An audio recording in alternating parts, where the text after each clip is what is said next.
can't stop. I was taught to hustle through the pain, mind, body, and soul. Without each, what will I gain? So many try to use me when I help pave a way. But man, that's just life, there ain't really much to say. I'm the one, I know I'm the one, everybody follow me. The one they all trying to beat, I know that I gotta be. I've been training hard, I'm ready for any rivalry. I lost it all but kept the fight in me. Now look, I've been laying low, but speak on me and I'ma show up. My squad full of bosses, can't let anybody hoe us. Yeah, my life is sweet, I got the whipping doing donuts. Wanna live like me, well here's the contract you ain't know of. I signed up to grind, I signed up to be the best, man. Chin up when I hustle, I can't focus on the next, man. They said that I gotta work, I said, oh yeah, I'm on it. Cause when it's said and done, we gon' see who really want it. Yeah, who really want it? Who really want it? Yeah, I'm getting better and better and only focus on cheddar. Who really want it? Yeah, who really want it? Who really want it? Yeah, I'm working hard and I show them. When out the water, I blow them. Who really want it? Who really want it? It's really the question of the day. Y'all talk a lot, but I don't see y'all walk a lot. You know? Fighter is my name, legendary is my aim. Already legendary, y'all know that we ain't the same. Whether sun or rain, ain't nobody else to blame. The life I live is mine, so I control the change. Tell me that I'll lose, tell me y'all don't see my vision. Tell me that I'm no one and I got some competition. I'ma show you what it looks like when you never listen. Open your eyes and pay attention. I'm on a new level, hell no, I can't settle. Gonna be the best and I'ma show more than I tell you. I am not impressed because you got a little metal. I'm here to take you down and bring the heat like I'm the devil. I can show you light, yeah, I can show you heaven. I can show you how to win when you think that you're failing. What I tell you, yeah, you gotta work, yeah, you gotta be on it. Cause when it's said and done, we gon' see who really want it. Yeah, who really want it? Who really want it? Yeah, I'm getting better and better and only focus on cheddar. Who really want it? Yeah, who really want it? Who really want it? Yeah, I'm working hard and I show them. When out the water, I blow them. Who really want it?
face.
We've seen 2 days of playoff action, and it's been as crazy as expected.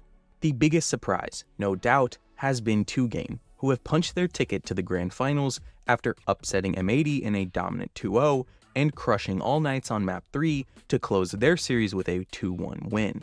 It's not necessarily that 2Game is winning these matches that's surprising, given the neck-and-neck feel of the entire tournament thus far, but rather that they've elevated their play to a whole new level during the break. M80, as mentioned before, were upset by 2Game, taking their first loss of the tournament. Obviously, you can't win forever, but M80 looked outclassed, to put it nicely, and didn't look anywhere close to their best selves.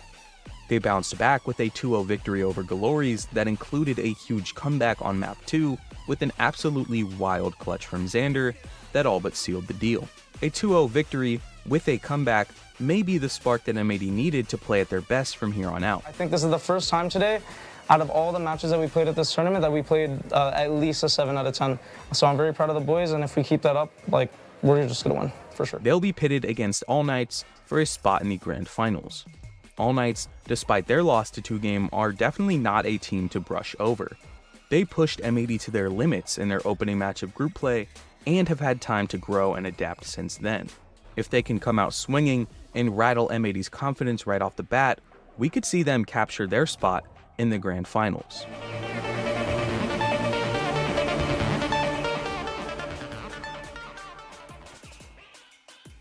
Entire season of Challengers, the group stage, and the playoffs. It is time for the lower finals. One team's dreams are about to be crushed, and one step closer to being realized here at VCT Ascension Americas. It's going to be a great day today at Best of 5. I cannot wait to get started. My name's Sierra, and kicking it off on the desk, I have Vancilli, I got Lemon Kiwi, I have the Goats, and we're going to have a great day. What's up, guys? Vance, how's it going?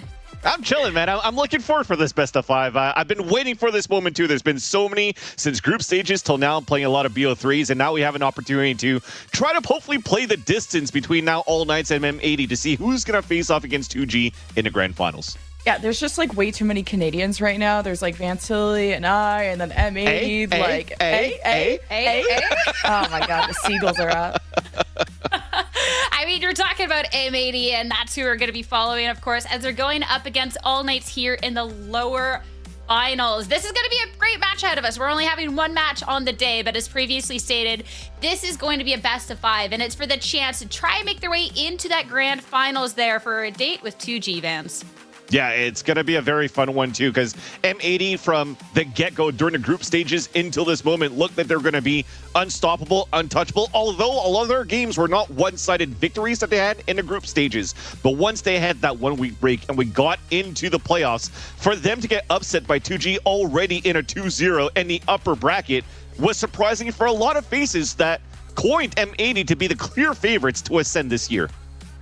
I mean, this competition has been fierce. Even from the first day of the group stage, I think a lot of expectations were completely flipped, which has made every single one of these matches so exciting because you never really know how it's going to be going down. We can look at the stats, we can look at our favorites, we can look at our talent predictions, and even if things are kind of skewed towards one way, you really never know on the day who is going to be showing up. And that has been, I think, the most exciting thing here for Ascension for me. And I mean, Jen, you're talking about all the Canadians on the desk, so the clean sweep here.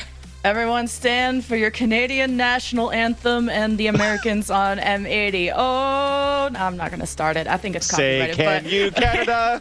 See, that's we're not going to get we hybrid copyrighted it up, for that, right? There is NA bias, but we own it, at least. You know what?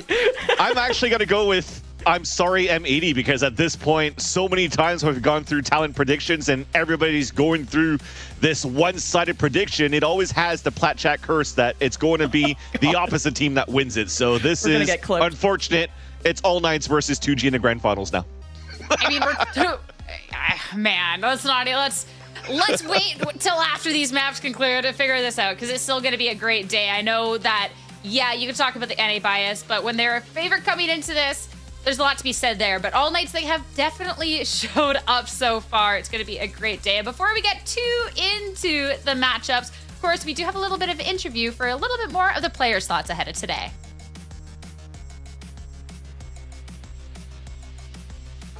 I would say we put a lot of time into Sunset. Obviously, we've been struggling. I wouldn't say struggling on the map, but I feel like people are picking into us a lot, so people think we're very weak on this map.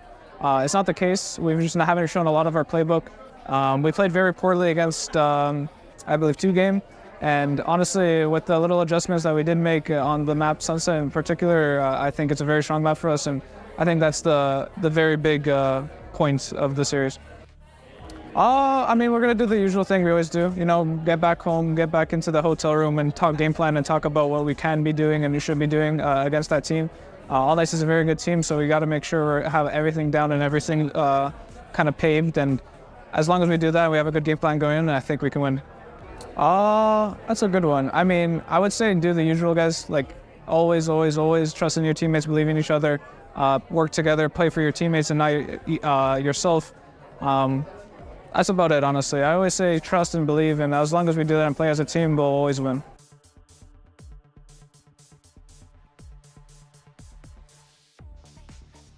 Love hearing about that trust, the confidence from the team. And talking about M80 first, going ahead of this lower finals, I mean, regardless of any Canadian NA bias you want to talk about, there is a reason that going into this, a lot were predicting this team, because M80 throughout Challengers has really been one of these top dogs here, Jen. From across the board, we've been able to see these players step up.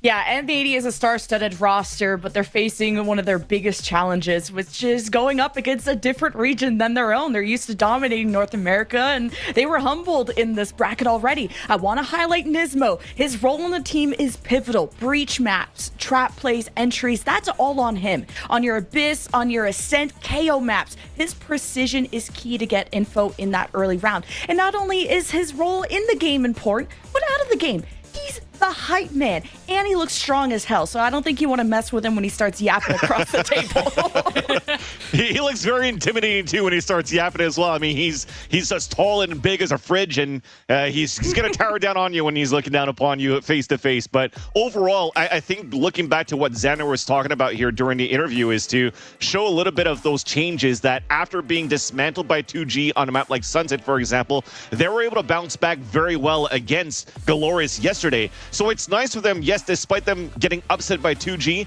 to get the loss out of the way now, so they know the taste of now defeat going into the playoffs, where it's like, okay, we know it's now do or die. This is our last chance, and we cannot go through any mistakes anymore. And I think playing under that pressure, these players individually have been shining because of those moments as well. So it's not only on the micro adjustments that have been doing on how they could counter, for example, a neon composition on Sunset, but it's also how now individually each one of these players are also finding these clutch moments. And based on M80's bounce back yesterday, this is a team that doesn't have slumps, they have flukes. And I'm excited to see how they can stay in that form today and comfortable in the setup.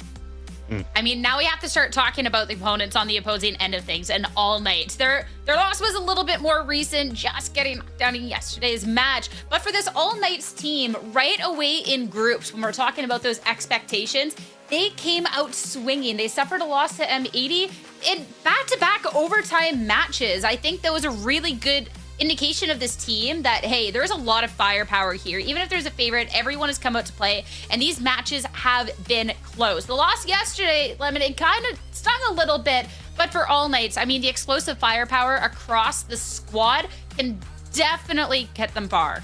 Yeah, All Night was a competitive series yesterday, but just falling so short on the final deciding map, running out of gas and maybe out of ideas. 13-4 on Sunset. I was saying they look like all squires out there. It was so weird to see them not put up that much of a fight. But for AK, I really want to highlight Adverso, Chili's gift to Valorant. When he's having a quiet day, I worry about All Nights, one of the most intelligent Sovas that we have. In terms of just shock bolt placements, he can flush out any space that he wants. And M80 are a team that can play back, play out of sight, and very well off of their smokes. So Adverso's reads and educated guesses will be key to provide his team a sense of comfort, and so that they don't hesitate when they move around the map. And his team, Adverso's team, need to trust him. So if Adverso is unsure, if Adverso isn't on point, this team will resort to reactions, which can boil down to mechanics, which isn't a gamble you want to do against a team like M80. The key to victory for All Nights here is proactivity. Yeah, if anything, Verso mentioned in an interview a couple of days ago that his team trusts him a lot and he appreciates it a lot, right? So they will trust into his IGL, into his calling, to what he could read here in the mid-rounding. But also, he's also not necessarily the tip of the spear, because that's going to be Dante's role. But when Dante's getting shut down in these moments, you do have a good supporting cast that has good, strong firepower. Despite their loss yesterday here, they still look pretty decent. For example, for Nico Machine on that map of Sunset, he had some great anchoring moments for the team as well on the B side, despite the loss that looked very one-sided on the scoreline in itself. Those rounds in itself were very, very brawly too. So there's still going to be great fundamentals for the team under that pressure of those trade fights. It just now comes down to those high pressure moments when players have to be in the clutch, where they have to step up a little bit more. There is someone there that you're talking about that I want to talk about a little bit more, especially contrasted with over on the opposing end. Dante and Koalanu. Because for AK, for All Night, when I see Dante, like, one of the most cracked zoomers out there. I know Roy always loves to bring out, this kid is only 17. And he goes out into the server and is just absolutely incredible. And then the team there with the util and everything to support. And Koala, I mean, he's been stepping up as of late, Vans. I mean, even yesterday, just crazy. Yeah, I think overall what's good about both of these duelists is that they still fulfill the role of being that entry or being the one that's going to attempt the first blood for the team, but in a similar style, or in a different style, sorry, with the approach from the support cast around them, right? Koala Noob, as you can see, he has a higher first blood conversion rate because of the op that he pulls out on the defensive side, and how he could really be by himself in these moments to pick off opponents at the very least in the beginning and TP away as a Yoru. For example, Dante, though, he needs that reversal, fault line. He needs the recon dart. He needs flashes to come about so he could actually slide across and get those picks. So that's why, like, his conversion is going to be a little bit lower, but at least the trade percentages around Dante should be much higher because of the space that he creates and the chaos that he brings around the initial fight. Yeah, and Koala Noob playing the Yoru is different than the Neon in terms of his escapability, and his times on those teleports, though, on the Yoru is limited. So there is a way to exploit Koala Noob. We've seen it do it from teams before, but not yesterday. And he's usually very good at adjusting his timings based on the other team's playstyles. Now, I want to see Dante be able to sync up with his initiators. And, the expectation is Dante, go in, get at least one kill, go 1 for 1. But then the rest of the team need to pick up the slack, and it's either they need to take over the rest of the game, it can't just be the Dante show, or they need to go with Dante and make it so you're getting more than the 1 kill and you limit the utility options in the mid game. I need to see more team play, more synergy around Dante, because it felt like it was kind of just him yesterday. Yeah, and on top of that, too, there's a big responsibility to keep both Koala Noob and Dante alive in these moments, right? So mechanically, they have to be really gifted in order to be able to escape freely. But when you see the Flood retakes that we coin All Knights being good for with the Neon as well, that's also something that Koala Noob could do under his Dimensional Drift or under the Flash that he does as well with the Yoru. So the stuns and the flashes approaches your retakes in a different way, but there's still a key component into trying to get first blood and trying to stay alive so that the team could go for Flood retakes if they lose site control. I mean, for Dante, I'm looking at that staying alive because he is a flashy. He goes out first. He'll get a first blood, but then we get to see the fall. So I'm hoping that we get to see him a little bit later on into these rounds. But we're talking about the duelists. Let's talk a little bit more about that quote-unquote supporting cast, because the impact they make on the server doesn't necessarily feel just cast. I mean, Vans, yesterday we have to talk about this one specific moment when we're talking about controller Xander. Yeah, definitely. Xander, I think we already saw in a highlight reel previously and also in the clip before, but just looking at this one, the 1 versus 2 in high pressure moments, what you could do here and how much value you bring here to the team. The first one, isolating these 1v1s, it looked like on the side here of Galoris, they were playing to try not to lose, and it kind of slipped through that. And then the second time, we'll see it very soon here, is the 1 versus 4. This godly clutch that he's done here in order to win this overtime round and eventually win the series for the team here of M80. Lemon Kiwi. Yeah, and he's had these hot and cold moments, right? I think about the M80 versus 2G. If Xander's not having a good day, no one's having a good day. And then he absolutely bounced back the next day against Galoris, being the top fragger, but his survivability was key, going 23 and 11, the least amount of deaths on his team. So Xander picks and chooses his moments, and man, did he pick a damn good one yesterday.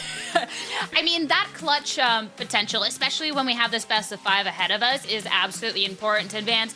We have to look and compare and contrast to the opposing end here, looking at Sabando. Again, you still have the highs and the lows of lows as well with All Knights, right? So when you're looking at this situation of how Sabando was able to win this map of Lotus for his team, was TPing across and getting behind enemy lines with the supporting cast. You saw the Fade C's deafening some people so you can get behind and get these kills. But then you have these moments where now he has to go under the clutch, and he's read the whole map correctly, but when it comes down to that one small simple thing of trying to land onto that spike with the time remaining, under that pressure, clicked a little bit too quickly and missed that spike. And that stings because that actually allowed for them, or made them lose the game. It was almost like a PTSD as well, because in that roster is Adverso. And I don't know if you remember here, guys, but Adverso was also part of a Leviathan roster when you had that's the spike moment of Sideshow when Melzer TP'd on A Heaven, and he was in that roster as well for Leviathan in the forefront. So that stings a little bit, and hopefully he's going to be able to shake that off and then bring this here and bring back the Adverso that we know and the team that we know here in this series against M80. And he can sting like a bee in a good way, too. They will insert Sabando in these really unique positions at these specific strat plays, like on Abyss, to get these multi-kills. Sabando can swing rounds in his favor with these high-risk, high-reward plays. And we'll see who will be rewarded with their best map picks as we see how this boils down. Our first best of 5 here too for Zippo map select. Ascent being banned out first. I mean, AK, they had a pretty hard fall last time, and Vans, after what we got to see yesterday, yeah, checks out. Nobody's surprised by the M80 veto, but Haven to kick off the series. Yeah, you probably would have said, okay, maybe we could play Ascent here against M80 because M80 didn't look good on the attack side at all against Galorus yesterday, but AK also did not have a good game on Ascent either when they played Ascension, their last match. They were just one tempoing, not taking any map control, and they realized it's probably their weakest map. But when you're looking at it right now for Haven, I mean, both of these teams are quite strong on it. There's a Neon composition rather for the AK side versus this Breach Jet here for M80, and they both have found some great success. I think if you're looking at the second map, the Lemon Kiwi, you're going to live or die by this map pick right here for Lotus because it's M80's pick. They came out in the season in Challengers with a triple Sentinel composition. Then they come back into Ascension with the modification by adding a Breach and a Yoru with a Fade, but they haven't found the best success with this composition yet. So I wonder if they're going to go back to the tried and true, or if it's going to be, hey, how do we fine tune our Yoru comp? Yeah, I'm glad you brought up the triple Sentinel. That is something to play in the regular season, and the Yoru is definitely a comfort pick for the for Koala Noob. But All Knights, they're on a win streak on this map. They continue to lean into the Fade Neon. So I wonder, with the triple Sentinel, would want to come back just to gut that Neon, or is the Cypher going to be enough? I would lean towards M80 going with their more recent composition and how this Neon is going to try and dip, dive, and dodge towards all of this, Sentinel utility. Yeah, and when I look at this now, and it only hit me now, All Knights so far in this Ascension have not had like a permaban to play against any team so far. So they were trying to work a 7 map pool, although not the best in all of their map pool, in all of their map matches. But to see that M80 continues to have this permaban of Bind, it kind of gives an advantage here onto All Knights on how they can play around this map veto. So now I'm actually looking back at it, and I'm kind of scared of this head-to-head now in terms of how we're going to treat these maps between these two teams.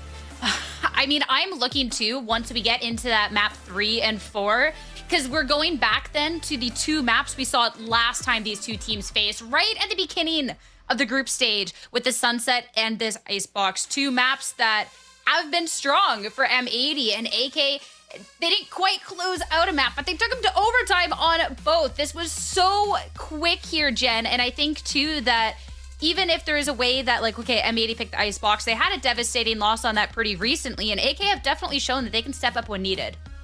And yeah, starting on Sunset, this is a known pain point for M80, one of their most lost maps, and it's a comfort pick for the Neon. So, analysis done there. Icebox, I'm glad you brought that up because that is something M80 have started to ban, despite this being one of their best maps. People are figuring out M80's Icebox, and they're gonna try it again, hoping that, well, maybe the prep work in a best of 5, you maybe ran out of time to cover the Icebox, but M80 can still go back to the tried and true and just hope to execute on the game plan and really put the ball in AK's court on how they're going to counter this. And Abyss is a decider. We haven't seen this from M80. I don't even know if we're going to get a game 5, though. I actually maybe think so, because at this point, and I wanted to make this as a quick hit, there's been so many BO5's occasion for the team of All Knights. They played it 6 times so far in 2024. And how many times have M80 played it? 0 times. The last time they played a BO5 was the Ascension Grand Finals against the Guard last year where they lost it. So hopefully there's going to be some sort of training regimen that happened here on the M80's camp to simulate a BO5 so they can be ready to play against an All Knights that have gone to distance in multiple times of these BO5s. All right, well, it's time to get started the series. Lower finals, let's go.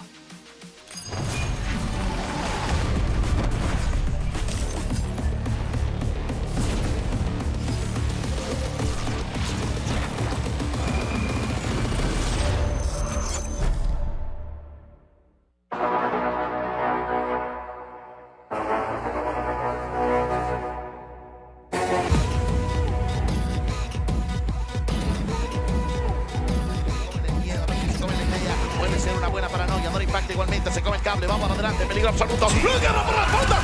¡Salvando por 2!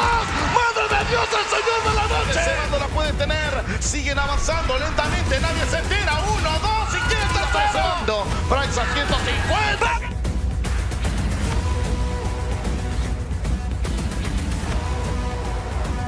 De manera correcta, Evil King también en contra de Koala Noob. ¡Mismo!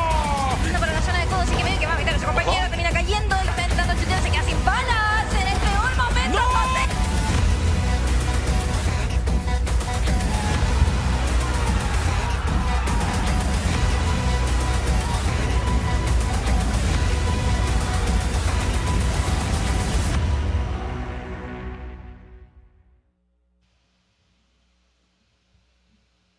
para el lower final.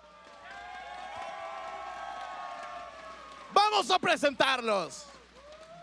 The final boss is here and comes looking for revenge. Monterrey, please, I want to make some noise for M80!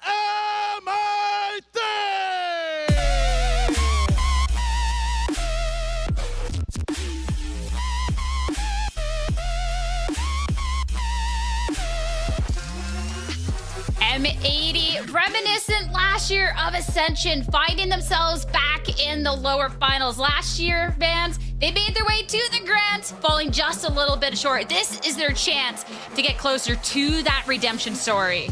That's a thing. They called it as the final boss, but the final boss is currently being found here in the lower finals. It's almost like one of those moments where you're playing Mario, and sorry, Mario, the princess is in another castle. You had to fight the final boss once again here, and hopefully a little bounce back. Que todos estábamos esperando. Quiero que retumben los corazones de toda nuestra región, porque es la última esperanza, la única esperanza. Quiero que recibamos a los caballeros. Quiero que recibamos a All Night.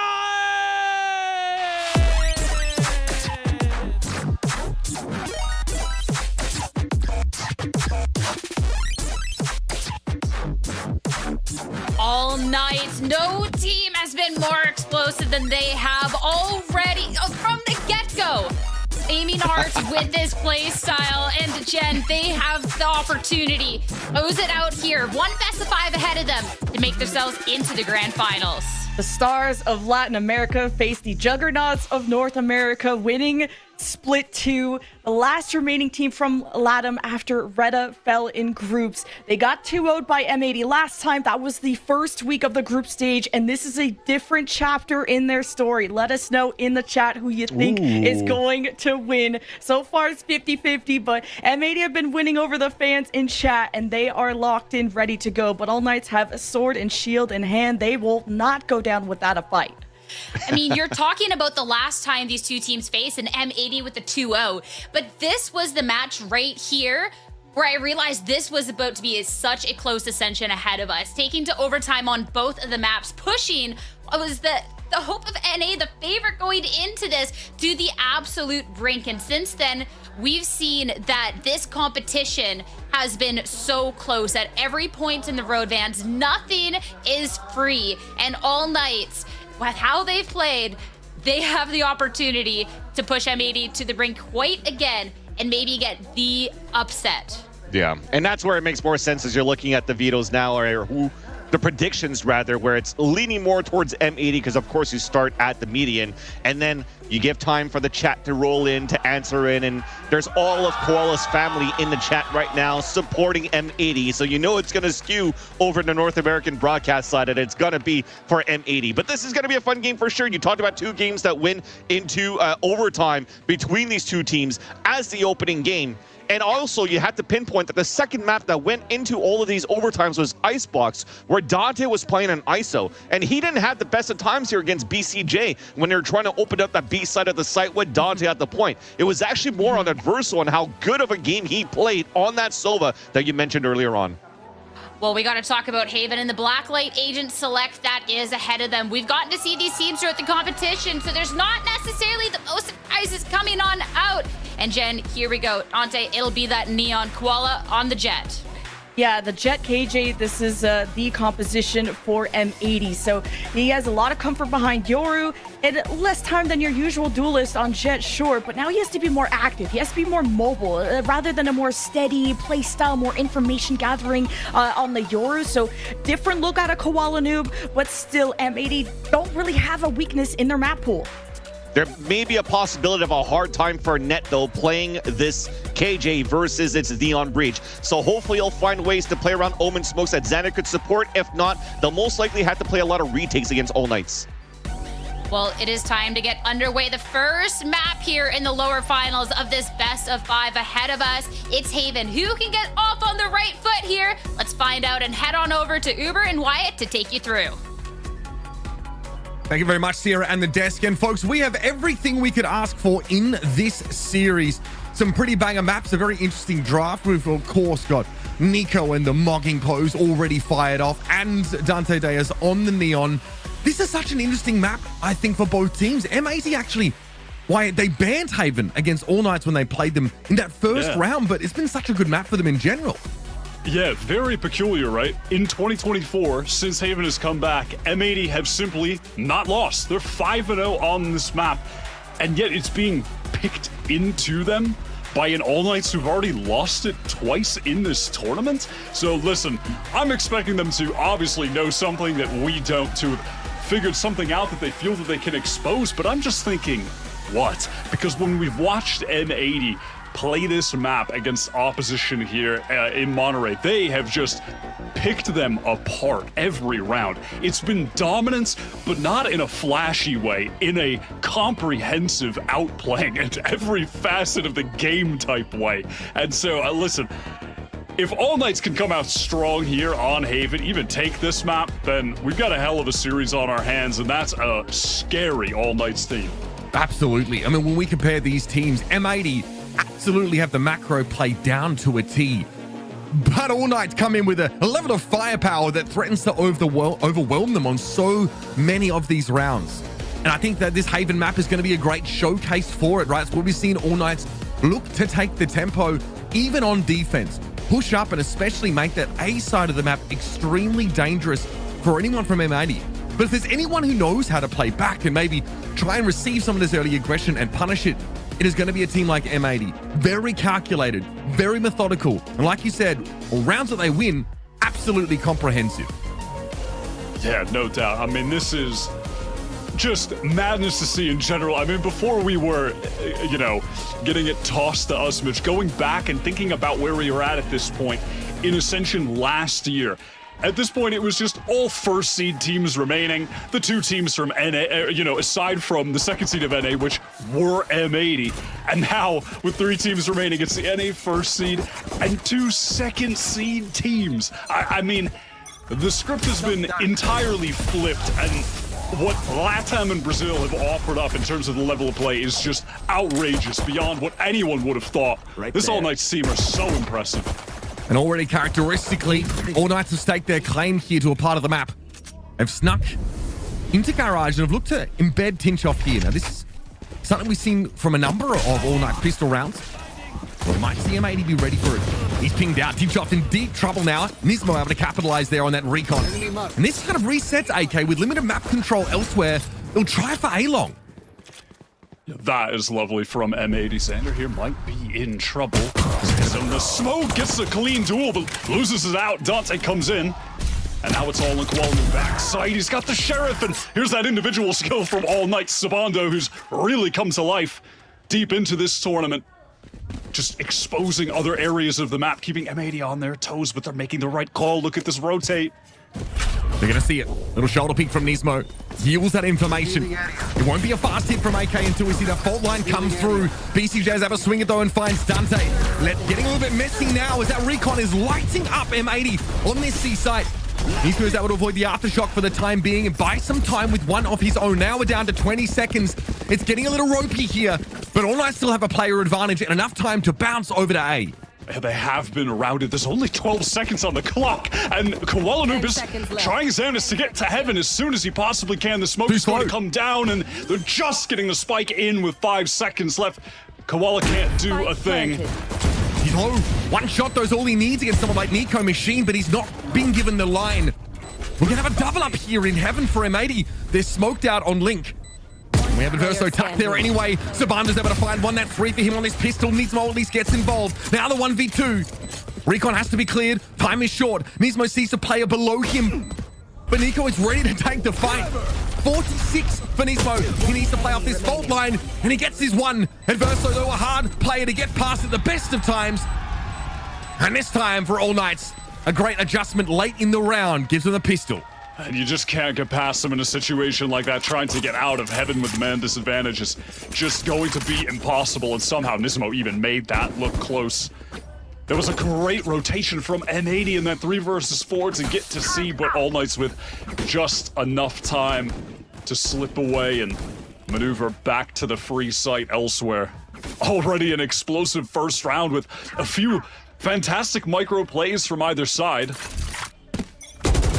great start for All Knights. M80, they're showing us they are willing to throw down on this map, but you can see it is just so big. Their resources stretched so thin on a round like that. Xander at A-Long was smoking Garage. He wasn't ready for the push up towards him at all. And Teachoff is going to cheat his way up here. M80 opt to give a lot of this map control away. Hope to catch, but this is the Ghost player.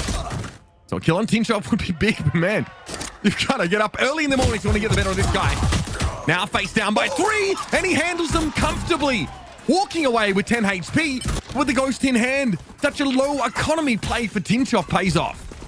And it is typical to see on these second round buys, you just leave your lurking player, typically that Cypher, with the Ghost. They're fine to take some fights. If they lose it, that's okay. Less typical, though, is winning a 1v3 alone on the A site. With the Ghost? Just quietly. And that's All Night here. Facing down what is likely going to be a flawless here. It does appear that instead of perishing to the spike, Nismo hopes to catch people on the exit. Bold strategy, I'll say that much. Playing maybe too far back to even see any of it. He's going to give them some time to discuss here. Nothing overly complex in this round from All Night. A successful foray up A-Long was more than enough, and that will be revealed here. At risk of being wallbanged down, 46 has to face the music. And now All Night to be able to walk away from this site and perhaps test Nismo here. With nothing but that Zen Classic in hand, you better hope it does the job for you. They don't know he's there. Okay, not even acknowledging his presence, and he can't even get the kill anyway, so perhaps that was justified. Oh my goodness. I mean, that's got Nico absolutely just chuckling away 2 rounds in. He lives, they let him live, his economy's messed up. That is tough, man. That is really tough. I mean, somehow All Night's got... they extracted a lot of value from that round. I mean, that is madness. Right there. Time for a little bit of reset. Time for M80 to get in with their full actual buy against a bonus round that was not a weapon lost for All Night. Crossing into short with the cage concealing that movement. And due to that cage, M80 falling back. They need to recon. Nothing off the recon either. It's messy. Dante's able to take 2 down on the way in, and quickly All Night go up a gear. They're swarming over this A site now, and M80 continuing to remain spectators on Haven so far. Spike plant. Just a dry re-clear where the players line up from M80. A big mistake. They want to go for this 3 versus 4. All of them spotted out now as well. Net pinged, slowed up here by the Aftershock. Nico Machine's got more utility where that came from. In slides Dante, but Xander's going to be quicker to the punch. Fault line in towards Hell. This is going to be the play that M80 try and work off of. Dark cover paranoia mostly avoided. Adverso able to step aside of it. And there it is. These retakes are going to be difficult for M80 if they lose that site control.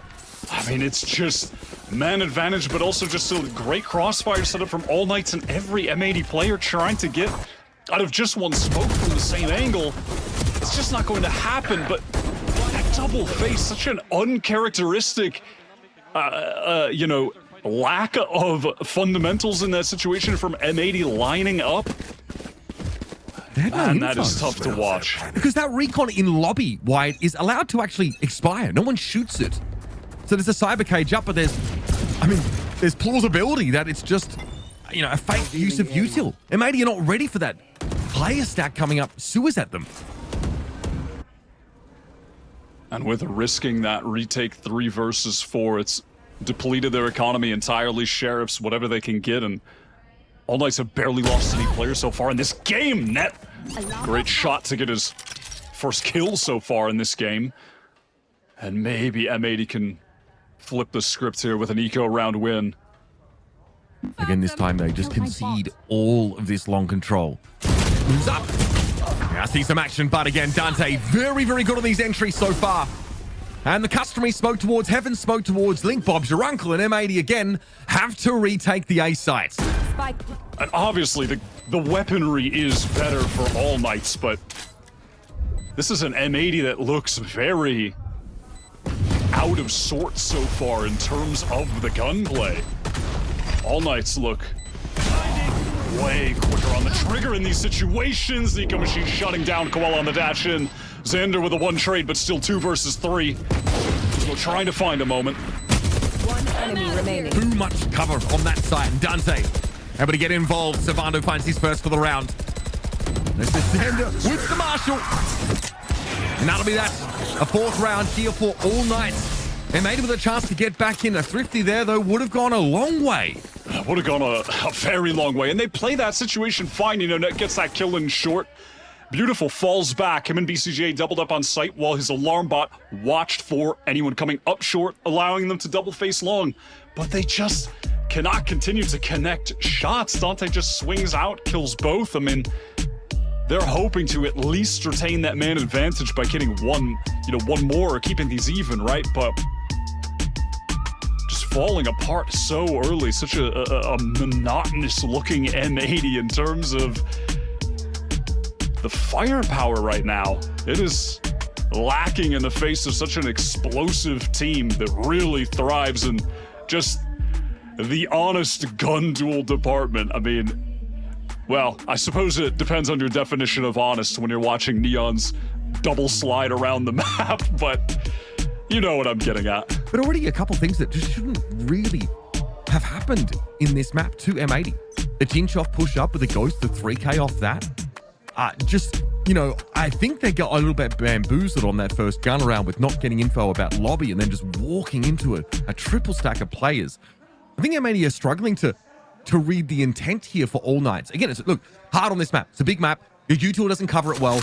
You really have to have a sixth sense about where to send that info gaining utility for it to actually give you value. So far, M80 have been a step behind constantly. This time, though, not the case. Guanub waits inside garage and Dante sails into the crosshairs. That's the glass cannon out of the timeout called from Coach Happy. Sabanda has inserted himself into C long just to contain the rest of the team. Maneuver towards B, wanting to keep that C split an option. Cover going out in the round. That's the turret gone on B, so not much early detection there for M80 anymore. As a site, they often are looking to give up to play towards the extremities a bit more. This is better from BCJ, so now he confirms at least that there's some movement here towards A long. And falling back, Nizma will be able to assist as well with the breach utility to even just slow the advancement from All Knights into site so BCJ can retreat. But no, they are doubling up, intending on holding this together. And Inferso just goes down in the drone. The vintage way to get a kill with the aftershock. That's pretty dirty. Now All Knights are priced into this. This time M80 with a bit more confidence about playing post plant with a 5-player team. No one really in a flanking position here. So it might just be a classic M80 flood retake with 5, which is definitely a position we'd like them in. They look very comprehensive here when it comes to taking these fights. And it's a great start through the smoke. He's first now to find Sabano. Tinchoff wants to play close, but BCJ gets the better of him. What was that from Nico? A little messy. But Koala Nu finishes the job. And M80 get on the board. Nicely done out of the timeout. I mean, bringing that op into the fold, obviously. Removing Dante from the field instantly is always going to make the attempts to take sight more difficult. So in this one, M80 said, go ahead, take that site. We will play for the retake. And like you said, those are the situations where M80 thrive. That has been their advantage to me in this tournament and why they've been able to just go 5-0 in the group stage, but they weren't, eking out wins by the slimmest margin. But it was because they have a higher level of consistency in those big set 5-on-5, 4-on-4 retakes. Situations like that compared to the field, that is where they will thrive. All Knight's a team that are going to thrive more in the chaos and the firepower. All Knights advance through heavy fire, and Quantum's actually able to get away. Dante catches him, maybe slightly overextended on that line, and now M80 almost certainly going to be forced into a retake once more. This time with a player down against a full-strength All Knights team. At the very least, though, Nismo does have that rolling thunder. BCJ could deal some serious damage with the Odin. Sabano just intending on slowing things down with the paranoia when that ultimate is popped. biding his time. Rolling Thunder now comes out from the defenders. Can they use this to get out of heaven, though? They can't see any vacay. They're tucked on site until Dante appears, and that is beautiful. 3 in the round for Dante now. Just Nismo standing for M80. And he's hardly on the side itself. Oh, what a job from Dante. Yeah, my bad. That's just... At the end there, that's not the definition of honest Valorant gunplay, Mitch. That's as dishonest as it gets. How lovely is that, though, from All Knights? They are fully expecting playing for retake with this Rolling Thunder, and that counter utility comes in just after that Earthquake sails by, and all of the M80 players stuck in the chokes. They can't capitalize. Then they try to come in, walk right into the crossfire setups. Dante pressing forward. He just swings, he slides in off the contact of the rest of AK on site. Overwhelms M80. That's so brutal. Look at this now. We have a big push up for M80. They really want to get close here. Something tells me Sabanda, though, has been tipped off to this. Dark cover thrown down in lobby, ideally to break up a crossfire if that's what M80 pushed up to create, which they have. Yeah, also just saying, yeah, we could be walking into lobby. You have no idea. Of course, M80, they do know because the majority of their forces are over there. But now falling back from A, All Knights are really taking their time trying to explore the map. Watch for any of that aggression that could be coming out. Try and counter it, absorb it, maybe find that first pick due to it, but it's not going to come. The round really clear, and drone broken before spotting Tinchoff, who's trying to take some space. Breaking that turret, denying passive information gain for the defenders. But also not giving enough time there for Zeta to play off the turret's contact. 30 seconds left. Now, a part of the map that M80 took control of early is being re-cleared by All Knights. They're actually selling a fake over at A. And it has left B entirely open here. But M80, of course, poised to wrap around through Garage. That's going to be an important part of the map for them here in the next few moments. We will have a plant down. Crowder needs to get value out of these knives, and he's looking for a chance to do so. Here comes the Hunter's Fury, though. This could be gameful indeed. Xana's able to find Tinchoff, and Savannah wants to linger and fight. And All Knights get the plant down. I mean, I think every Latin American fan there was on the edge of their seat waiting to see if the plant was actually going to come down. There was so little time that it baits VCJ into letting that Hunter's Fury fly. And it just gets nothing done. 2 ultimates expended from M80, thrown straight into the bin, all for naught. As All Knights just in the least All Knights fashion play the slowest round, just manipulating the rotates, breaking utility piece by piece, causing so much disarray. That was, of course. I mean, what value they've been able to extract from that, man? I mean, all M80 have been able to do this game is a 5-man retake in 5v3 over on the A side, because they got some nice picks early in the round, and one of them was from Koala playing contact. There was a glass cannon off in that round. This time he has some armor. And BCJ says, if you're going to abuse Neon, I'm going to abuse the Odin. Name a more iconic duo, NA Challengers teams and spamming Odin on Haven. They actually love to do it. All Knights gathering up now outside of C. They haven't really gone for an explosive hit here yet. It looks like round 8 will be the time. Site unguarded.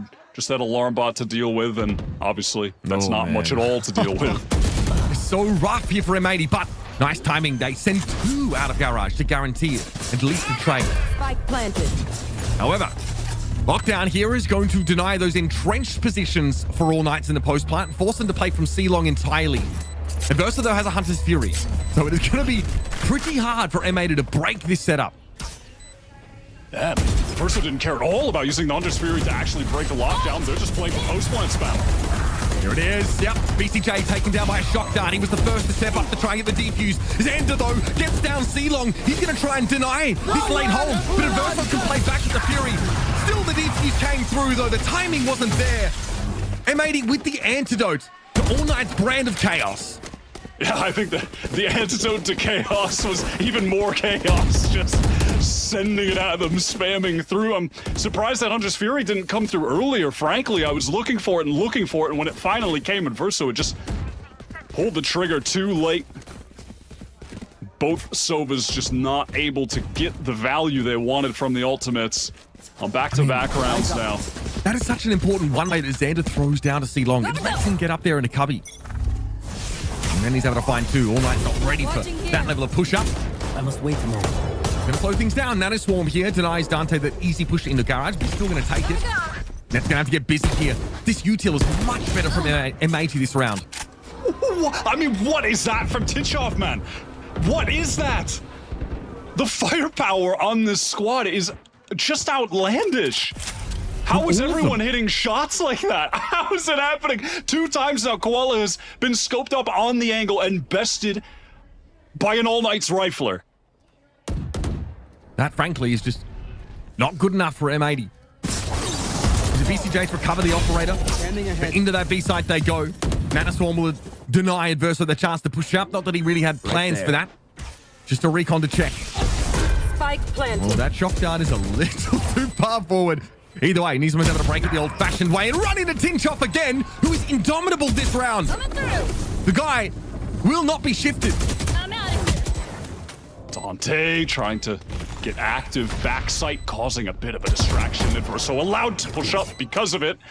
So much pressure on the M80 players, they can't even think about getting to the site right now because they have to watch 3 o'clock, 6 o'clock, 9 o'clock, 12 o'clock. They're everywhere, man. They're in the walls. Xander doesn't know where to look. I'm out of here.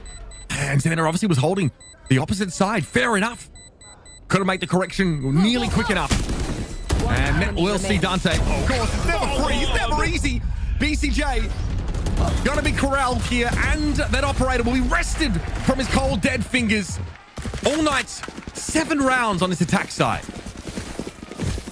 Watching this right now, and if you were to draw a comparison between the All Knights we're seeing on this attack versus the All Knights we saw even just the other week in their first game, which was against M80, to how they were playing then, and then go back and look at how they were playing in LATAM a month and a half ago, the improvements from this team have just been monumental. This attack side is so dynamic right now. And even just starting this tournament, it was all gas, just 24/7 aggression. The way they're manipulating the map right now is really on a different level from where they just were. This is such an impressive way to start things off. Oh my God, Tinchoff is having an incredible map so far. There. Such impactful kills. And just as I was trying to gas up M80's good util usage early. I mean, come on, man. I mean, come on. I respect it from M80. They're trying for this. But I mean, they are getting completely outdueled. Yes, obviously weaker weaponry this round to work with. But even on those gun rounds, excuse me, just not have what it takes. And yeah, he's smoking here at all. Yes, I concur. He is having the time of his life sitting there waiting for All Knights to push on to A. And this is a cooking if I've ever seen it.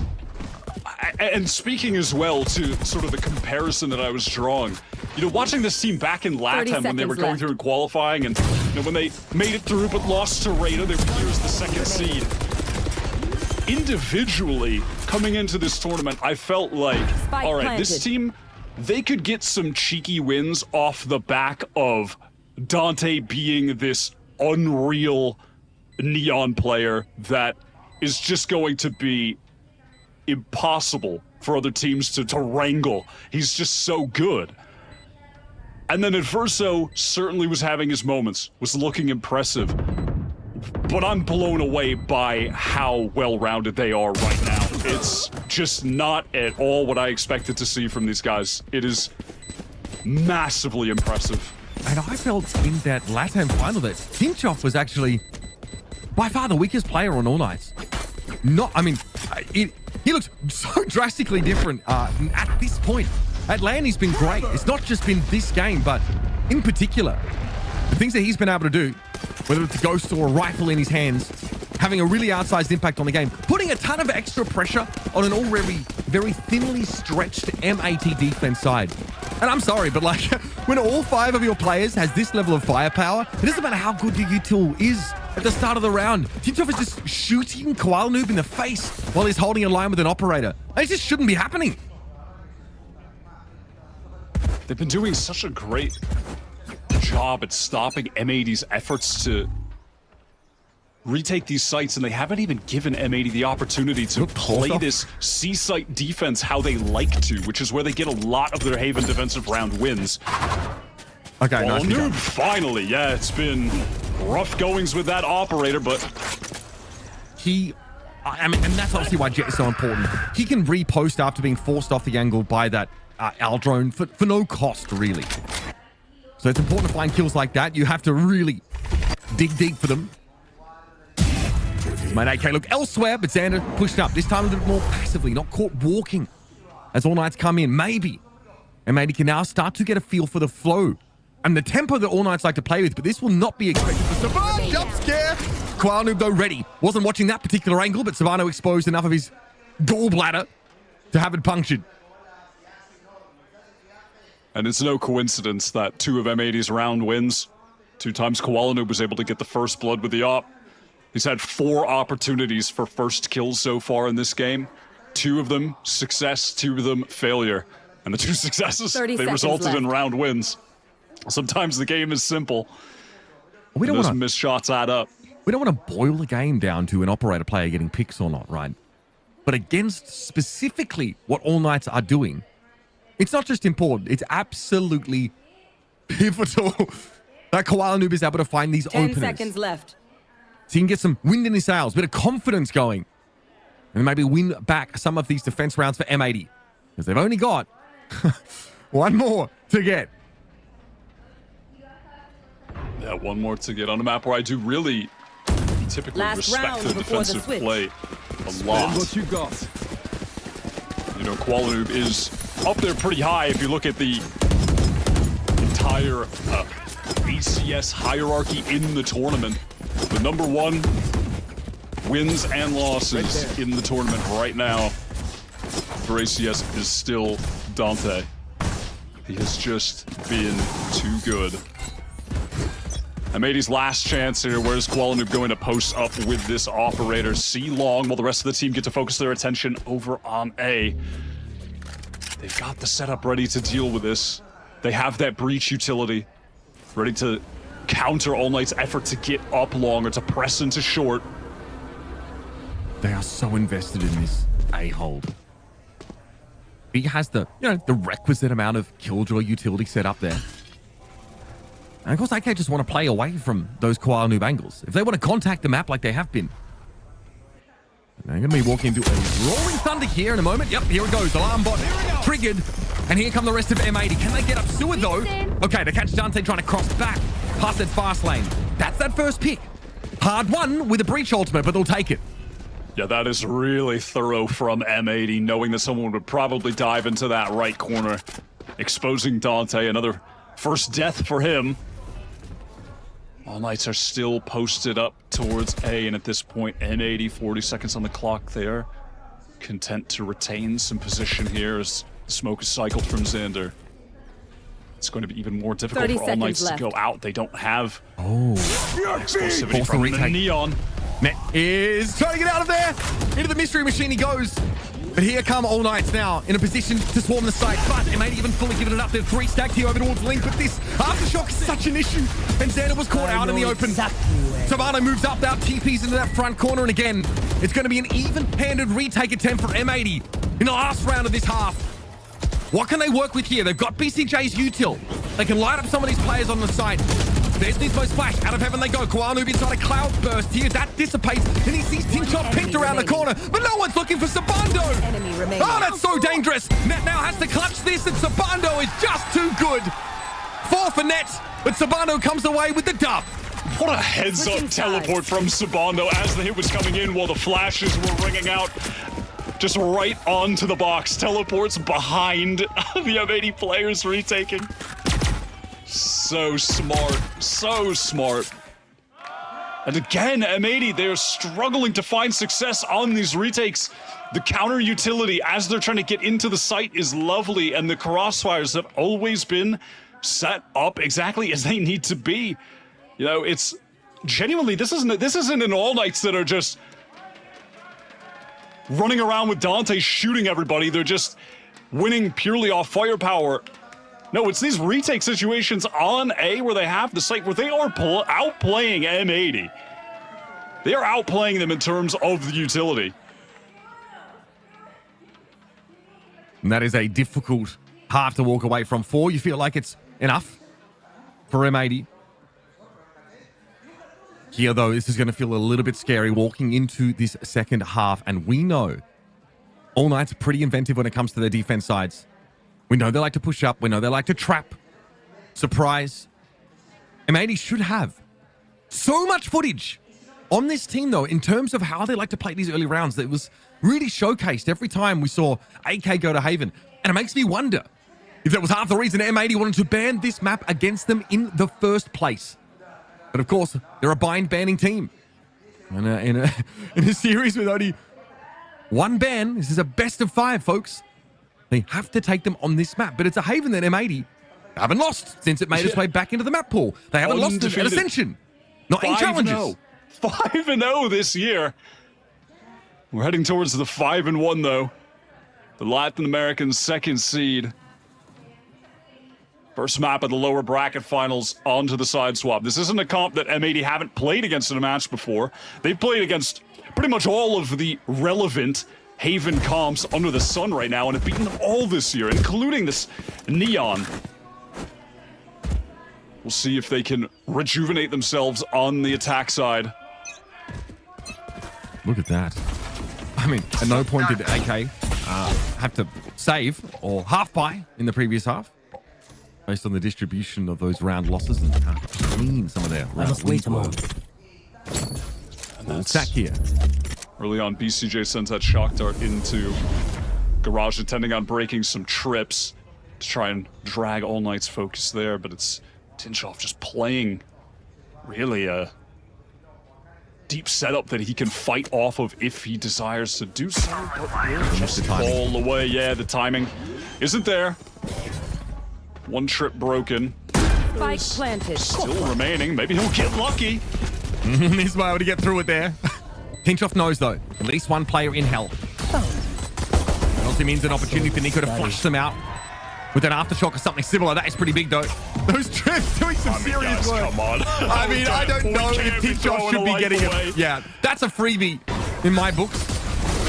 Here comes Dante. A light from heaven to bam! Nismo's head goes rolling. That is Phil. One enemy remaining. Tinchoff able to find a second here at Adverso. The second line of offense to come through. Xander, my God, you've got a job to do, son. Put on those big boy pants and get to work. Or take the day off. No, that's your call, honestly. I can't. I am already in this map 1. We're not done. I'm getting a little bit speechless at some of these moments. I mean, I'm not even going to comment on that right there.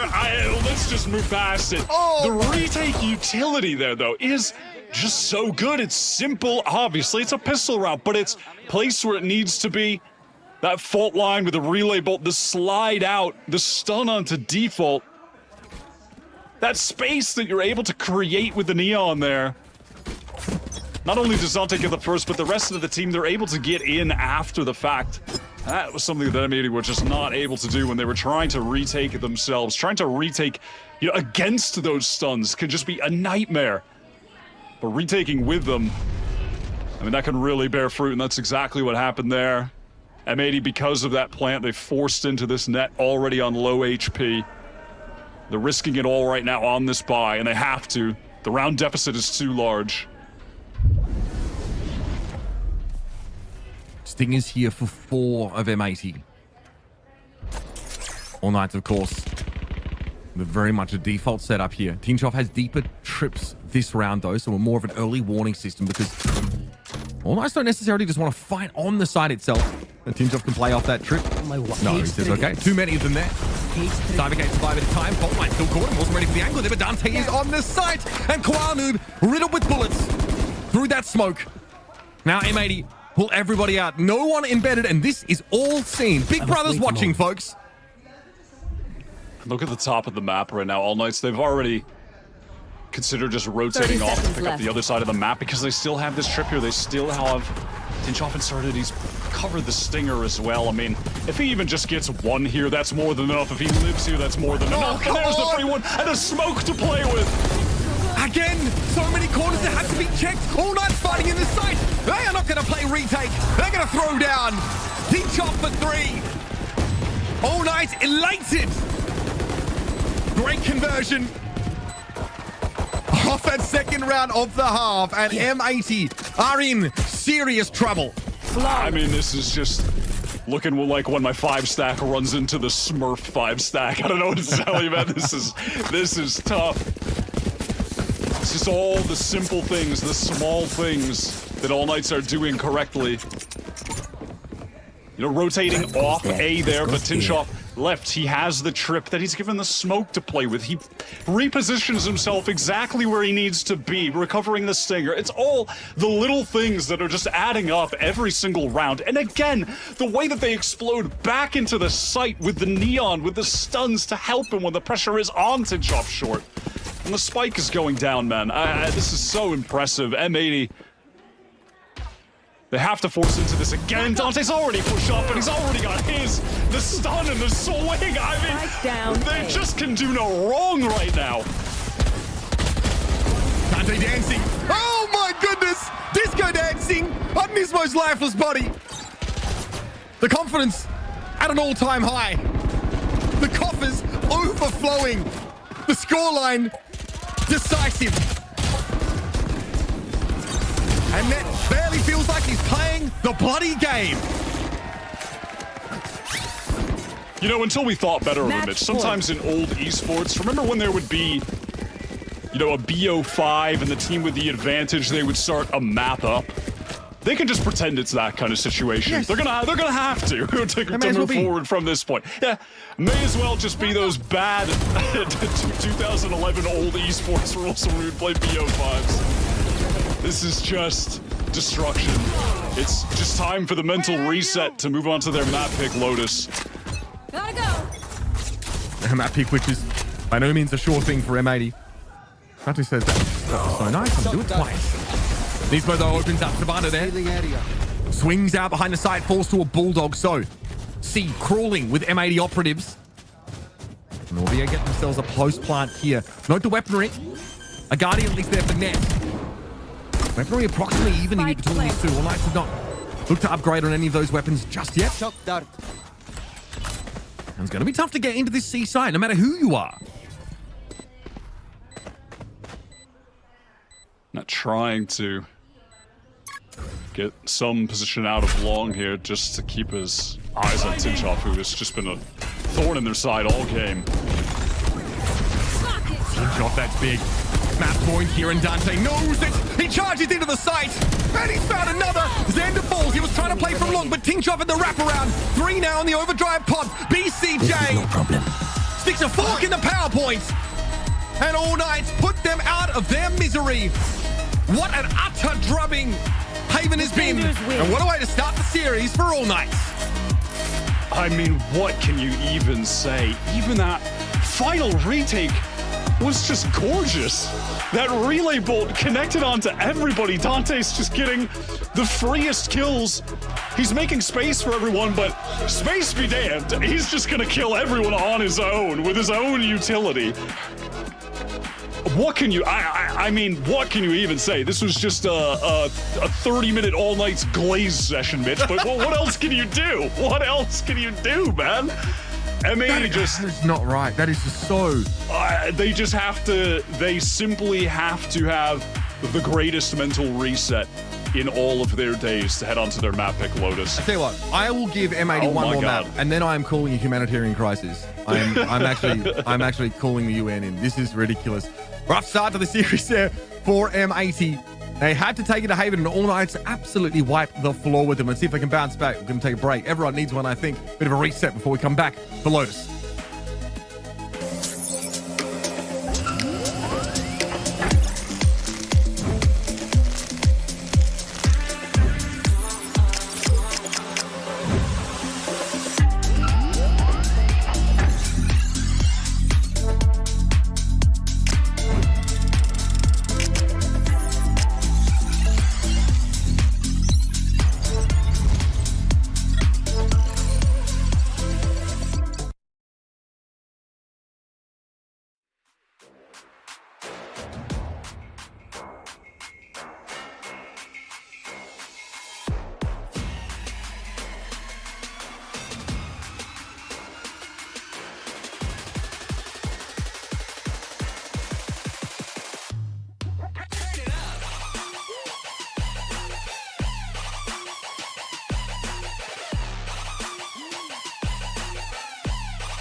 Statement map to be kicking off the lower finals, this best of 5. All Night showing that they're not just here to play, they are here to win. 13-3 victory over M80 start things off. I mean, Vans going into this, expectations that, yeah, even though All Night's pick M80, they've been strong, they can do this. Well, AK just worked them this entire first map.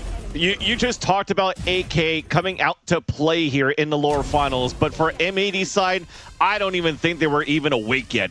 They were not shooting back. They were not even getting great map control on the defensive side, and yet when they do get good map control, they just give it up.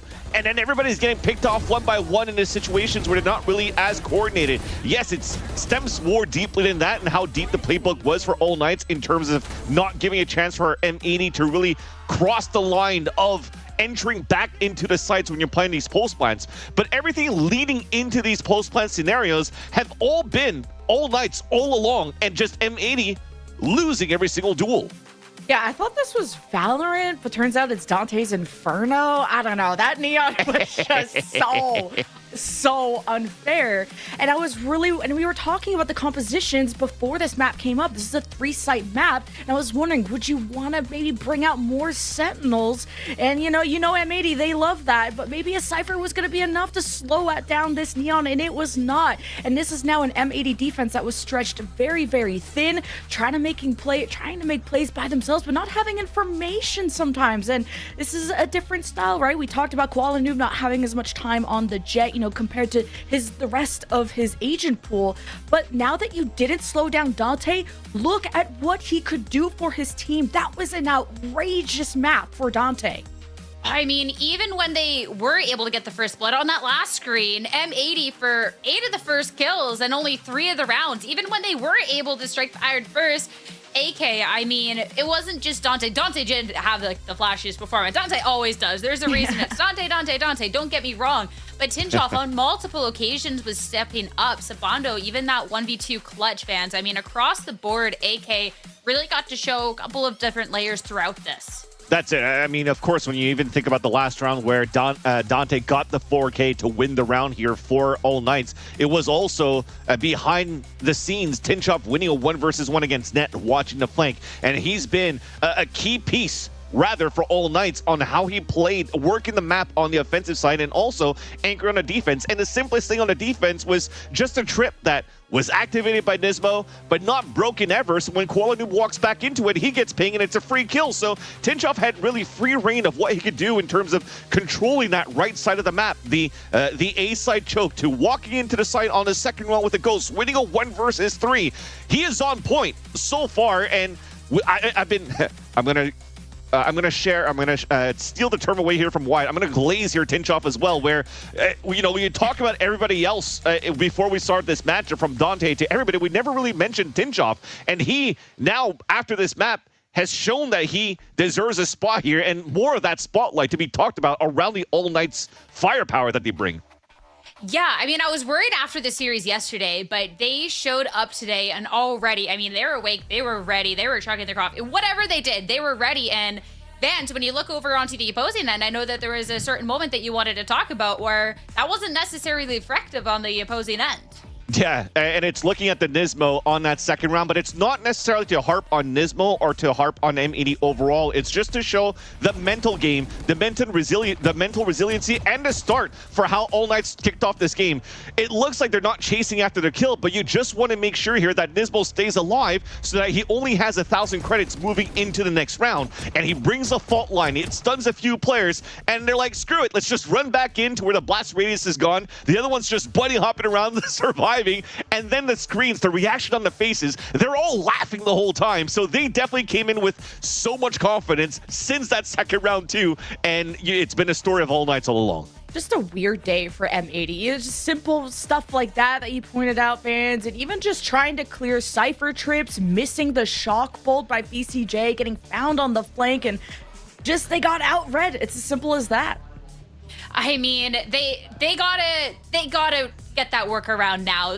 M80, they've talked about having these strong mentals. They've talked about that comeback potential. Let's get into the Blacklight Agent Select, but we're not necessarily surprised by the Agent Selects. I want to talk a little bit about that mental going on forward. They're bringing out, okay, just kidding. We're talking about the Agent Select. M80 fans, they're back to the nonsense. Yeah, and when they came back to this Neon and Yura, I still liked it how they played against their opponents last time when they played. But when we go into this one, that's the big question mark. How do you play against All Knights here? I think the slows are going to be very good to block around Dante's utility, but it hasn't been a good composition that technically allows for you to scale that well. This is a big gamble here because a big question mark against such an aggressive team. I want to know how a triple sentinel with no supporting utility to around the slows could really win here against this type of playstyle. Now you have 3 sentinels and 2 sites. It doesn't matter. It's not going to be the luck of a coin for Dante to just get lucky on which side he goes. The M80 needed an answer on how to slow down Dante, and they found it. Back to the triple sentinel, just prepared for Dante. Will this be the turnaround for M80? They're back to the triple senti. Let's see if they can get back to that same form they had map 2. Their map pick in this best of 5. They need to have this rebound. They need to get that mental under check. And in my opinion, they need to be closing out this map. It's time to head back to Lotus and time to head back over to our casters, Ibra and Wyatt.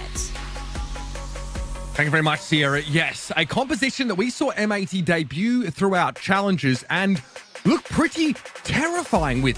Very effective, this double sentinel setup. But both Sage and Deadlock, Wyatt, are very good at denying post-plant access to the side. But both of them have util that they have to use proactively to stop attackers as they're pushing in. Slow Orb and, of course, the Gravnet need to be thrown. Yeah, this has been good for M80, this comp. Listen, it's definitely a solid way to destroy the mental of the other team. Would never want to, wouldn't wish my worst enemy to have to play against this comp on Lotus, if I'm being honest. When you're just getting destroyed trying to retake because you're running into 2 slow orbs, 2 sonic sensors, 2 walls. Not particularly fun. M80 do have to play quite slow on attack here, though. They contact every part of the map. They have no choice, which does force them, especially on a pistol, to group up, hold hands. And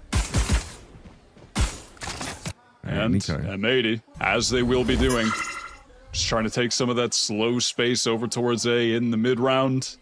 Net holding elsewhere, but look at Tinchoff. Such an aggressive Cypher is taking all this space up C, might get an engagement. Better Savando here, Tinchoff overwhelmed by BCJ. Well, M80 don't do too much. They actually just mill around a little bit and wait for All Knights to come to them. No, it's M80 are the team that have to take risks to get this information. So it's interesting to see All Knights push out a formation to try and do this, and they've given away 2 freebies.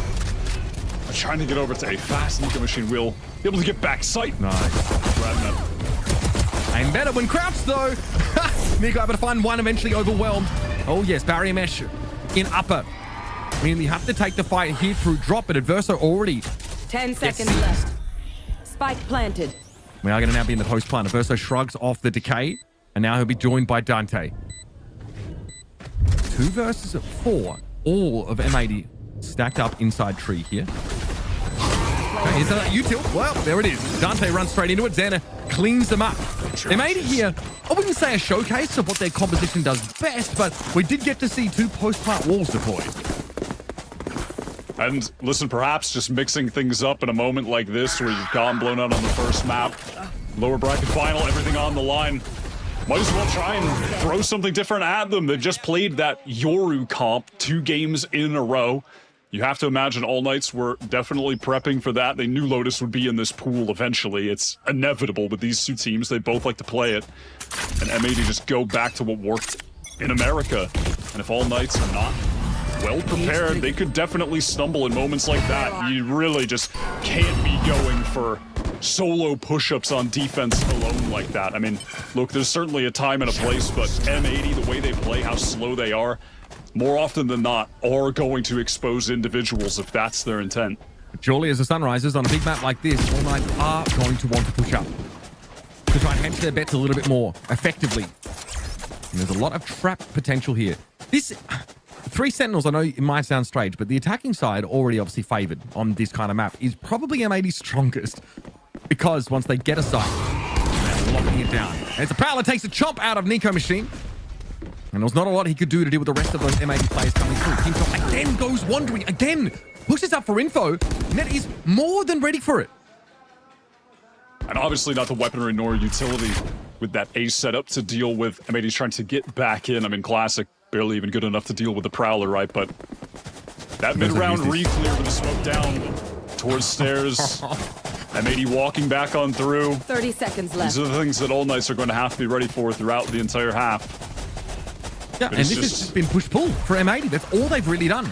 Dragging people across the map. Yeah, dragging around the map, planting the spike at 20 seconds left. Spike planted. This is what they do with this comp. This is how they found success with it. And I'm looking to see some of these different little executes they're going to mix in as well, because with this comp, when they were playing it in NA Challengers, they really favored finishing on the C site. And there were a couple little variations of how they tried to get into the site, and they were usually based around using Koala Noob's wall. So I'm looking to see if All Knights are going to be prepared for that, and also if M80 will, you know, will they find as much success as they did in respect to that, getting into the C site for free and then being able to place all of that utility down from their Sage and Deadlock. Now that is where the bread is buttered with this comp. I mean, even before that, right, so much hinges on Xander's util. Can they cut the map up with this controller utility to prevent them from, you know, contacting into crossfires? I think this comp is also really susceptible to operator play, just because they don't have anything really to force an op player off an angle, except I guess maybe like a you know, haunt or something like that. Prowlers. That's about it though. Yeah, you really just have to hope that you smoke the right angle, right? I mean, that's about all you can do. So A control here taken from All Knights. They've pressed up. They have the 2-man set up. Moment teleport to top level is M80 focused there. Attention towards C. Get information on the trip. Get that dealt with broken. But, okay, and now they know. Now they know. They were on Candid Cam. Careful. So, a lot of info over there for All Knights. They know 3 players were milling around C. They're probably not too surprised that this would sort of provoke a extraction here for M80. And now they have to fight into this, obviously, oft-contested part of the map. A bit of a crossfire set up, and they are pinging rubble already. They know Sabana's going to be here. So how do they clear? They get a Paranoia up there. Prowler won't bother him from his perch. Sabana, nice response. Koala Noob has to back away. That was a fault line coming through as well. 30 seconds left. 30 seconds. Where are you? One way's been refreshed. They aren't going anywhere. There's the TP out. Okay, Haunt does catch and denies the angle. One of the few forms of util M80 have to that effect, but eventually they have to walk in without a flash. And it's easy pickings for All Knights. 1 enemy remaining. Xander Feld and BCJ. Last man to work with it. No time left in the round. He'll at least get his. And that'll be that. AK get on the board, and M80 need to get into a site here for their composition to really be oppressive. Yeah, I mean, All Knights do exactly what you need to do against this comp on attack, which is locking M80 down at the chokes. You have to deny them from getting the space, or when they do get into the site, before the walls are, you know, coming up, you are able to flood fast, which they can do with the Neon. They have the utility to go for a really fast flood to disrupt M80 getting the spike down, disrupt them getting their post plant set up, operational, and clash. Jose, it looks like. They may get out at least. They still need to deal with the setup from going out. Baby door. There's a TP across there by Sabando, so he's going to reinforce that A side. Yeah, All Knights really want to anchor here as well as they can. Inverso pushing up here leaves a potential avenue for M80, but they're still going to be trap wired. Tinchoff here being a little bit more careful about how he surges up, and nice little one-way to play off of here.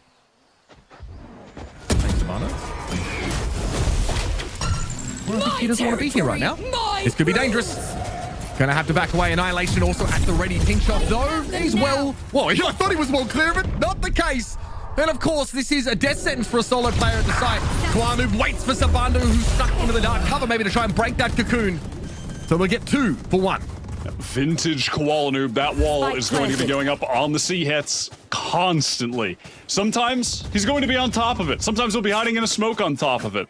Sometimes he'll just be up there swinging while Xander teleports across to the box towards, you know, the bend, the stairs, and they'll fight kind of double face together, both on the high ground. There's a lot of little variations that M80 will be throwing in when they go for these C-site execs, and looking... I mean... Can we talk about the Annihilation hitbox for just a second? Because that was wild. Obviously, it gets fired out like as a tube, but it makes like a little bulb at the end of it. So it's kind of hard to dodge it, honestly, around its endpoint at least. Yeah, Tinchoff definitely made an error just trying to get back into the site there. In that situation, you just simply need to get out at Waterfall. You just can't hang around at that part of the map. That's another tool that M80 used to get into a site and set up all of those walls. There was one towards halls, and of course that one at Waterfall that Koala Noob was playing on top of. So time 80 for All Knights, because this is a pretty unique style. Not many teams go for this triple sentinel setup. There is footage on it, but if you're All Knights coming into this tournament, you've seen M80 long since kind of go away from this strategy. Well, not long since, but you've seen them pivot off this. So you might feel like that footage, that tape, not as relevant to you. I have to wonder, like, if they have anything prepared for a look like this. We've seen this team, I mean, they have evolved massively over the course of Ascension. Yeah, I mean, it was just yesterday that both of these teams were playing different opponents, right? And then they have to prep for a BO5 on each other. How much can All Knights really prepare for M80 in that time? You know, maybe for their first match on day 1, I would assume that they've watched this stuff and they've been ready for it, and they have it in the back of their mind. But at this point, imagining that M80 would have stuck to the Yoru comp that they did just get a win with the other day. This is going to be tough. This is going to be really tough. And those little things, you're already beginning to see them add up. Inexperience playing against a deadlock when that Annihilation is coming towards C. Tinchoff just, his life thrown away. Sabando as well, who thought to try and save him, or at least like maybe find a trade opportunity off of it. Yeah, and then, oh, I'm running into a Sage Wall that Koala Noob is on top of. And trust me, that will not be the last time this game he's on top of that Sage Wall. All right, let's run it back. Again, you will notice these M80 attacks were pretty slow. Because they have to kind of clear everything manually. They cannot just, you know, throw all of their util in clear corners and be confident about them. They have to check them. They do have Prowler, of course. Oh, Net. Okay. Tinchoff and Net. Anime battle going over on the seaside. Those two have been clashing many, many rounds in a row. Eventually, Dante is overwhelmed here, but not before he takes his pound of flesh. Nico, of course, can confirm and check and get hit with the paranoia and spray down the corner. And they're going to walk into him. It's just too easy. So much further. Feed the beast. Clearly the game player for M80. Go on, do it. Just do the mug pose. I mean, willingly jamming their heads into the blender in Baby Door. See that wood chipper? That looks like the equivalent of a jacuzzi to me. Let me just Geronimo. It's Steve Buscemi being thrown into the wood chipper at the end of Fargo. Something along those lines. I mean, just throwing away. They were low on HP. It was tough in that situation. They know that they were, being enclosed on by the defenders, but still, Nico Machine now also with the Nightfall ready to go. That is, I mean, once again, this M80 composition is kind of what they do. They do need to walk up on you. Ideally, they've like put you in a grab net or like a slow orb at your feet before they do something like that, but they still have to walk up on you like that. And they had the paranoia, so fair enough. I mean, that's probably their best bet. It's the best combination of like initiating util that they had. Not even close. Shadows traveling. Swando just cycling those smokes. Qualnoob operator on attack does pick that up here pretty frequently. And I've got to say as well, for those who have not seen M80 play with this yet on Lotus, back in NA, they would play games regularly where they'd get 10 rounds on attack, or they'd start and get 10 rounds on defense, or get 2 on attack, and then swap sides and just never lose. It has been so swingy for them. 30 seconds left. And we head over towards Mound. And again, moments like that last round, triple swinging like a blinded player. Face your fear! Fine. Like that's reasonable. That's what this combat has to do. They really need to be careful of that spam out from the Odin. Savando, okay, can't see Koala. Nice use of that cyber cape. My goodness. Dante at least gets involved and found his couple. But now we're dealing with that post-plant util. Wall to waterfall. And a wall over on the side as well. Okay, that's dirty. That is so dirty. Oh, I'm sorry. No time left for M80 instead of perish to the aftershock. I was a little lost in the chaos there. I'm sorry, how much time did we let dwindle off the clock? Huh? Oh, I was a little distracted by whatever the hell was going on in that cage in Maine. And then Koala popped out, got the kill. Dante sliding in, getting the 2. Trying to fight them at the choke. Huh? I need to go I need to get my watch. Where I've lost track of time entirely. So did they. So did they. Nice angle. Utterly confused. Yeah, that is a great way to rectify things, though. Koala Noob finding that first blood. Hopping Sage. You'll love to see it. Trap here for Nismo. Clear that at some point. Nismo still visible as he walked into Dante's line of sight, but res instantly. Some spam shots going through that dark cover there, but Dante hasn't been shifted yet. He's still plenty healthy. Meanwhile, Adverso was able to catch Koala Noob as he was hoping to find people coming through Baby Door. And meanwhile, Sonic Sensors, stairs walled off. Tree is the only option for these players coming through rubble right now, unless they want to take their sweet time breaking that wall. This rolling thunder is going to connect with everybody. In they come, but BCJ cuts Dante to the quick in upper. Now, you're stuck in tree. A great place for all this util to be banked off the wall, lobbed in at you. Oh, Adverso aftershock. They're so scary. Another one to set off a kill for him. Now 2 versus 2. Adverso found 3 in the round. Oh, my goodness. And he'll finish the job too. Adverso, savior of 2 back-to-back rounds. Pure gun skill there at the end from Adverso. Look at him just holding that angle into waterfall. Aftershock. Pressing the M80 player out of position was just so ready. The reaction time was perfect.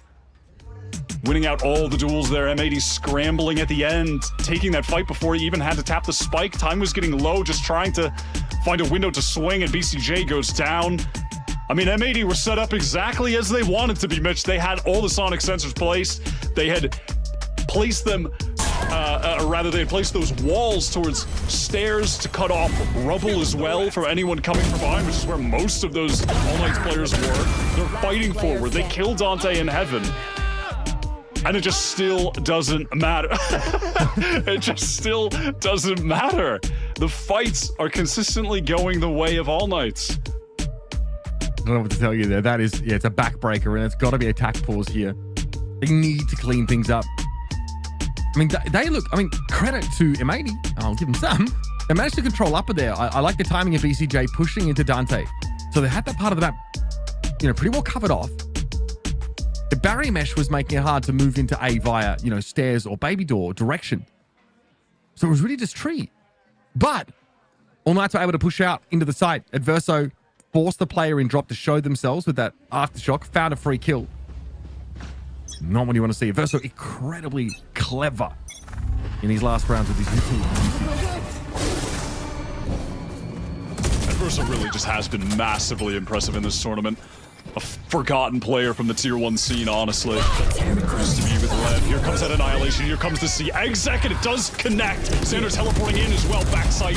Very close. For the blind. Sabando for 2. Trade it out. The ping shot wasn't saved from the cocoon. So it's scrappy and it's messy. But M80 get the job done. Now they can move the way in, but they don't have that deadlock util available here for the post plant. They only have that save wall on site. And they're already watching Waterfall. So ultimately, that's a superfluous setup. Then we're going to break a hole in it as well to give themselves a bit more ability to play towards Mound here.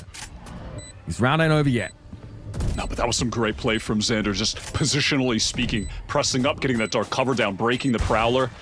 It's really causing more delay for All Knights to get in, wasting more time on the clock. Okay, here it comes, the spam. Nico caught Koalanu.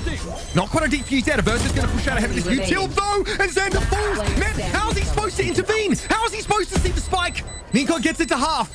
I don't know if Ned is exactly clear or where he is, and they give up the defuse. All Knights in a 2 versus 3. An entrenched post plant from N80. They shatter it. It really feels like something is crumbling in the communication and the mental of M80 right now. We're in a 3 versus 2. We've gotten all that space from Xander, so much time wasted. And we're just dying one by one at Mound with the man advantage. Can you just fight inside against an Odin? Like, can you just hold angles against that player who has to like walk out and crouch, no? That is just disastrous, man. Disastrous. They're in prime position to convert. They've expended ultimates to get there as well. Bizarre. They've got to rally, man. They've got to rally. I mean, this is extreme psychic damage that All Knights have inflicted now 4 rounds in a row. So here come M80 with some weaponry.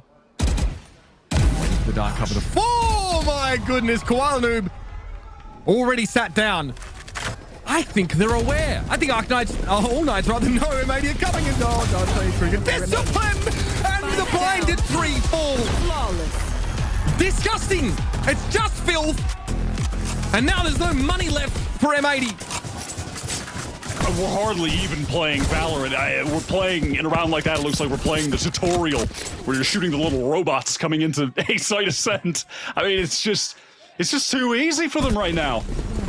It feels like it's destiny, man. Sabando just adjusts his mouse slightly to start things off. Immediate headshot in the smoke. Just tapping with the Phantom. This is a whole year. This is a whole year in the making for M80. They were built with Ascension in mind. Net wanted another chance, a chance of redemption. This team, we knew they'd be a contender for Ascension, and now, in one of the most important, their most important game of the year, they are dropped the spaghetti everywhere. They've got to bounce back from this. Wow, and Verso swung out of that. That's perhaps a bit too confident, but the speed with his Nightfall, thought they could hit Sabando as well. It's just so fast from All Knights. They're playing to the win con perfectly. The pace on that is sickening from them. I mean, all those walls, everything, be damn, man, we're going in. We are fighting together. For a second there, it really looked like, hold on, Verso's going in, he's flashing out and just swinging, he went down. How are they all there so fast? This is the game plan for All Knights. Get ahead of this post-plant util, catch them flat-footed, or at least off-balance as they hit these sites.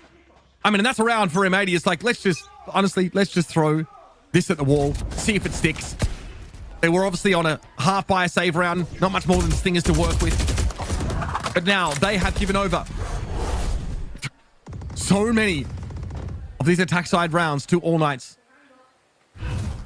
And now we can see the confidence starting to brim. Now we're cross-firing a push-up behind this one-way with an extra player with a fault line available here from that team side. Dante is ready to play off this util. He has been set up. What a paranoia. They don't know. He's just deciding what weapon he wants to use. Polishing his shorty, but he saves it for later. M80 do not belong in this game. They are not in the league of all nights. Last round. I mean, it's just textbook. Everything that's happening is working exactly as they drew it up. It's just so simple. Dante's in the corner. They're set up to take contact and distract, and they're just getting the freest kills. I mean, I hardly even know what to say. There's no team either, like on that previous round with the pace, there's no team that M80 have faced in NA Challengers that are as ruthless as this All Knights team. They play with the pace that they do in those situations. Find you. There's a lack of fear. Round 12 here, last of the half. M80 going to work with whatever they have.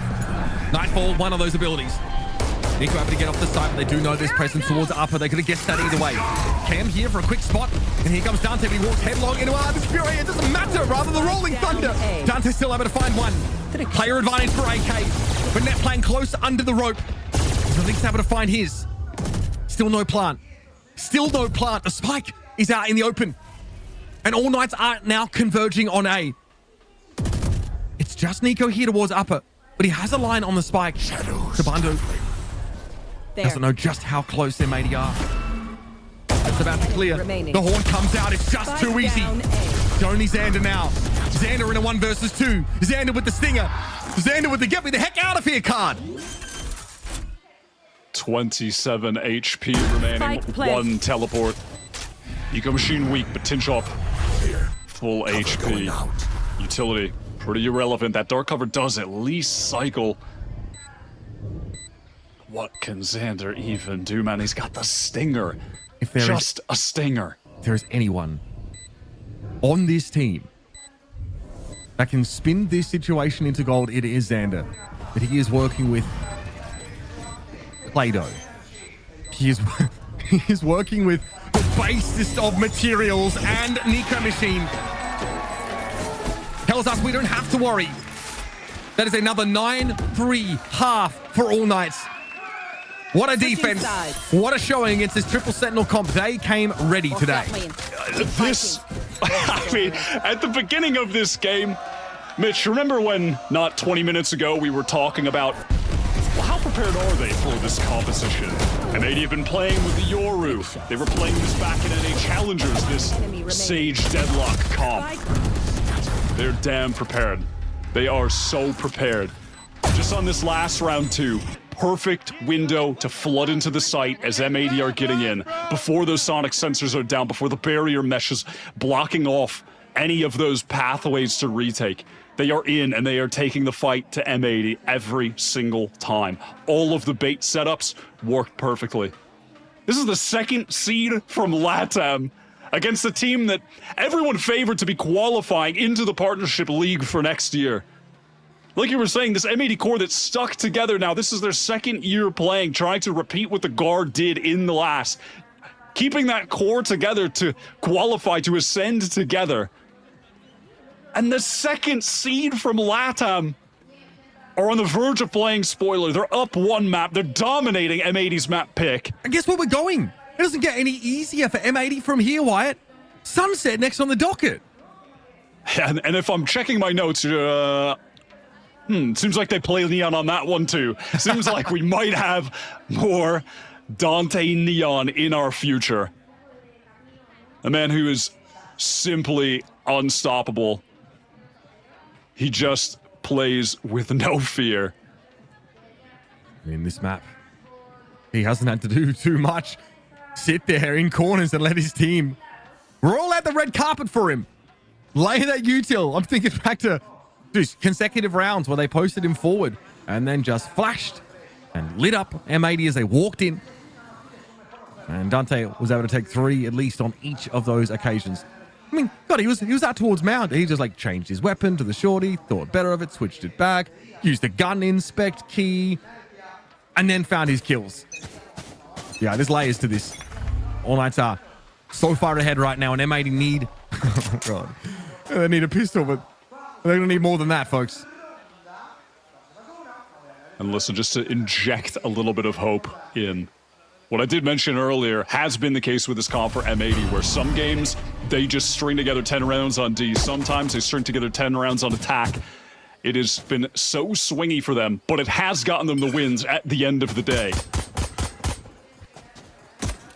So who knows? This could be enough. It could be enough if they get the ball rolling, if All Knights can't, penetrate these defensive setups when there's just way too much utility to wade through. I mean, that is the truth of the matter, is that All Knights cannot just run into this.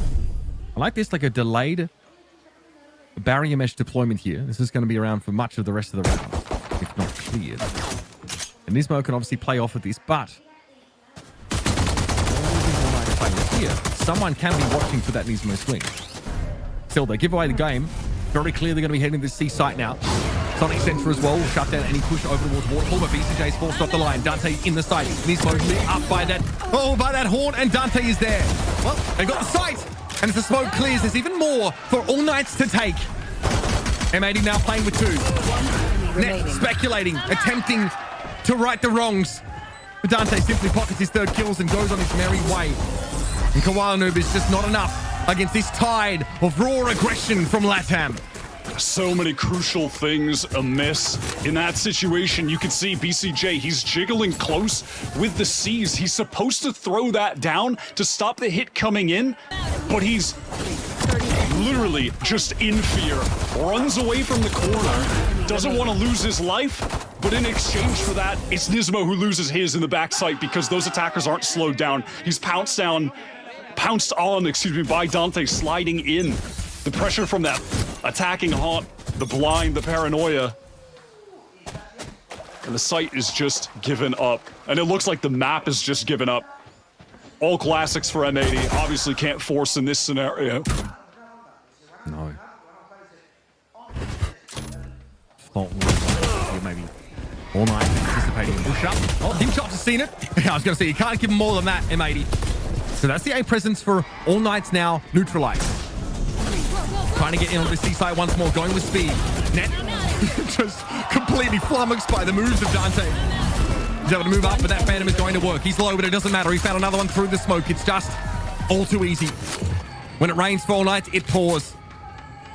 And M80 are getting absolutely dumpstered.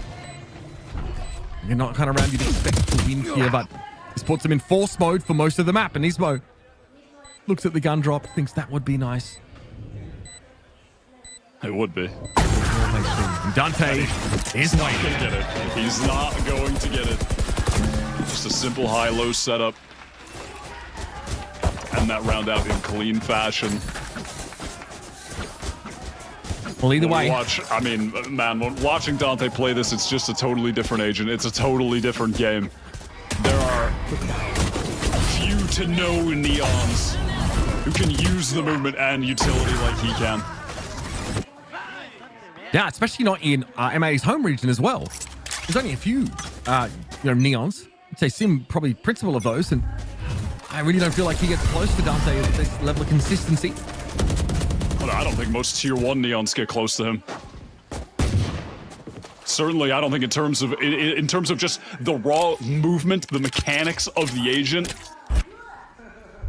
I mean, this is, I think, as good as I've seen any of the top pros in that aspect of the Neon play.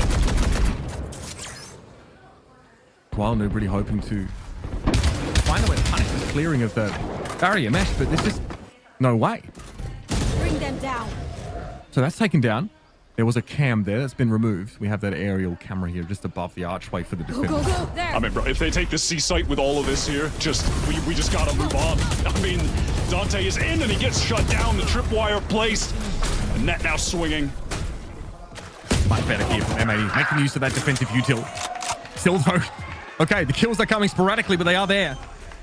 We're even. And now All Knights are in and on the site. Adverso quite low, to be fair. Tabano only with half armor. He's playing so far up towards halls here. Can he extract himself or? Well, yes, that's answered for us. Now we have an All Knights post plant. Remember how horrendously it went for M80 earlier. Now they have a haunt here. Right, so now they're going to contend with the Sage Wall. Okay, BCJ down on the side. There was Nico Machine to deal with him. Smartaki to smoke this. Koala Noob steps into it. I don't mind this, but they probably heard those footsteps. Yeah, taken down now, and it's just Nismo. Oh man, nothing is working for M80. They're running out of time. Match point. That's All Knight's just absolutely schooling them in the same situation that M80 had prior. And in fact, it was easier for them. It was a 3 versus 2. Look at that utility placement from All Knights there. The use of the fault line with the haunt that comes up on the Sage wall. Every single detail. This is the most one-sided game we have seen for the entirety of Ascension.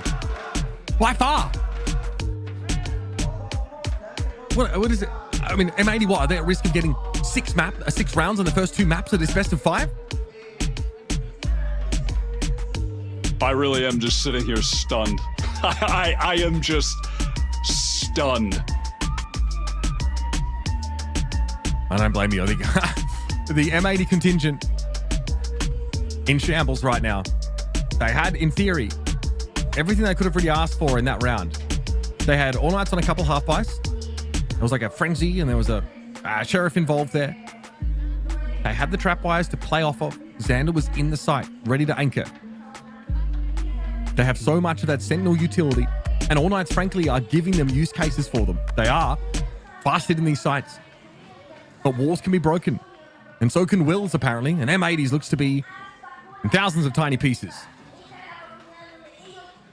These two teams, they were the first match for each other in this tournament. It was an M80 2-0 win. The games were an OT. They were so close. But M80 just showed a consistency in their team play, how well drilled they were across that series, that All Knights weren't able to match with just that aggression and that firepower.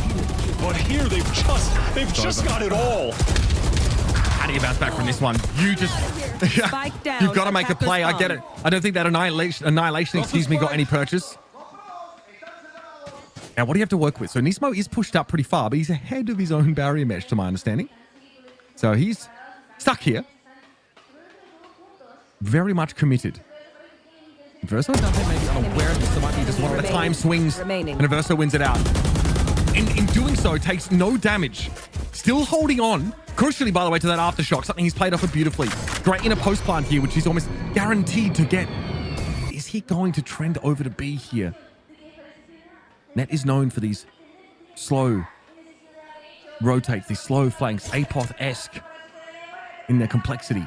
30 seconds left. He's made the right bet here, setting up by B. He's going to get this round. How heads up is that? Love that. Net. Nicely played. The newest recruit to M80. Joined up with them halfway through this year after the first split, after their original IGL Nitro departed from the team. At the very least. It's a weird start to it. Everyone sort of pushed up there. I think Nismo being able to at least trade a kill there is massive. There we go. Your teammate just won a clutch, is what BCJ is yelling. Trying to get the energy going, trying to get a little bit more tempo generated here in the engine room for M80. That really says a lot about what's going on in their communication right now. That says a lot. Trying to press forward into Mound, but the stun is lovely. Sabando trading out too. Right, grab BCJ trapped. BCJ on one though. That C is devastating for him. Now here with the paranoia. Now here with the kitchen sink. Okay. Neural theft here as well, going to work for them. Netgear just takes a raw challenge over towards that mound. And I don't think there's any coming back from this one. Koala Noob has a wall, a heal for himself, and a bulldog. Can the bite match the bark? Because All Knights have not moved. They're waiting. Koala Noob finds one. Down, C. Takes a bit of damage now up against 2. There is a Nightfall to contend with. And he's able to heal himself up at least some of that damage. Knows the wall's been opened. There's Nico Machine with the Odin. Doesn't give him the full fight though. Now Koala Noob has an opportunity to find a more suitable weapon. Yes, Vandal the hand now. 30 Phantom seconds rather. left. And of course, this time, All Knight's not overcooking on their positioning. They're heading all the way over to A. And Cam does see the pursuit of Koala Noob. Tinchoff has split off. But Nico Machine now trying to get over to Tree, sending that spam through. So aware that he could be coming through Baby Door. Of course, Koala Noob taking his time. Massive. It's not going to be. Tinchoff holds the long line from A. And that is 2 maps in a row, won by All Knights, a total, a paltry sum of 7 rounds for M80 across them. And listen, Mitch, I could keep glazing these guys all day long. I might as well franchise a Krispy Kreme. I'm just going to point out, I think, after that net clutch, hearing BCJ, that really tells the tale of what's happening in the M80 camp right now. The fact that he has to yell at his teammates and say, your teammate just won a goddamn clutch, to try and get them hyped for his teammate. I mean, that just tells the story of where they're at mentally. That just tells the story. I mean, you need time sometimes to rebuild that confidence and momentum. You need multiple rounds run in a row. And if you're also really low energy and you've got one player on your team yelling at you to get excited, it's not always easy to get into the mood.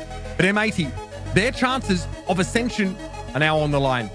This next map has to be a win, and it's going to be Sunset. A messy one, as it always is for these guys, and momentum is not on their side.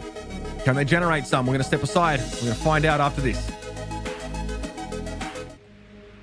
The game starts long before the game starts.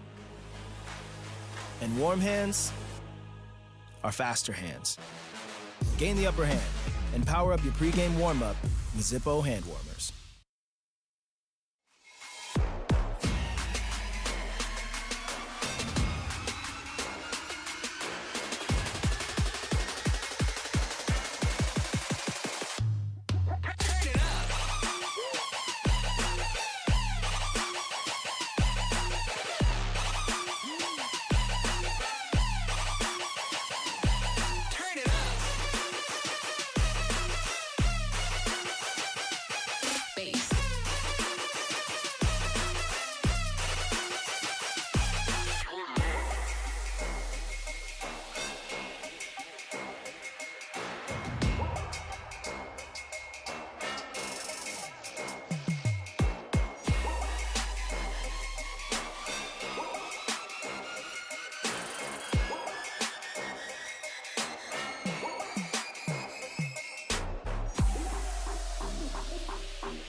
Well, it's not going to be just once, but Lightning striking twice. First 2 maps of this series.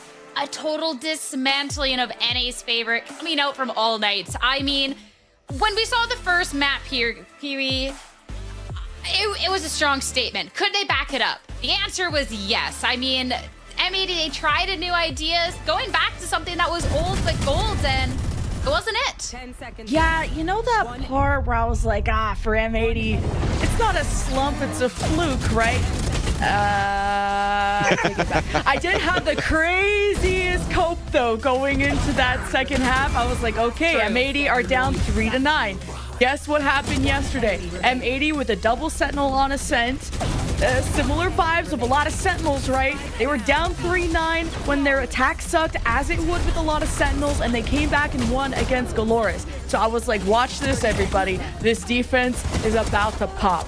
And I meant it in a good way, and it actually happened in a bad way. Turns out that, you know, the sentinels, they slow the Neon down, but it doesn't stop them. They just, AK just ran them down.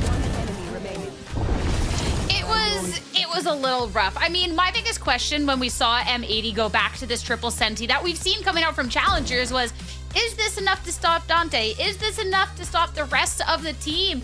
And M80, again, even leading with these first kills, AK, what they've gotten to show has just been absolutely phenomenal. I was worried after the matches yesterday that knocked them down into this lower finals in the first place, but this turnaround that they've had, Vance, the dimension that this team has had, these kills that they're getting, they're absolutely popping off. I mean, this has been crazy in the best way. Yeah, it's been looking so good for All Knights. I mean, you're still playing the 2 best maps that All Knights have been bringing into this tournament, and you're playing those 2 maps first. So you're getting that out of the way here for M80. That's my copium right there, right? Haven and Lotus, All Knights always looked very good regionally and pretty decent going into Ascension right now. But when you look at how All Knights played against that triple sentinel, it was actually quite good. I mean, when my big question mark again, and the same thing that Y was mentioned before too, was when you're playing this composition in North America with this triple sentinel, there was a lot of room that was given over for M80 to be able to really unload most of their utility on the attack side, which, as you could tell from a Sage Wall to a Barrier Mesh, it should be able to set you in good positions for a post plant. But the thing is they haven't really played against this composition that Dante's bringing out, maybe a little bit from the Oxygen, because I remember seeing a Breach in there, but overall, the Breach and the Neon to go into the fast retakes into these post plant scenarios when you don't have too much utility left for the stall and no utility to break, to create space, because you don't have nades, right? So it really allows All Knights to slide across and get all these picks. I mean, you're talking about for All Knights, we've seen the best 2 maps to be kicking off the series. You're getting a little bit of that NA cope. And we've seen with all the experience they've had in these best of 5s, getting knocked down to a position where it was close on the qualing. They were ups against VCT Esports to then lose the next 3. But with how All Knights has been playing today, I don't know how far that cope is going to go. There's a couple of rounds that want to go back on. And first, this 6 and 7, because everyone has been really, really stepping up. And first off, Adverso, someone who yesterday is wrong, wrong map, this is wrong map. We don't have to, don't do Dismal like that, guys. Don't do Dismal like that. No, forget it. Not that one. And sorry to cut you, but it does bring to a similar point, though, when you're looking at it now here, as we'll have it queued up. This is just looking at the time that was remaining to get the pick. So when you first started this game for M80, it looked like it was going to be a strong M80 map because they won pistol, they were able to work around the map. They forced the hand here of All Knights pushing more individually in pistol rounds to get information, and then boom, you're getting picked. But then what happens after that is they have weaponry to work with, they have their trips set up, they have all the setups for the defensive side, but it wasn't really being moved in to get broken up or to really work the map on the side of M80. So it then becomes a moment where you're burning on the clock, you're being stressed out, you realize now you have ults, you want to up the tempo a little bit more, but when you up the tempo, you're playing right into the playstyle of All Knights right there. And I mean, there's the clips from Reverso and the pop-off, and we're getting ready to get into the next one, but there is also Sabando with these paranoias. So good. Yeah. A little bit of fault from M80 not being able to check the corners because of that, and Dante popping off. And now we're going into a sunset where this was close last time, Jen. M80 took it, but M80 aren't performing on the day, and All Knights frankly has. Yeah, if you at least try to forget the sunset that happened against 2G, where the sunset was the third map, and All Knights lost 13-4. That was the worst we've seen All Knights in all of Ascension, just running out of gas at the finish line. And then you think about Sunset, where M80 felt like they were going to lose that against Galores based on just their history, and a weaker point in M80's map pool has been Sunset, but then they won Sunset 13-9 against Galores yesterday. So you hope that they can M80 can bounce back, but this is not M80. This is looking like M79 out there. I don't know, but this is not the team that are supposed to be the tournament favorites. That's exactly it. If we can see the M80 that we've known that we expected coming into this, there is that turnaround. But no, going into the Blacklight Agent Select, we'll have to see it here. And I mean, fans, we got surprised last time around. It didn't work out. We're going back to old. 2 points of copium right here for M80. Again, just as you mentioned before, All Knights, when they played the regional finals against Reta, they won both Haven and Lotus and then got reverse swept. But now Sunset's in the map pool. And the other point of copium for M80 was that they tweaked their defensive side, which really shut down Sato on this Neon play as well. So there is a chance potentially to turn it around here for M80. So Sean Garrison, chat, it's time to cue back that Dumb and Dumber clip. I think that there is a chance. I mean, last time these two teams met right early on in groups, All Knights, they couldn't close out the map. So close, but now they have the opportunity not just close out this map, but the series, go on to up into the grand finals. We'll have to see if they can do it. Head back on over to our casters, Uber and Wyatt, for Sunset.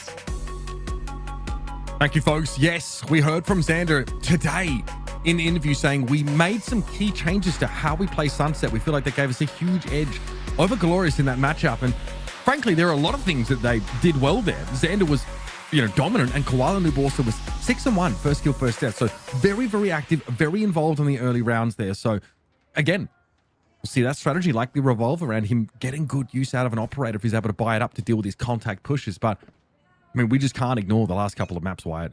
The amount of momentum that All Knights, M80 were flattened. If you're an M80 fan, you better hope that Xander is oh so serious when he says that. Right now in the series, Dante is plus 22 on kills as the Neon. And he's going for the trifecta to finish things out 3-0. The second seed from LATAM. Besting the team that everyone had favored coming into this tournament, coming into this year even. Looks like M80 are requesting a evacuation of All Knights players from the site there. They disrespect the one way over towards long and they move in pretty quickly. Tinchoff happy to give a little bit of that ground, but now he needs to play from behind these annoying one-ways that Xander will set up. And there's going to be a flood of players coming out for Blink here. Koala Noob had best be ready. A lot of presence here on the side. Dante fake peeks it, checks it, a little feint, and slides in. BCJ taken down, but Koala Noob and Nisma able to stand up. The latter, though, picked off as he tries to find an off angle towards Link. And Koala finds 3 in the round. That is big, and it's a great start for M80. Hard to shake off the last couple of maps, but this is how you do it, round by round. That is the kind of situation where M80 normally thrive. Haven't yet in this series, but finally for them, a glimmer of hope. One of those moments where you're playing a big 5 versus 5, something that they could have really spent the time getting so well drilled, and have, and they show that they have very consistently, just not in this series, but right there, swinging off of each other, nicely set up crossfires, denying that effort to get back in through Link from All Knights. Koala Noob with the Vandal in hand, and for the first time, it feels like M80 have gotten even the tiniest, smallest bit of momentum, or not even momentum, just something in their favor in this series, something that they can just feel any bit happy about. Tinchoff's camera there, almost invisible in that position, but they are not going to see this walk up in mid. Couple pings go there. Tinchoff moves his camera around. Again, if you play close to the wall, you can't be seen. And there was no way Adverso was going to be ready for that. Nice take of mid here. Dante classically able to find 2. Probably won't be much more than that to speak of in this round, though, as Sabando comes in late with a smoke in his way via Link. It's nicely read by M80. A part of the map that there was no AK controller. Cleaned up by Net, and the important guns will remain available to M80. Net bringing in that Ghost and leaving with the Bulldog. Finally, something for M80. a little bit of time off between the last map to reset the mental, hopefully, for the M80 fans. I mean, that is the biggest aspect of this series right now for them. I have not seen a team look so mentally crushed as they did on that prior map. I'm still really hanging on to what BCJ had said towards the end. Right now, they look to be taking B main fast. It's a trap setup. Paranoia, quick TP away there. They weren't quite quick enough. Xander at least got out of trouble. BCJ left behind. In the meantime, you might see Adverso look to continue shoulder checking mid to see if that's the next avenue for M80. It's definitely slowed the attackers up. And all the while over towards that A site, Nico Machine had pushed up. He had thrown a Prowler out and broken the tripwire of net. So M80 could be feeling potential pressure from the opposite side of the map. And due to that, they're just walking into B, but Xander for 2, but that's just not enough. I had to bail them out. Dante as well, with an audible, thinking maybe that was the moment there'd be some pressure from mid. Maybe that would have been better. But it was too slow for net, who couldn't get control of that part of the map and opted instead to passively control it with the camera. So there was a chance for a crunch to market now. Net simply has to walk up and with 35 seconds, find the best place to go. Quick check at the cam there. Might have spotted Adverso in mid, but they have shut that market door. This is Net's only real chance at the round. A long walk to A. Yeah, just going to have to full sprint. All Knights more than content just playing together with the 3. Winning this out. I'm going to tell you right now, Mitch, if Net wins this 1v3 clutch, they better be goddamn screaming like BCJ asked on the last map. Probably feel like it's hard to get ahead of themselves. And they don't want to overheat. But at some point, you really need to find a little bit of energy. Can Net give it to them? He hears the steps. There's a lot of pings over towards that spawn area. They know, oh my! Okay. Dante flattened there. ADS from Net. Claims the kill. He knows he can get 1v1s here. Nico gets it to half. And Net can't quite get there. Oh, that's a heartbreaker for M80. But an expensive round for All Knights. That is a heartbreaker. I mean, what a moment that would have been, but still some great work done by Net. Just getting the spike down, getting that additional cash, and keeping All Knights credits really in the dumpster. So all things considered, not a bad bonus round by any means for M80. If they take this next, the economy is completely in shambles for All Knights. In fact, they might even be hard-pressed to buy now. We'll have to see when we get back into things. Yeah, money's not great. No, it's not. They just can't even afford to buy. So M80 have a chance now to get a 3rd on the board to actually build their own economy. Keep rolling towards some of those ultimates, rather. You know, get BCJ close to that crash. Start to get some movement as far as that goes. Crucial when you're running the Gecko to keep that ultimate coming. It's definitely a little late as far as attacking Geckos go, to be fair. I don't think BCJ has had much chance to plant. He actually got picked off at the start of round 2. Who's next? All right, here's the Dizzy that is going to force off the angle now. Dimensional drift for Koala Nubu, who has been getting those ultimate orbs. Check the site, clear the corners, and open the way here for M80 to set up. I'm back. So full post plant now set up for All Knights. Dante can definitely slide on him with this overdrive. Wouldn't put it past him. No, certainly not. That duo of ultimates, the Dimensional Drift and the Thrash, really are kind of the linchpin of this M80 Sunset attack. They try to get them both active as much as possible. BCJ planting in the orbs, going the way of Koala Nubu. This is a nice little setup. Paranoia ready to go towards Link, and BCJ ready to fight off of it. Here comes Dante. Already, but nobody to see on the side. Where are they all? They're playing well and truly off of it. And he's smoked down. Xander, those have at least fight it back here. At the overwhelm in towards Halls. That is big. Still, the defuse is an issue. The ping out there, I think, of Nico Machina was low. We have an aggressive TP forward now by Xander, who wants to fight.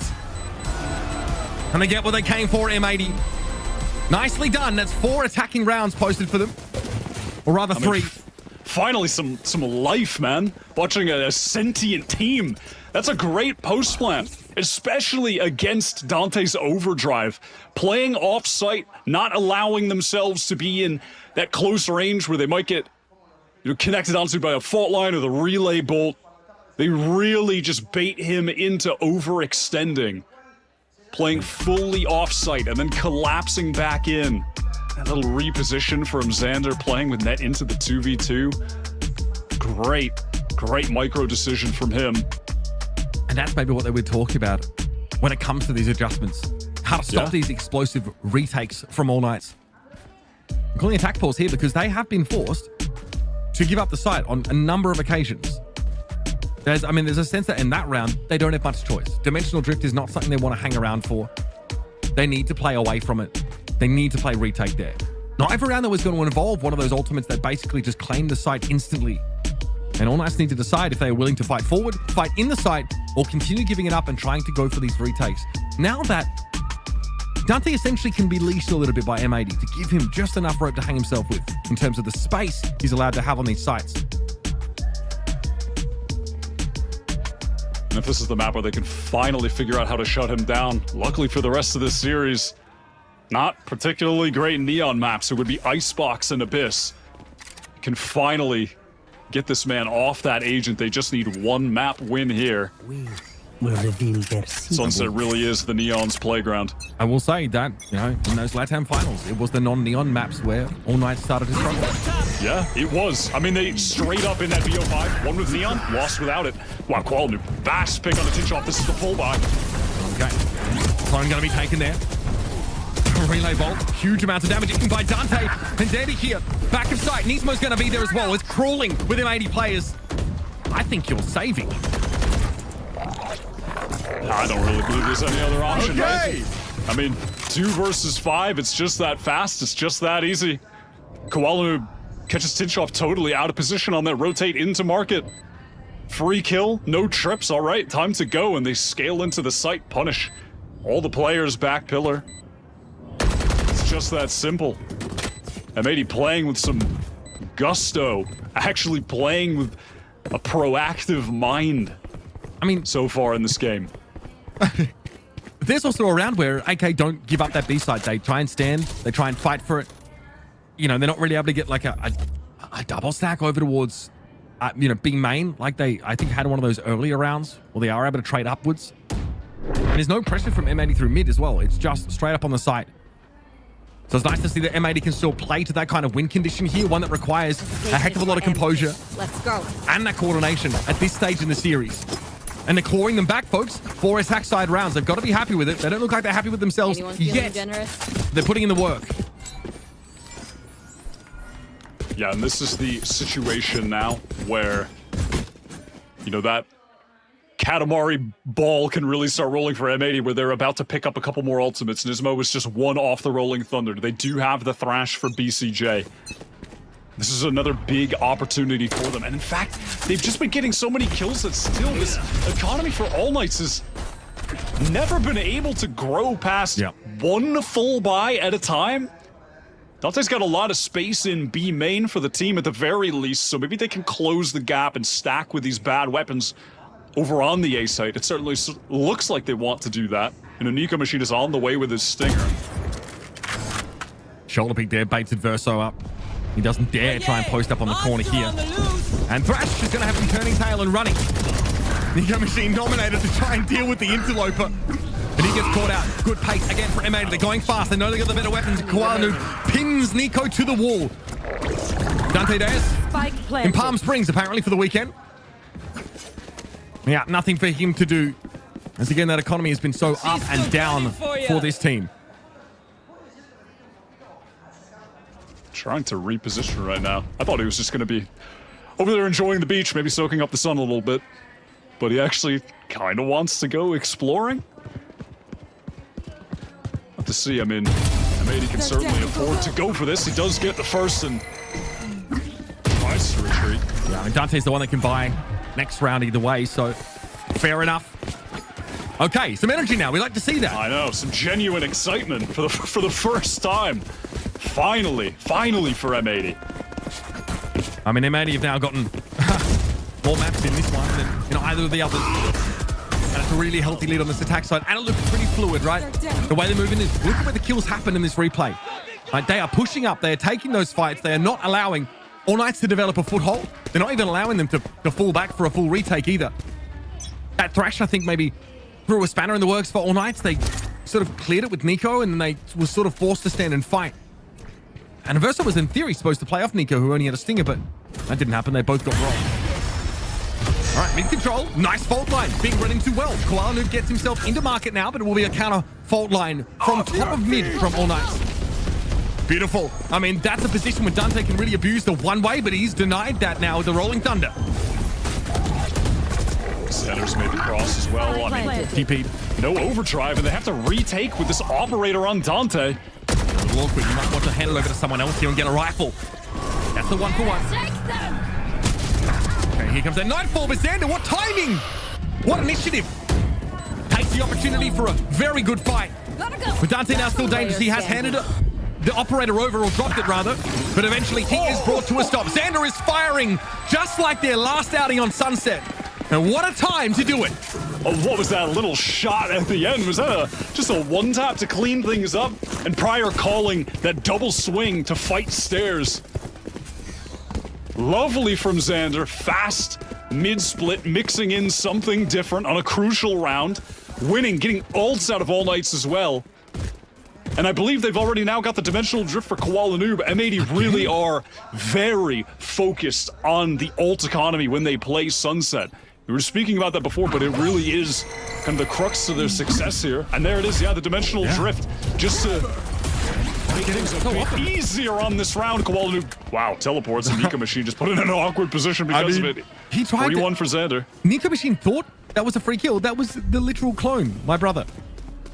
So he swung into a fault line and tried to find an easy swing kill with the stinger wide, but that was all a ruse. Subando 1 kill for the map so far. Not looking himself here. Let's a press up into B main again. They've done this on prior rounds when it's offered up for free, and it's going to be the re-clear. There's that dimensional drift. All right. Does Koala Noob check? Yes, he does. He spots the leg of Dante, and now into the vault line, in a lot of trouble on the run. That was wild. That wasn't even a clone at the start of the round. I think that was actually a TP out by Koala Noob. That is crazy that he gets the kill off that. And so we see All Knights here really doggedly try and defend that B site. M80 now. Up into mid they go. They can have an easy top mid wrap here. The issue maybe is that Verso is already pushed off the A side long since. We won't see too much except maybe a backstab opportunity on Net here, who's in tiles. Those two ships are about to collide. Not watching for it. So it's a weapon recovered for Verso now. Only Vandal on the field. Koala Noob, though, trying to respond. Verso finds another one. Starting to pull at the threads of this M80 sweater. Rolling Thunder as well for the retake. And a player advantage despite weakened weaponry for All Knights. Great cam. In comes Dante, swings and is pounded by Xander. The one player to stop momentum in a big way here. Can Verso get ahead of this? Yes. BCJ brought down. Rolling Thunder rendered him impotent. And now it is only Xander left. Low health is Verso. Now Xander needs to swing. Look for Subando. Comes in with a stinger. Big damage up front. And All Knights, they scrape themselves another round here on this defense side. M80 going to be kicking themselves for that, but I don't think that will deal the mental damage to kind of break down the walls that they've been able to mend so far in this game. Frustrating nonetheless, though. In a situation where they've lost every bit of map control, they really just can't afford to be spread in any way, as Net and Koala Noob were disconnected. And Net should have been feeling a lot more uncomfortable in that position than he was. Everyone really needed to gather up together. But still, the lead is there. I do want to point attention to this operator from Dante and the matching one from Koala Noob. The door shuts on any potential of them having an engagement in mid, at least for the time being. I mean, that tells me that All Knights do not want to retake. Controlling top mid here. Nico Machine on one side, Adverso on the other. First opportunity, but the operator peers in. Oh man, that's nice from M80. They've cleared top mid now, knowing they're going to be pulling at least one player out of position. They'll head over to A. That looked like it was even just a bit of pre-fire from Nismo. Watch them run. Nicely handled, and now they just need to play together to clean things up. Yep, a little teleport, little bit of information. It's just Tinchoff playing Link, smoked off. You know, at best would maybe get one with a trip if he's so lucky. This is a spot from Subando. Oh, but caught out from Nismo. So aware. Not even sure how he sees that. It was almost a shrug there from Koala Noob. And again, now with this operator, it's pretty awkward. Not really a retakeable situation here for All Knights. Full strength M80 around in which that money is going to continue to build. And now they're displaying a level of dominance that we saw from All Knights on those last couple of maps. Finally, feels like they've managed to right this ship.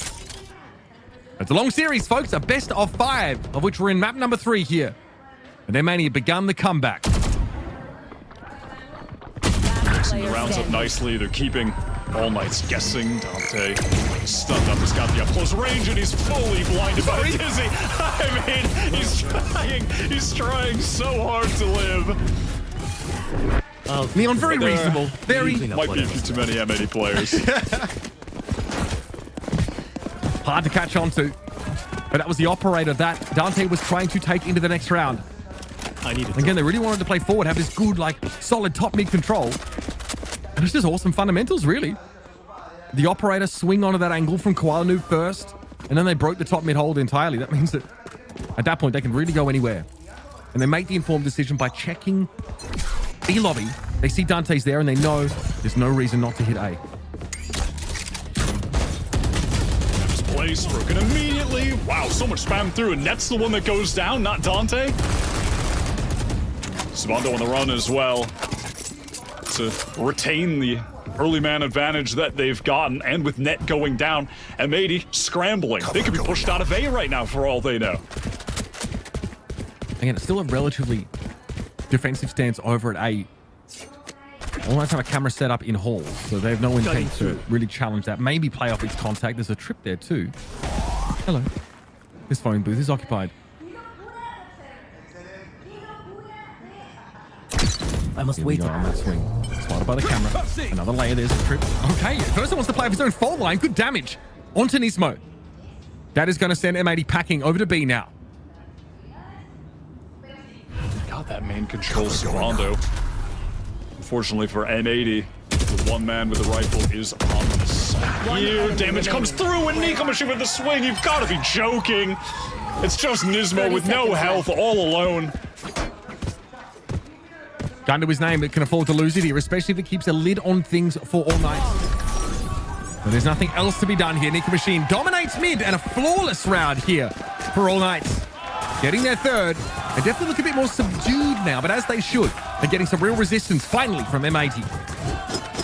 The 2 rounds that have been lost in any recency from M80 were the rounds where All Knights were able to, in some way, destroy the trip over on A side, have that removed, and it was also an eco round both times. It's just been ecos. We're getting very late into the half, obviously, and M80 are on the precipice of just having a litany of ultimates to try and at least get that 8th on the board, if not now, but the next. The mid control set up for M80 now. Threatening another one of those nasty overruns into top mid. Hey, what? They're throwing up the util to indicate that. Okay, so they're going to go over towards this A side here. Koala Noob did sort of throw a gate crash away, signaling something else. Here's a Verso, good fault line, doesn't stop. Wingman, no one's there, just pops out. Keeps them little man nice and protected. It's all of AK grouped up here in Hall, so Nismo's going to make his way and try and unravel this a little bit more. Thrash, slid past by Dante. Savano gets the better of Nismo here. It's up to Xander and VCJ in the 2v2. He's blinded. Xander's able to win that one, though. Now Nico getting close. Remember, Wingman got the spike down, so time absolutely of the essence. And Nico has to contend with this. Prowler goes digging. Comes up with Xander. Attempts to seizing in the back of the box, but Xander. Oh, how do you win that, Nico? What a correction. Not just of aim, but also, of course, for All Knights. Finally getting 2 in a row. Every round they've gotten has been... It's been a scrappy one in one way or another. It's either bad weaponry or a situation like that with one player stepping up. We've been talking a lot about the mental for M80. You could hear an aspect of that in the background, and that is the crowd being just a little bit on the side of the LATAM team All Knights. Just a tad. Just a small amount of support for the Nico clutch. Dante's got that operator back. Overdrive as well. So won't need a gun to be donated if it comes to retake. Xander's been fantastic on this M80 attacking side. Koala Noob also huge impact. Who's next? Let's go have a gander. Let's see what's what. As we head over into Boba, Dante finds VCT early, though Koala Noob pops out behind the fold line. Dante just derails him, and it's hand-to-head stuff. But again, Xander, Mr. Consistent, keeps this one on the rails for M80 for now. But he goes down, and Ismo falls, and Verso I have retrieved the spike. stops them in their tracks. I mean, Mr. Consistent, brother Adverso is alive. Actually, just the rock of this All Knights team. He has been so consistent this entire tournament. What is that slide from Dante? It's just wrong. Like, I mean, yeah, it actually is. Koala Noob, there's going to be a tech pause because he needs a new monitor. I saw him throw his head back. Yeah, I think I saw the fist just go straight through the screen too. Spike planted. I mean, I'd be so furious. She's so frustrating to deal with that mobility. The pole line setup was perfect. C9 had this composition going earlier in the year, right? With Oxy obviously on the Yoru, having him pop in to follow up on that kind of util, out of dimensional drift and the like. Net here has done his job so far this game, but this is a big one, and Adverso had to be him, huh? We'll be able to end the round of the half. All Knights, slow start, but get there 5 on defense. I mean, even just on that jump up, he wins that duel. Adverso has just been such like a surprise, honestly, in this tournament. You know, had looked good within his region, and I had mentioned it at Lotus, but really one of the forgotten names of, you know, more of that early time of international tier 1 Valorant, playing with that first iteration of Leviathan that debuted. It was eventually removed from that roster and had just been, you know, a name kind of etched into the dusty tomes and not much more than that, and is resurfaced as a fantastic initiator. Really one of these surprises of this tournament for me. You know, you expect to see some of the young ranked demons making a name for themselves here, and they certainly have, but you know, a player that had fallen by the wayside from the top and is making a serious case to get right back there. You know, that's another part of Ascension and this circuit that is really cool to see. Composure here required for M80. Really felt they were starting to run away with it. A very reasonable round total for them on the attack side, for sure. But that does sort of require them to go back and be just as solid, if not more, defensively. And yeah, I mean, I mean, just watching from Koala Noob's point of view, it's crazy what we saw. And it's pretty common for tempers to flare in situations like that. Clearly the monitor didn't have to be replaced, so there is that. That's handy. Now, the last time these two teams played each other on Sunset as well, it went to OT. It was even, with both teams getting 8 attack rounds. So we'll have to see if 7 is going to be enough for M80. I mean, it needs not be said, but this composition from All Knights on attack is so strong. It is so hard to slow down on Sunset. You're basically playing a game of retakes. Dante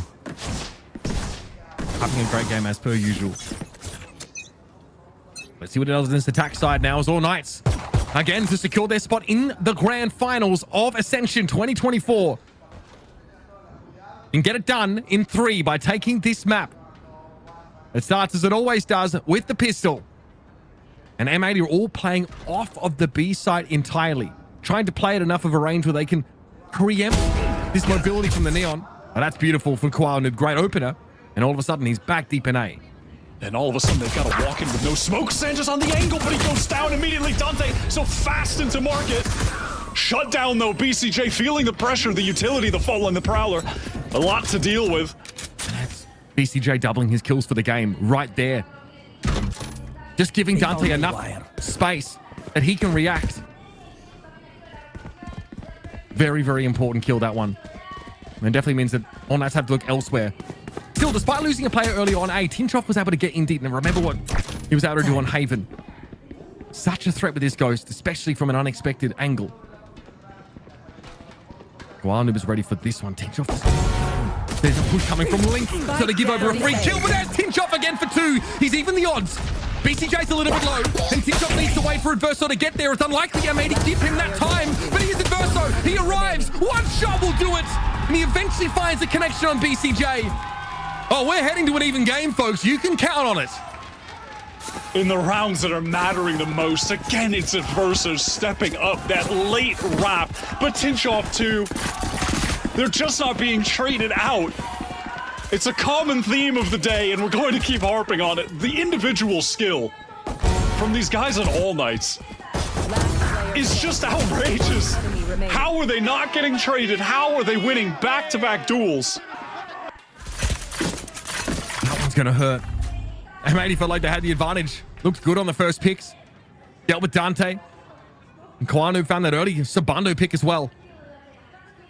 Now they're relegated to Fisher Price weapons. There's that main smoke here. It looks like Nismo doesn't actually want to play up close in that corner. It's a position we've seen work time and time again. One that Xander loves to abuse on that B side.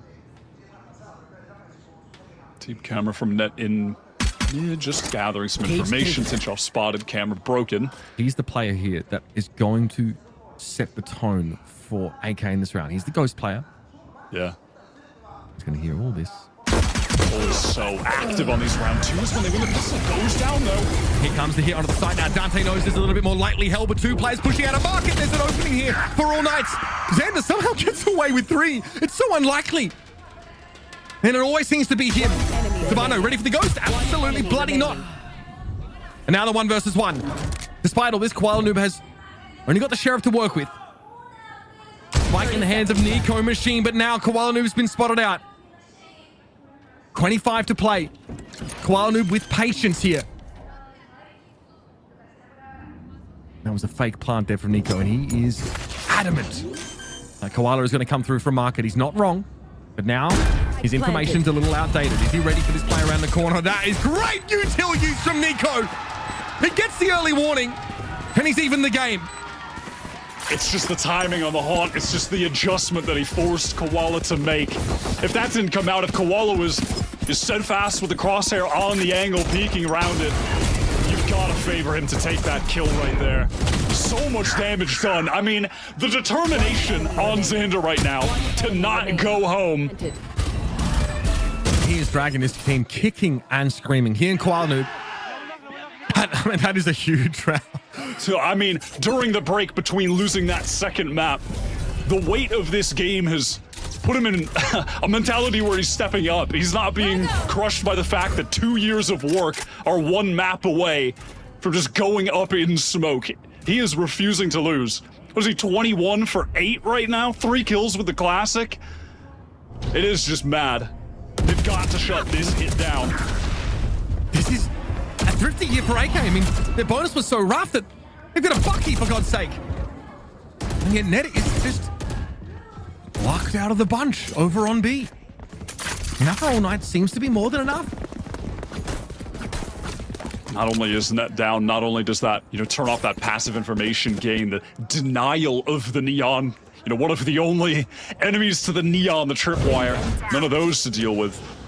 But Nico Machine living with 5 has the Nightfall. I'm sorry, are they going to dare try and sell a fake with it?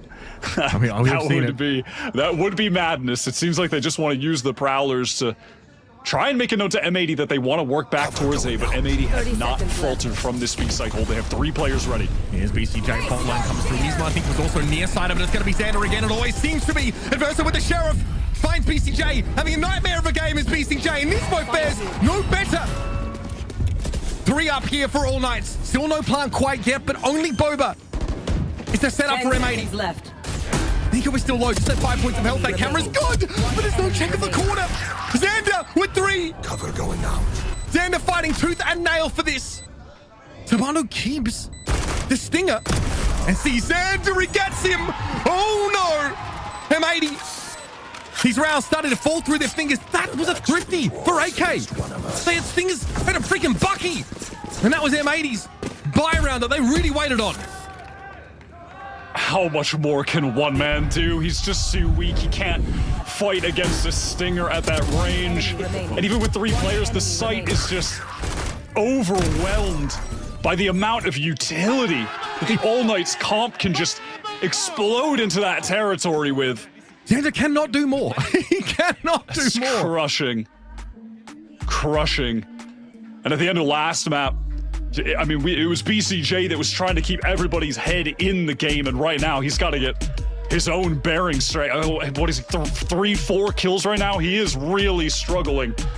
A veteran that has had dominant performances on the Tier 1 international stage back with XSET. You know, has made top 4s.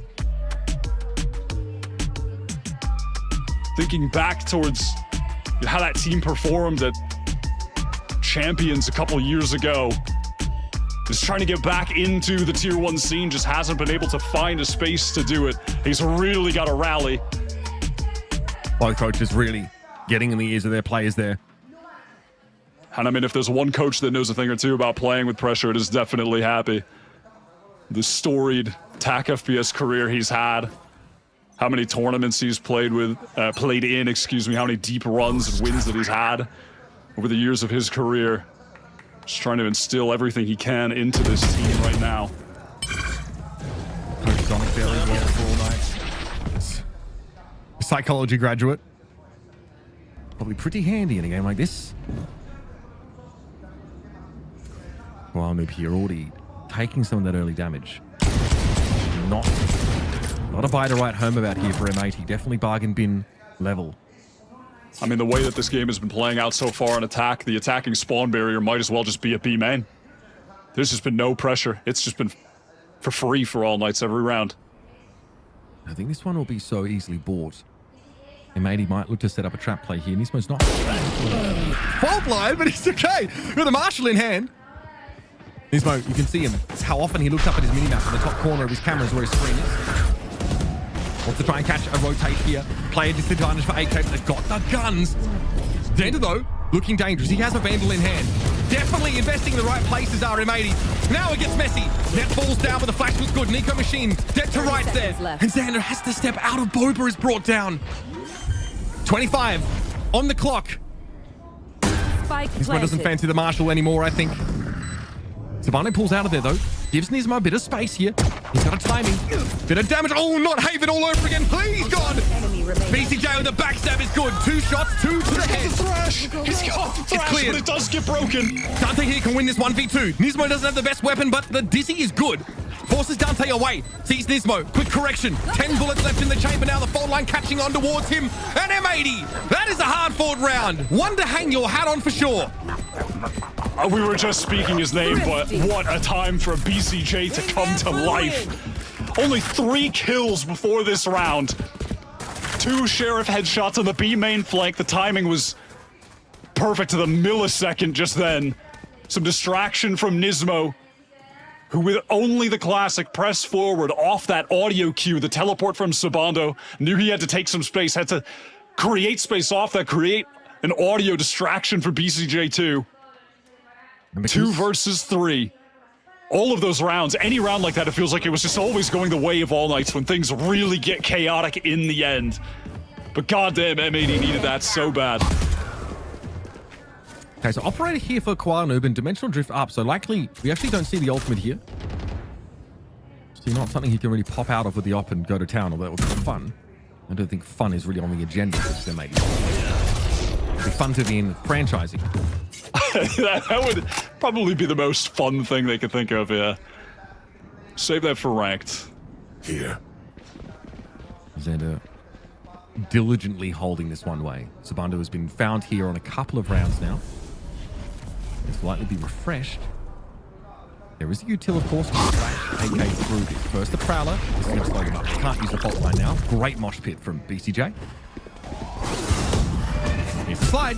Out they come, and now the ground's going to be given up. M80 just sequentially want to fold back a little bit. Relay ball catches on his end, though. We're trying to TP out. This is so messy. Rolling Thunder from Adverso. Looks like it actually caught on to Dante as he was ahead of the curve. My goodness. Xander. That is not what you want to run into there. So much util. And the Aftershock claims the star player for M80 in this map. Absolutely dismantling that A setup, and now heroics required. Not going to be a hero today. Timing really hurt KoalaNoob there. He had an opening. Adverso crossed. He still is able to find one, perhaps trade up to a better weapon or a more suitable one here. Nismo getting riddled with shots. He stays out and away as long as he can. A fault line here might set up a push over into spawn. There's the flash comes from KoalaNoob, still an operator in hand, but he's going out. He's not trying to do this anymore. Nismo at 3.3k is happy to see if he can get something for his trouble here. But All Knights aren't giving him that either, and so Nismo gives it up, walks away, and allow All Knights back into the lead on Sunset. Can't say I'm sure exactly what happened in A main as far as the disconnect that occurred between BCJ and Xander. When Dante crossed after that mosh expired that BCJ had thrown on the ground, it looked like Xander just wanted to be on the retreat, but BCJ was awkwardly walking out into them, perhaps from being flashed up, thinking he was moving elsewhere. A bit tough to tell. I mean, but then frankly, what's more impressive was what came after that, which was expecting Xander to get tucked into backside and punishing him with that C's Aftershock combo. That was lovely from All Knights. And it's unclear if they're really tracking the Rolling Thunder there, because M80 opt to play pretty far forward and really play around that one way. Maybe they don't want to fall back to the site and get Rolling Thundered off of the site and forced into retake, but it's kind of see what happened anyway. I mean, the playbook here for All Knights has been spectacular. Whole series. So many different looks. This man on your screen, Sabando, has not had to, or not really had the opportunity here to really be a nuisance. Normally one of the most consistent players on this team. And dangerous indeed, but KoalaNoob has the operator. Punishes that walk up, and again, Sabando will be neutralized. And that teleport away does a lot for Xander's hopes of getting some free kills here. Not expecting a second player in tiles. Surely it's just the Yoru, right?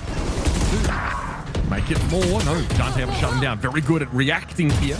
Mechanically, so proficient, but now he has to cobble around together with just he and Adverso. Looks like M80 might be back in to parity here. What a risk. What a risk to take on this round as well. Their economy was hanging in the balance here. I mean, still is hanging, obviously, but can't imagine that Dante and Adverso are going to walk away with this round. Intentions are just to save here. Money is fine here, but it might also be making sure that Sabando can be given a rifle and still have all of his util and armor. Those are the shots that KoalaNoob needs to hit with consistency, though, and it's those shots, those easy opening round shots are really what has made this M80 Yoru comp on Sunset so potent. They've won with it so consistently this year because he is able to just post up in any position and teleport anywhere else. He's just constantly resetting up on the proper angles, getting those easy kills. It adds a bunch of different angles to his repertoire, right? Oh yeah, I mean, you've got to be worried about everything. You have to be worried about that op just being anywhere. I mean, this is just ridiculous, but even though Xander was only able to get one, the rest of M80, BCJ, they were ready to swing, they were ready to help and capitalize, crush all those players in mid, so makes sense. Still, to attack well here done for AK, right? I think they are in a position to buy here well enough, but they are at risk of this lost round becoming 2 and putting M80 within striking distance of closing the map out. So we are definitely walking into the most pivotal map of this game, of this game so far. This round 19. It's All Knights economy teetering on the edge of obliteration, and M80 threatening here with this very inventive placement of KoalaNoob to continue to shock, to take All Knights by surprise, to sneak his first kills and thus the rounds away.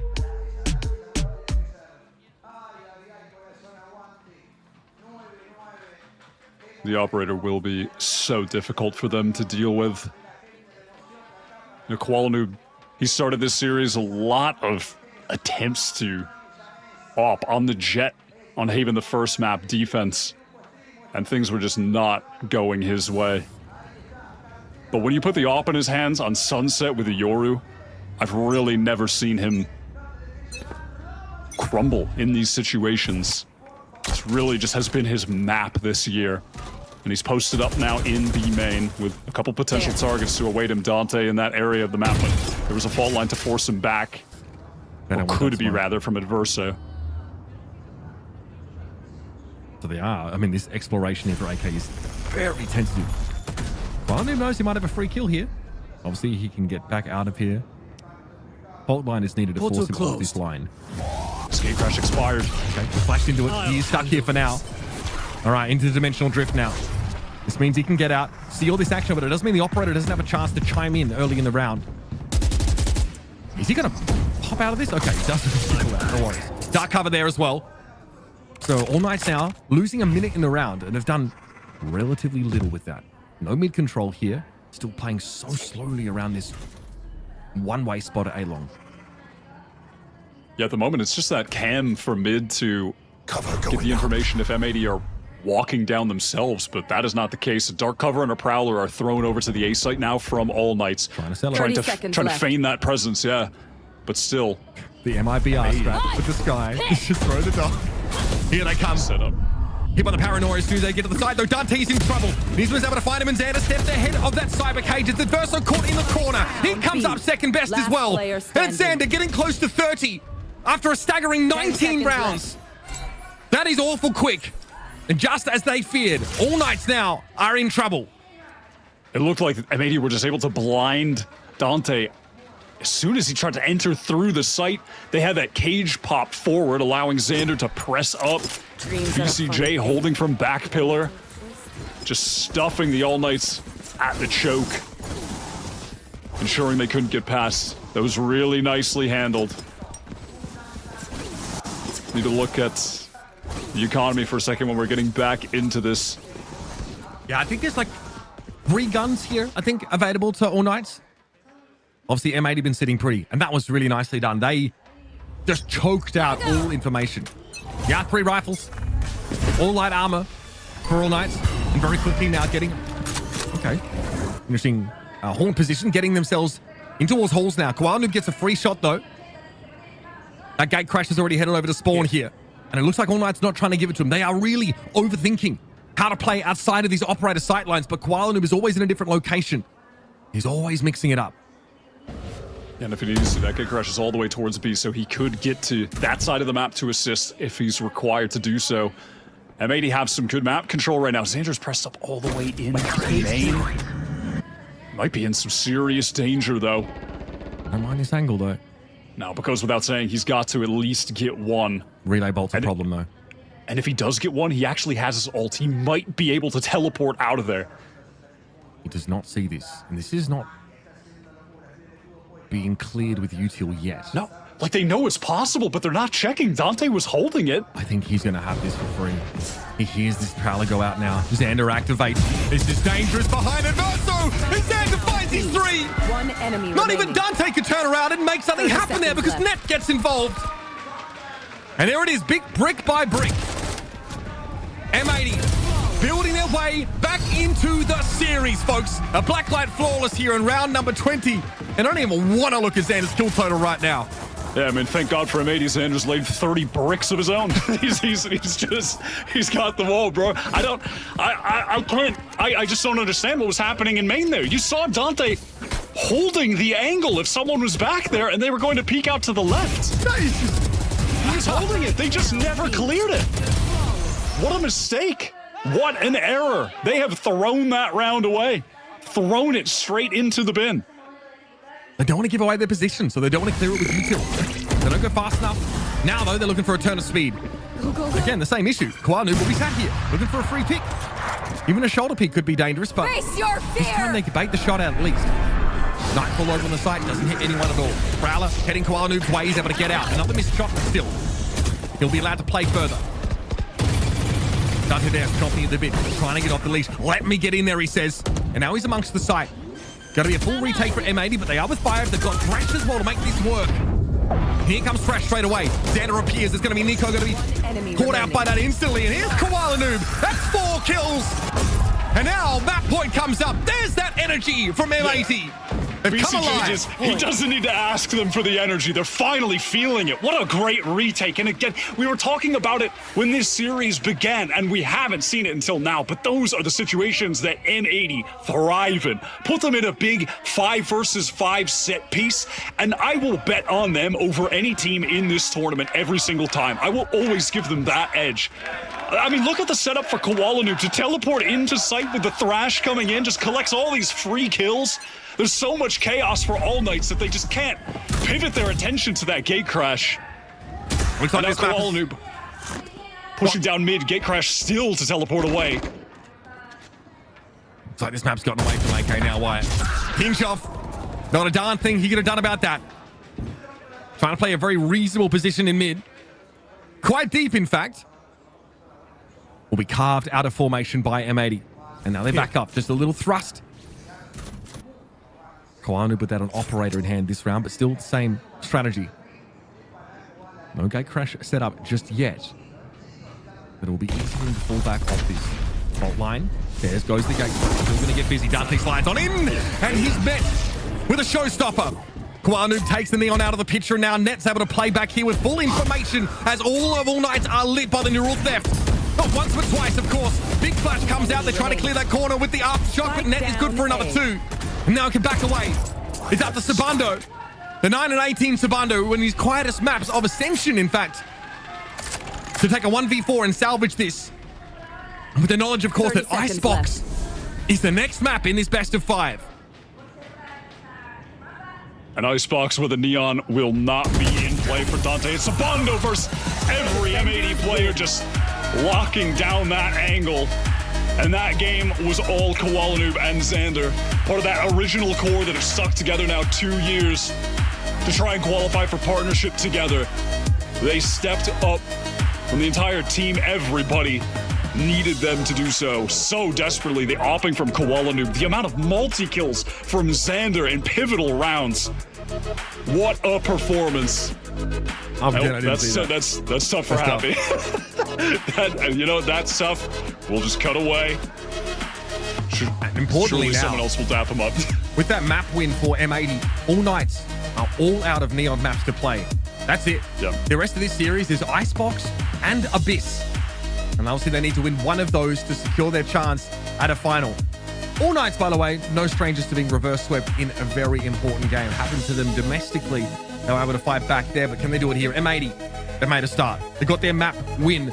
Now we head to Icebox after the break. Don't go too far. This one is heating up real quick.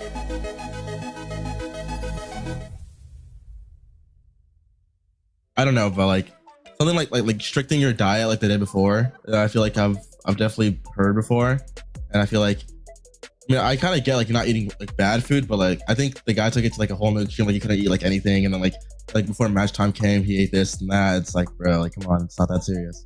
No. I think there are things that I can't really say, man. Like I have to keep it PG-13. Like they're weird guys out there. Like weird guys. Like people that don't eat. Don't have breakfast, don't have lunch, people that use the same clothes for matches, like the repeat clothes. I'm hoping it's just the outside, like shirt and pants. It's not really that crazy. I just find it really, really nice. My teammate, Luke Shaw, he's the same age as me, and he has a little diary. And like every time before a game, he writes down like all his thoughts and all his worries. He closes up and then he goes to the computer, and I find that really cool. Like Silence has a good one. Silence just have to be the first on shower like every night before the game. If he doesn't be the first, he says, we were losing, you know, I have to take shower first, and that's it. It's a crazy one. Well, people here are kind of weird, but Yeah, it's pretty much like this. If we win, like we are playing 3 days in a row, right? For example. So if we win the first day with the same clothes, they're gonna use the same, pretty much the same. I hope the underwear is different. I really hope about that. But yeah, I think this is weird. There is a few guys that do this here. Honestly, I've had very normal teams. I haven't seen anyone do anything like very crazy or weird. But I will say like some of my teammates, like you just said, they have to take a shower right before the match every single time, no matter what. And then other guys, we just go for a walk and like stand in the sun for 15 minutes and just soak it all in, you know. But that's pretty much it. Even when I was on LAN of like my other teammates, they didn't do too much besides just, you know, hop on, put on some music, get in the zone, and then do what you gotta do.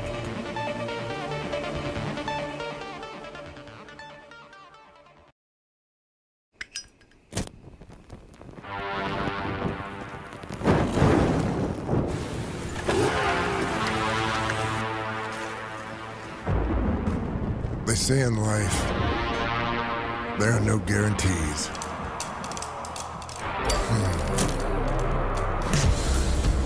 They say a lot of stuff like that. Slow it down. Play it safe. Hedge your bets.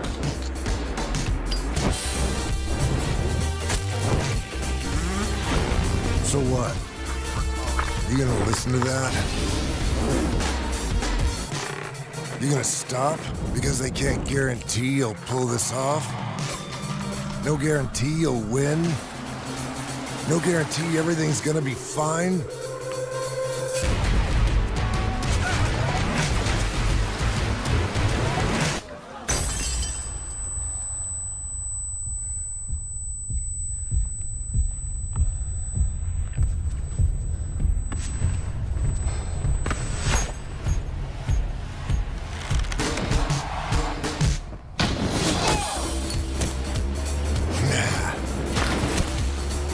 In life, you make your own guarantees. Nobody else will light your way. Start your own fire and keep it burning. And we guarantee you'll have one hell of a lifetime.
Came through with it again.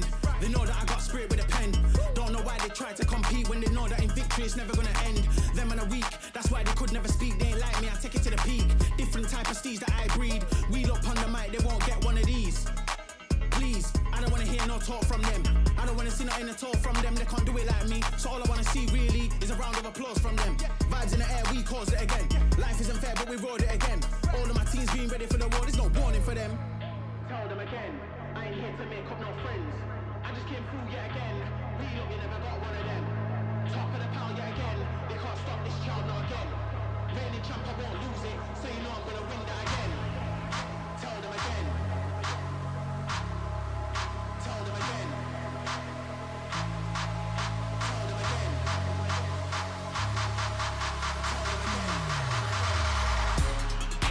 Tell them again. I ain't here to make up no friends. I just came through yet again. We love you, never got one of them. Top of the pile yet again. They can't stop this child now again. Reigning champ, I won't lose it. So you know I'm gonna win that again. Tell them again. Tell them again. Tell them again. Tell them again. Tell them again. I ain't here to make up no friends. I just came through yet again. We love you, never got one of them. Top of the pile yet again. They can't stop this child now again. Reigning champ, I won't lose it. So you know I'm gonna win that again.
about time to get it. It's about time, not forget it. It's about time. Never gonna get up, never get up now. Never gonna stop now. Whoa, you roll with me. Whoa, you roll with me. Whoa, you roll with me. Whoa, you roll with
Thank you for waiting, everyone. Back with VCT Ascension Americas, where we left off. M80, it was a slow start to the day, down 2 maps, able to close it out on Sunset to bring us 1-2 in map score in this best of 5 in the lower bracket. I mean, Jen, it was looking a little scary for a while. The first 2 maps did not inspire a lot of confidence, but M80, they seemed to woke up.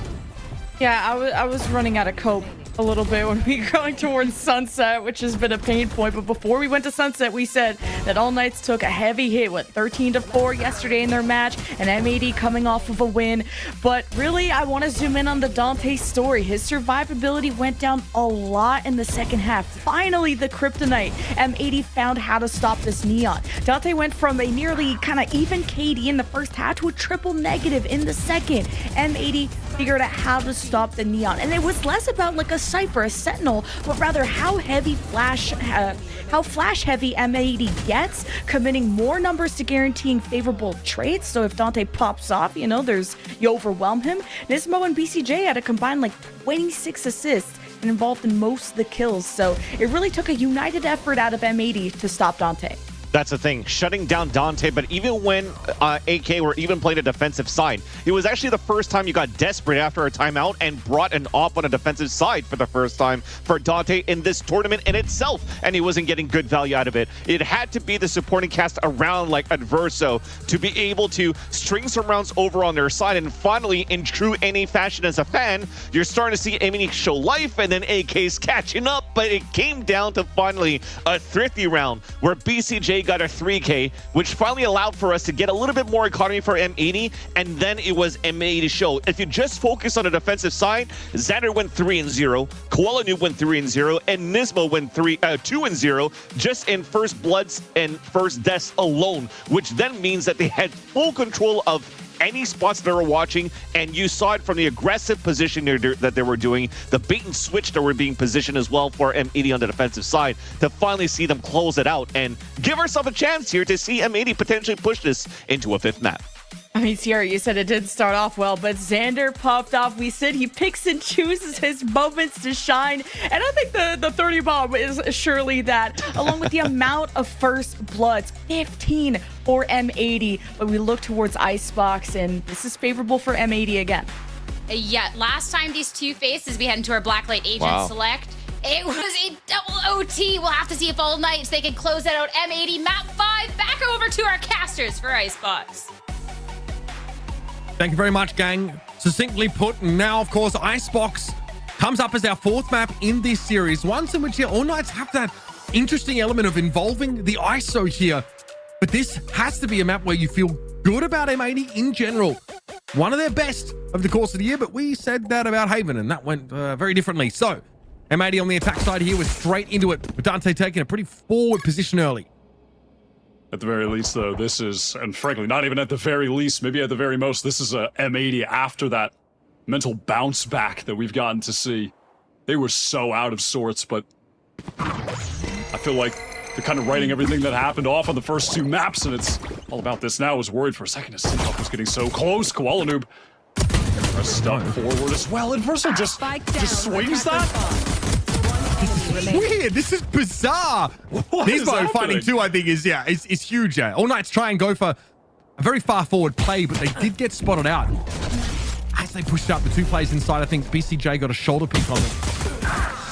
This looks a little bit messy now on the AK side, and M80 don't even have to plant here. They get to the B side, and the round's already done.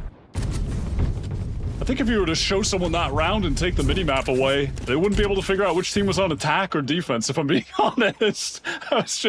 Everyone was just pushed up, fighting.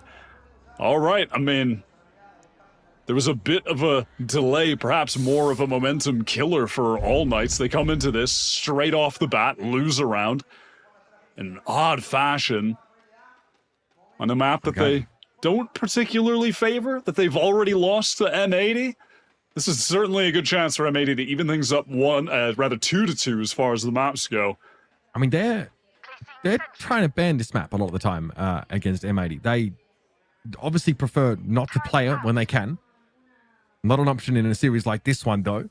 And again, like we kind of mentioned coming to the break, they're out of Neon maps. There are no more left in the pool. Abyss is the decider of this series, and obviously this is an Icebox where They're not looking to do that in general. So we're going to jump back in just a moment here, but I've got to say, that last map, a big recovery for M80. Xander was 5-0, Qualnoob 8-0 in first kill, first death. That early round action was so good for M80. Let's see if that holds. Press up close yet again. Paranoia is great at dealing with these players at 410. Here they come. Adverso, the only one to really draw blood here for All Knights, and even he is cut short. Tinchoff is thinking, well, probably been in this situation hundreds of times before. Likely looking to get close enough that the spike detonation would take him down without giving over an ultimate orb. But that actually won't be an easy matter. Maybe just for the sake of some true poetry, he'll survive with the classic trying to kill Nismo here and failing. That would be a big problem. Nismo spots him out.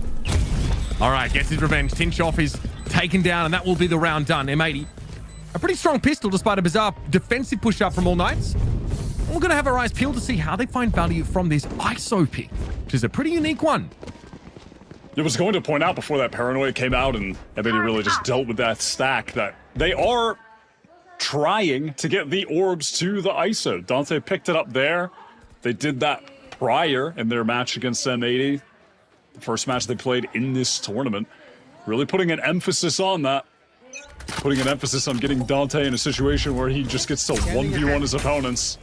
And it definitely makes sense. That is where the man thrives. I would say last time we saw this map, though, All Knights were able to win the pistol and get 4 rounds early and end up with like an 8-round defense half. That was what kind of made the map so close. It was where Adverso almost dropped 30 at the end of it. Dante didn't exactly pop off on the ISO. I just don't think, he's the kind of player that's mechanically so good and loves to go for that movement. Really a thing you can do with ISO. Gonna have M80 pushing up here on this B site.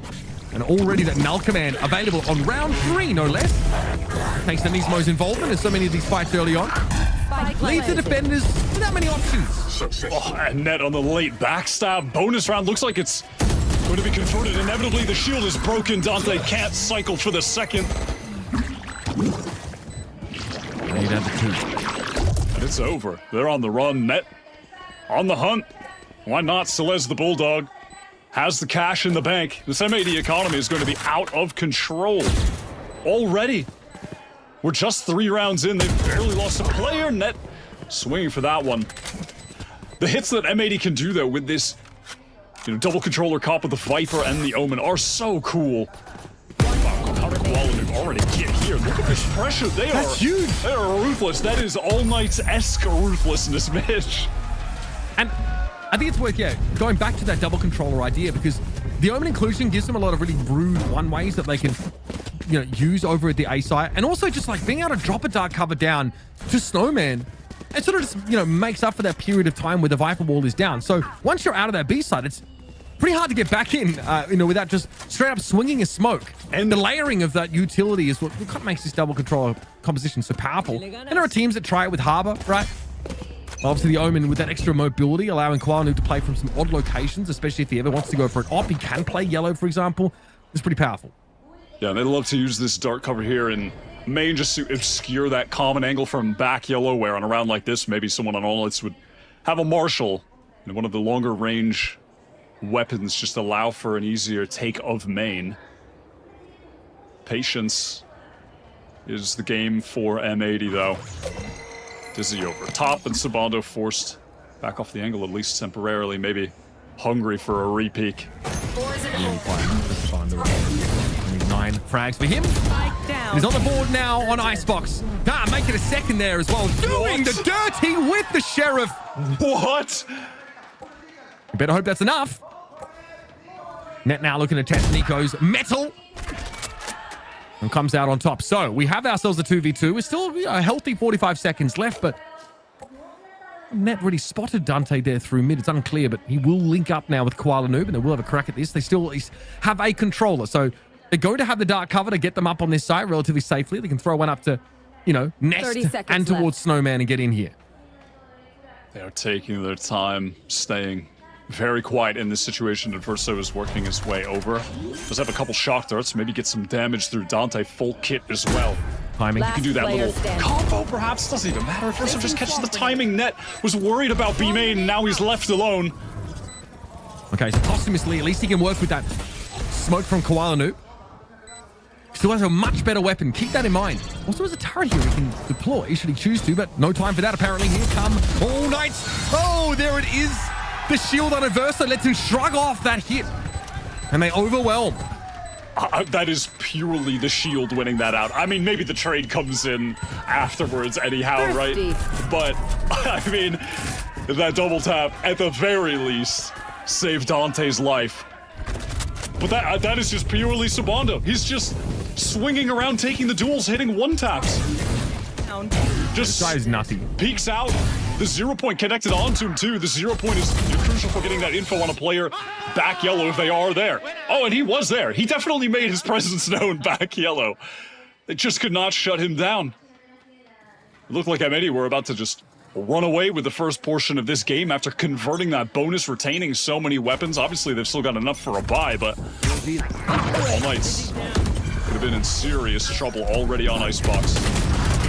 Koala Noob got spotted out here pretty far forward, but is able to win it out against Verso. Dizzy dealt with, and Nico Machine's forced off the angle now. But can play from all behind pipes. Xander gets the drop on him. That is some fast play from the Viper. And end up being a 1-for-1, but you take those every day of the week for M80. A one tap shield does very little for Dante Deus there. This one is basically cooked as is. A lot of early action in these Icebox rounds. And M80 still being very diligent on how they approach this. Yeah, Nismo said, give me that spike. I'm getting every kill in the server. I'm about to have my second null command already. He is getting a really close. And you know, I think one of the reasons sometimes we kind of look at Nismo in terms of the firepower and the fragging on this team now in its current form, he's become a bit more of an afterthought because they don't have him playing as much of that flex role where he's on the raise and he's having that impact in the server. Icebox, though, that's a nice free kill, is the map where Nismo individually still has that kind of pop-off ability. You know, they don't have a duelist that he's always trying to support. There are set plays that they have with pop flashes that he's throwing for Koala Noob off of a teleport, but a lot of times it is Nismo fighting forward, flashing for himself, and taking those duels. And he is a really, really strong aimer. Now, he's been one of the best NA Challengers players for 2 years. And this tournament, he's been relatively quiet. But if there was an agent and a map for him to really stand out, it will be Icebox. So far, he's looked good. Attack pause here definitely required for AK, and it feels like after that Sunset map, that momentum, that fire, that impetus has largely dissipated for All Knights, and that's the reality of Valorant at this level. It's a best-of-5 series. And they should not be any strangers to this, because this is exactly what happened against Reta in their regional finals, that upper bracket game that forced them to have to go through lowers to make it, which was also a 5-map affair, by the way. All Knights are familiar with these long series, but M80, those are the kind of fires that they're forged in. And the map pool, I mean, maybe like Abyss is the wild card, I guess, coming up as our decider, but they need to run Sunset, finding success there, finding momentum, finding Xander just tearing heads off, and then getting to go to Icebox is a good way for M80 to build that late series run of their own. Yeah, it really is funny to look at like just how analogous this game might be, could be, if M80 run it back to that regional game against Reta to qualify, where All Knights win the maps where they've got the neon and lose the maps where they don't. And M80 may have just done the impossible, which is besting All Knights where they've got the neon. Yeah, just survive, just barely, just make it to the maps where Dante can't own the server every round. So you want the winner of this game to turn around tomorrow and play the final. I know. Slow contact into A, spike going down. Be a wingman. 5 versus 5. Here's Net. Here we go. That's what Dante is in the server for. And that's why he's on the ISO. Kill contract completed. M80 now down to only 4 players. Nika Machine sending the thrash in and might have found BCJ there on the side. I think so. But Dante was still taken down by the mosh pit. BCJ able to amble away. Savano has to commit to the side now to try and find this kill, and he gets it. Verso as well from Rafters with the Guardian. Koala Noob though, what a timing to find on Savando. And Verso in no position to use that Hunter's Fury. And that's an ISO ult round that M80 recover from. I mean, Koala just tears them apart there. I think gets his 10th on the board. It does 10 for 1. Nismo 9 for 2. Another map where the M80 core are the ones that are really doing the heavy lifting in terms of finding the kills. And now Nismo, due to all those, 1 orb away, will have the null command now for the gun round. That is huge. That is how you carry the momentum. He had it in what, round 3, I want to say? Yeah, it was on their bonus round. It won them their bonus. Now easy enough to build a tier 2. M80, post up in mid. Okay, they're obviously searching for a Killjoy turret set up in mid. Here's the Hunter's Fury straight down the gullet. And Verso, though, it's nothing for it. Just rolls the dice and they come up short. Not a piece of damage even. And this is the spot you have to start expecting if you're up against an Omen here, especially an Omen moonlighting as a duelist. Turret now thrown later in mid. Tinchoff just working around the early util thrown boiler to blow it up. It's going to be an interesting little situation if someone breaks character and makes sound. Oh, Koala Noob is waiting for this push-up. Just desperately wants to cut these rotates off. I mean, in the meantime, though, the tension here, but there's even more tension on the A site. They're about to walk into 3 players holding close 410. They don't have a paranoia to disrupt it, M80. What? 30 seconds left. Here's the breaking point. Koala Noob, I think, sees What? No, he doesn't. He actually doesn't know that Tinchoff is behind him. Oh, hands to head. He's got to be mad about that one, but there's still fighting to be done over at the A site now. Okay. Dante just gets ripped as he tries to wrap that corner. Spike planted. And there it is. Null command popped out, as well as the Viper's Pit. Big investment here for M80 to secure this gun round. And I think you better believe they've got this locked up. 3 versus 1. Tinchoff, an unlikely scenario that has him emerge victorious in mid, still puts him up against unbeatable odds. Just simply has to save. Has to. And now again, the ult economy for M80 has been so strong.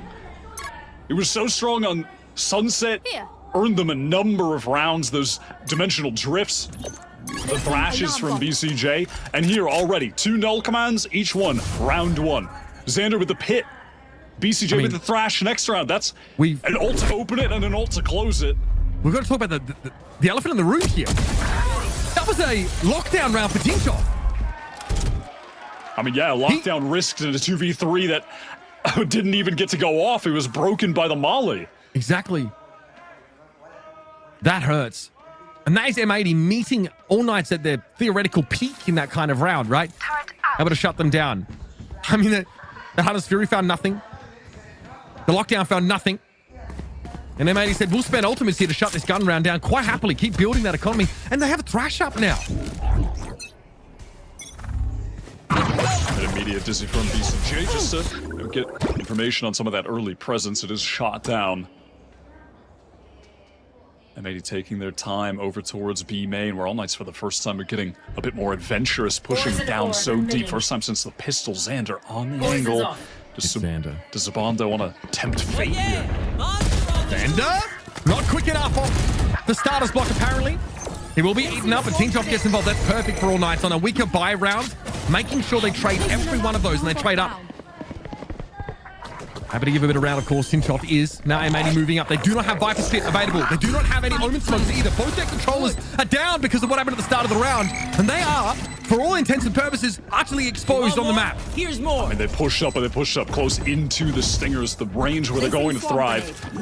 That NPCJ, they've got a fair bit of utility trying to get the mollies down. They need to find a kill. Net swings out for it, but even long range, just couldn't find it. And Tinchoff with his 3rd for the round. That push down B main. Sabando winning that initial duel against Xander.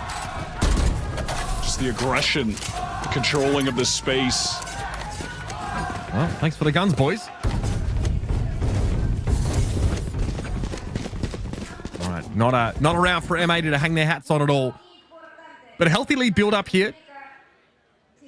And still able to buy, of course. I think they ended that round with a minimum 3.5K. Nismo was at 8.7, so fret not about the economy. And that is just all nice, just doing what they do best. I mean, frankly, it was rounds like those that were the issue on Sunset as well. Their attack half, M80's attack half, would have been a blowout had it not been for a couple eco round losses that kept it way closer than it could have been. They can't let that get out of control. They got the game in its hands right now. They trade that out. Cool. All Knights can't make anything happen off the back of that like they did in the previous round. Still that 4v4. But still no Viper Ball to play with. Here's the kill contract. You're up, Unk. Lock in. Oh, that's what we'd like to see. Nismo wins it out. And across the stage he yells. But of course he emerges in a really exposed position out of the kill contract. One in which M80 weren't really ready to cover. So Adverso just gets a freebie. Someone got detained. They were outside it. They were trying to play outside of the range of it, and they just stepped into it. So now, more time wasted for All Knights for no reason at all. Gotta go for this at some point. There's the trade again. Tinchoff makes the swing out. Needs to get a tickle on this. Oh, my goodness! The stopping power of Adverso. Like a Mack truck. How cold is this guy? You failed. His crosshair placement is always perfect, but it's just the reactions on it. How many times have we seen him in a situation just like that? Stood still, crosshair, pointed where it needs to be. The second someone goes into it, it's like he's got the bot activated. How many times did he do that back on Lotus as well? I mean, this guy, man, so impressive. So impressive. And that's definitely going to be a attack pause here. Now for M80. Probably can cobble together a buy round here. No worries about that. But if they've cycled through a lot of their ultimates, they used a Thrash a couple of rounds ago. That one didn't really get them much. And even though they sort of wandered into the lockdown there, lost a lot of time, they kind of get away with murder there, literally. I mean, that's a gambit to go for that defuse and just to hold your ground against what would certainly be a double swing. And the quality of this All Knights team goes deep. Every single individual able just to go hog wild, and that from Adverso a 4K. I mean, I'll pay the kill on Nismo. In theory, like you want someone from M80 to trade him off as he gets you get out of that ISO wall pretty fast. You still have to be quick to get the shot, honestly. You get out of that thing and you can just skate to the right out of harm's way. So, Nismo, honestly, I'm not going to lie. I think he might have been able to get out of that. He didn't yell? If he was a little distracted yelling. I mean, listen, I might be wrong. Maybe Adverso might just be that fast, and I believe it. But Nismo was a little distracted, talking that talk across the stage to Dante. Fair enough. You know, we mentioned it, Nismo with a little bit of a quiet tournament in general. Again, opportunities to demonstrate his ability now, especially on a map like this. Crucial as it is. This is still AK on series point. Let's not forget. Here come the goons. Savano on the corner. One is enough, apparently. That's all that BCJ would tolerate. Adverso wants to step up, and Tinchoff here can put together a bit of a pinch. Nismo's good positioning, though, so we at least can trade that off. But now it's an isolation of BCJ, who just holds his ground. Big Cole Johnson back in business. Yeah, this round from M80 has just done a great job at creating so much stress on the defenders, trying to figure out where they're actually getting botted from. They were able to get so much space into Kitchen, and then Nismo is just positioned to deal with the players who need to deal with Kitchen. It's a really cool setup to take this site, and now Dante, Nico Machine with the AWP 2 versus 3. Look at how much they have to clear. Oh, it was Nico, rather. Oh, cool, man. Walks into that snowman setup. Now, it's a long way for Thrash to walk here, but notice the plant locations. Very exposed for Dante Deus, who says, I don't know about this one. Double tap no longer available. Man, he's going to call it for the round. We'll be handing M80 their 7th attack side round here. Nismo again. In this economy, BCJ is going to get involved and get rid of the ISO. All good. That is a very cool round from M80, though, just creating such confusion for the defenders, making them have to be forced to reposition to pick up all of these angles towards Kitchen, exposing themselves in mid, and then Inverso feels like he has to re-clear. And then by the time the spike is down, Nico Machine has to clear 47 angles to get over there. It's a good round from M80 after a couple lost, one of them being that initial eco. Here's your round left. Well, Noob would be pinged out there. Nice little recon. Also shows his destination, although that should have been obvious. So he has to give up that posting in mid. Didn't have an operator, in fairness, and that Thrash is still being held onto by M80. They did not need to rely on it last round. Verso, though, is back with that overall. M80 just throwing that standard dark cover towards B main, showing a bit of that presence. And if All Knights don't re-clear it, well, as far as they know, M80 could be pressed up close. They could be waiting to, push towards yellow, but that's not the case. They're working back towards A, where it's utility, the turret, right there, where he's been containing. He has been spotted, and I mean, look at the top of the minimap.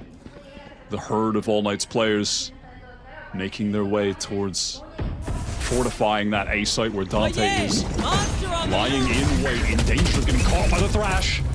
And looks like he lands. Nico Machine going to be detained here. Zed has been able to move up now, and M80 can enact their master plan. Full flash is Dante Deus, but Oliverso gets there. He's at rafters.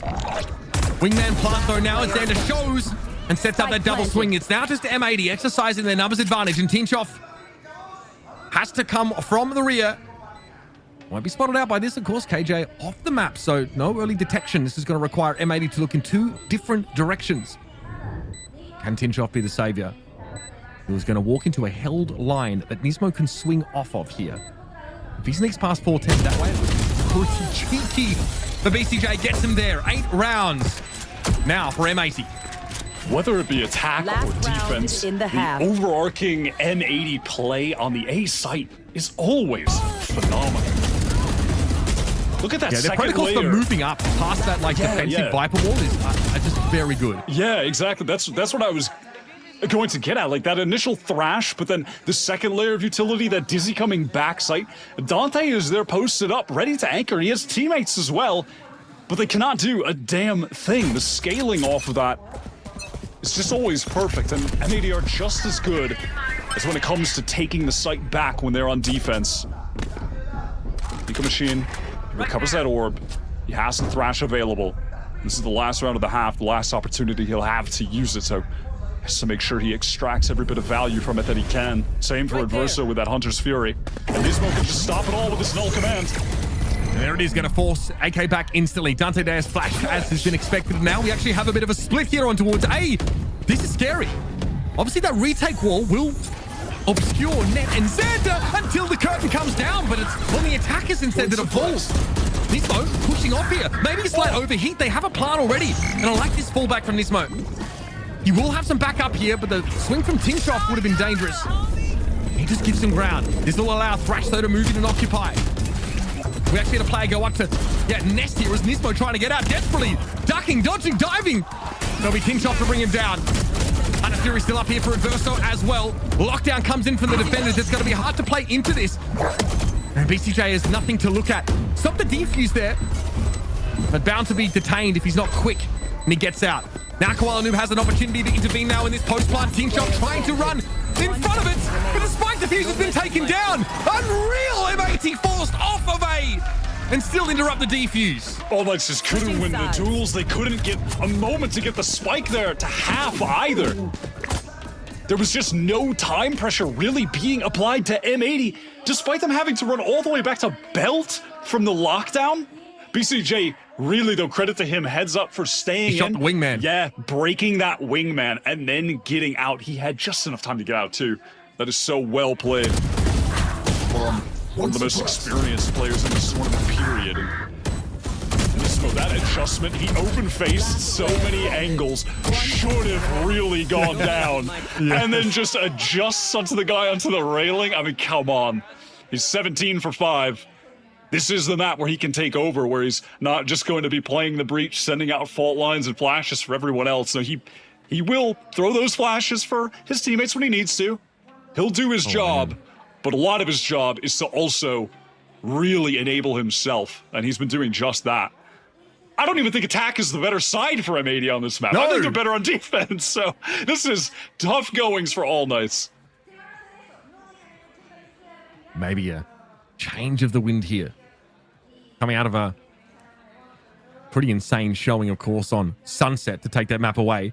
Looking nothing short of dominant on Icebox, which for NA Challengers viewers is par for the course, really. But last time these two teams went head-to-head, this went way differently. All Knight's got 8 rounds on the defense side. We're able to pivot off of that into what ended up being a very close overtime play, but now they find themselves hardly in the game at all. I've got to say, like, Nismo's looked incredible. I think being able to build up so many of these null commands, really snowballing his, kill contributions into being able to shut down this defensive util, combined with the great clearing protocols that M80 have shown, especially on that A site. It's been pretty overwhelming. This is just the home map of M80. Despite the fact that they don't always really pick into it, they have only ever lost this map since forming this team twice. They've won it 14 times in officials. And that entire time, they have never ran a duelist. Not once.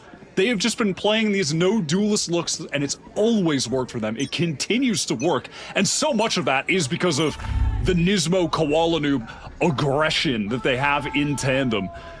Those pseudo-duelist roles that they've got. Tech pause here. I wonder what that was. I saw Nismo throw his hands up and actually bang them into his monitor. So I don't think that was him, but I could just invent reasons for tech pauses here. HDMI cable went flying. Yep. I mean, net got sucked into his monitor like the Ring. Oh, God. I don't even... That movie did damage to me as a child. Emotional damage. No. That movie, I can't... Listen, I've tried to go and watch that as an adult to just expunge the inner demons, and I still can't do it. That movie, that took a couple years off my life. For me, it was Saw. I wasn't able to swim over a pool drain for years. I don't know, I just couldn't for do a it. pool drain? Because the key got sucked into it? I think, doesn't someone get sucked into a pool drain? Do they? I think in one of the Saw movies. Chat can confirm for us. Oh, were you saying one of the crazy later ones? I thought that there was a key for him to get out of the tub, and it went down the drain, and that's how he got stuck in the basement. I mean, it might be that. I mean, spoilers for a movie that came out. I think spoilers for a movie that I think came out 20 years ago because my local theater was running a Saw 20th. Honestly, it was like 4 years max. Yes. Me Again, when I'm old. blurry memories. Watching them through the fingers plastered to my face, so I see a whole lot of it. But obviously, folks, we did have a tech pause. Obviously, coming into this map, that was a network-related issue. So we obviously have every nerd in Monterey on call up, ready to just jump in and solve this problem. The Best Buy Geek Squad, they are on the way. Yeah, the winner obviously winning the honor of being Boostio's footstool in next season of VCT. So, hopefully a lot of people looking to get involved. What? I've even been told that he'll insult you as well. So, wow, yeah. It's a great opportunity for those that would be interested. Pay big money for that. There's a reason they call them pay pigs. There's a reason Boostio always calls everyone pigs. I'll tell you that, buddy. All coming together. There's a reason. Farm to table insights there. Let's get back into the game. Let's get back into the game. Slowly, I'm entreating Wyatt to just to forsake his sanity. Also, someone obviously, big shout out to the person in the chat who asked if that was a Saint Vicious. Sat behind the monitor. Apparently, all follicularly challenged people look the same, but no, that's Nismo, an absolute mainstay of the North American scene. Classic joke. Who's that? Sideshow? Exactly. Is that Durka? Sassy. I mean, yeah, everything looks like Sassy. Obviously, after that sad news. How good could an all bald team be, really? Because that's a great trio to start with. Like, Durka, Nismo, and Saucy? Huh? I swear people have 100% done this. I reckon that I've seen Reddit threads about like the best balls team that you can create. And then your coaches would be Imi and Sideshow. Yeah, wow, that's crazy. I remember working with Josh when he had hair. I feel like the more hair he's lost, the better he's got. I feel like, yeah, his cranium is just Saw like came out. Wade. We would call back him here in the pistol. And it was M80 all grouped up to take this fight here. It ends up being a 1-for-1, but BCJ stays in jail, and there he will rot, apparently. King Joel's able to get forward now, and this is good pace here for All Night. So we're ready to take these early fights. Now it is just the aforementioned bald man in the backside. 17 for 5, make that 18 for 5. That's a nice little tap. Xander trying to pick up the angle. Couple weak players as well. How quick do they cotton onto this? Pretty fast by the looks. Is it a pump fake? Yeah, it is. Right. And AK turned back around after telegraphing a rotation to B. Most aerodynamic team ever. M80, they have to take a long, sad stroll back to the A site here in a moment. That's it. So big shout out to chat for keeping company here. 30 seconds left. See the support from M80's family members and arguably planted. help them get back into this game here. Nismo at 18 and 5. Now comes back into the side where AK have just pulled right on back. Got eyes on the two people. The flank, one playing from Belt, of course. The Verso's up there. We're spotted out by the turret straight away. So Xander might... Yeah, I love that. Using above that. Okay, Shockdo will tickle him. That wall, though, isn't going to be up forever. Xander's running out of time, and Tinchoff eventually throws his crosshair high enough. It's got to half here, but there's not a lot of time left for Nismo. Can he be that guy? Only him pronouns. No, Nismo caught around the corner there by Adverso, able to step up. I do like the rope tech from Xander, but it was just too much of an advantage for AK in that round. Yeah, it was a good effort getting it to half even, just so those peaks would be forced out when Nismo was trying to fight while defusing himself, but nicely done from All Night, slowing things down, getting back into that free site, taking their time, not going into what was a dangerous crossfire, even though they were in the 3 versus 2.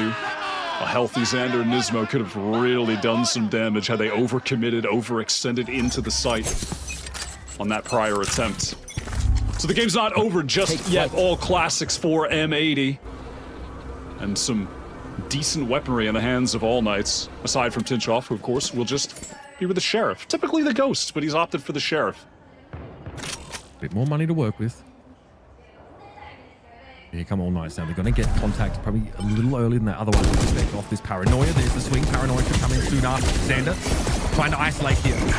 BCJ would have been spotted out by that recon bolt. Sabano has to respect, though, that mosh pit. A lot of damage. A lot of damage here on AK, but they have that player advantage, and M80 are working with little. Double tap expires are here from Dante. Okay, Tinchoff has made things happen at A. This is going to pull them out, but look at M80. They want to meet them here at the cross. Wouldn't say they got the best weapons for the job. Yeah, maybe meet them at the site instead. The site, a little more close range, might be somewhat better. Though they may also just take a nice little stroll into the waiting crosshair. Tinchoff! Oh, no way! Connection about the Ghost! Right there. I did see that vulnerability. But no follow-up here. Still no plant. 30 seconds Net is waiting over a B just in case that happens, but I think, yeah, All Night's definitely committed here. Xander ping out backside. Dante knows he can sort of lean into this a little bit. 4-11 so far. Not in his map, that's for sure. Superior weaponry, though, goes a long way in net here. Well, not much to really be salvaging. He'll be happy to exit the round here and perishing. Maybe not giving an alt orb would be ideal. Superior weaponry that should all be brought into the next round unless there's some serious whiffing in our future, but Adverso would never. Never almost. You gave it a good old college try. Yep. But he retains the Guardian. So All Nights should have, all things considered, a very good buy here. A couple Bulldogs in the Guardian, sure, but Tinchoff will have a rifle as well. So listen, if M80 could win their bonus, All Nights surely can too, though. They are lacking in the null command that Nismo was able to get up very early into their attacking half. Not an option for them. That's what M80 get. Not bringing a duelist into the game. A heck of a lot of that double initiator, double controller util. Okay, well, we are playing up on pipes here. This is very far forward. Be ready to... My goodness! Well, the stars align for BCJ. And now Net also has a feel for this timing through mid. Tinchoff eventually gets traded out. And very quickly, that's a round over. AK able to bring like a really healthy amount of guns into this one. I have the spike. And M80 would be very happy to walk out of this round with still 4 in their grasp. And there it is. Xander waits for Adverso. I mean, full rebuy required for AK. What can you even say about that? Just massive credit to BCJ. Hasn't had an all-timer performance on the prior maps, but on this one, 17-6. Where did that come from? When did he get all of those? That's crazy. I mean, he just lines them up. 2 shots through the wall, all headshots connecting. And then credit as well to M80 for then after Net, takes that initial duel in mid, goes down, they triple swing immediately to trade for him. So they just handle everything well, but hey, listen, it's nice when your Gecko gets you a little 2-man advantage, top of the round. Dizzy sees nothing here, nor does the recon. Xander is happy to concede that ground. A real role player in this map. Hasn't been forced to take it over as an individual here. But Team Savannah out here, only 1 player revealed here, so wonder what this sort of will indicate about potential rotations. It was a late 0 point, so normally teams buy into what that tells them to quite a degree. And so as the response, AK now filter in to join up with Sabando. BCJ just trying to play this long angle. Doesn't actually have any help tagged by the drone, and he has no option but to run, give up yellow in its entirety. But nope, he says, never mind. I'm going right back. C. Johnson steps up to the plate. And Batter. Better have my back up top. Pinged out. That's dangerous here. Now getting looked at. Hit with a vulnerable shot dart. Right down through the Dizzy. Well, yeah. And that's why homeboy got hit with a twig longer. That's why that maneuver somewhat inadvisable. And there is Net trying to see them come his way through mid. Tinchoff again has already settled into A. Found the front door unlocked. Now a 3-man retake here for M80. This gun round they sort of have to wait on for a bit. What do they got for us? This guy brought down there. Oh, okay. Interesting. With the fragment able to find Nico. Guanu and Xander. Xander tries to find a juice. He killed the planter. Wait. That is ridiculous. I cannot believe M80 have gotten away with this. Sauce. He killed the planter with the nade. This is the second time there was a round that came down to time at the end that was just utterly... Huh? He just...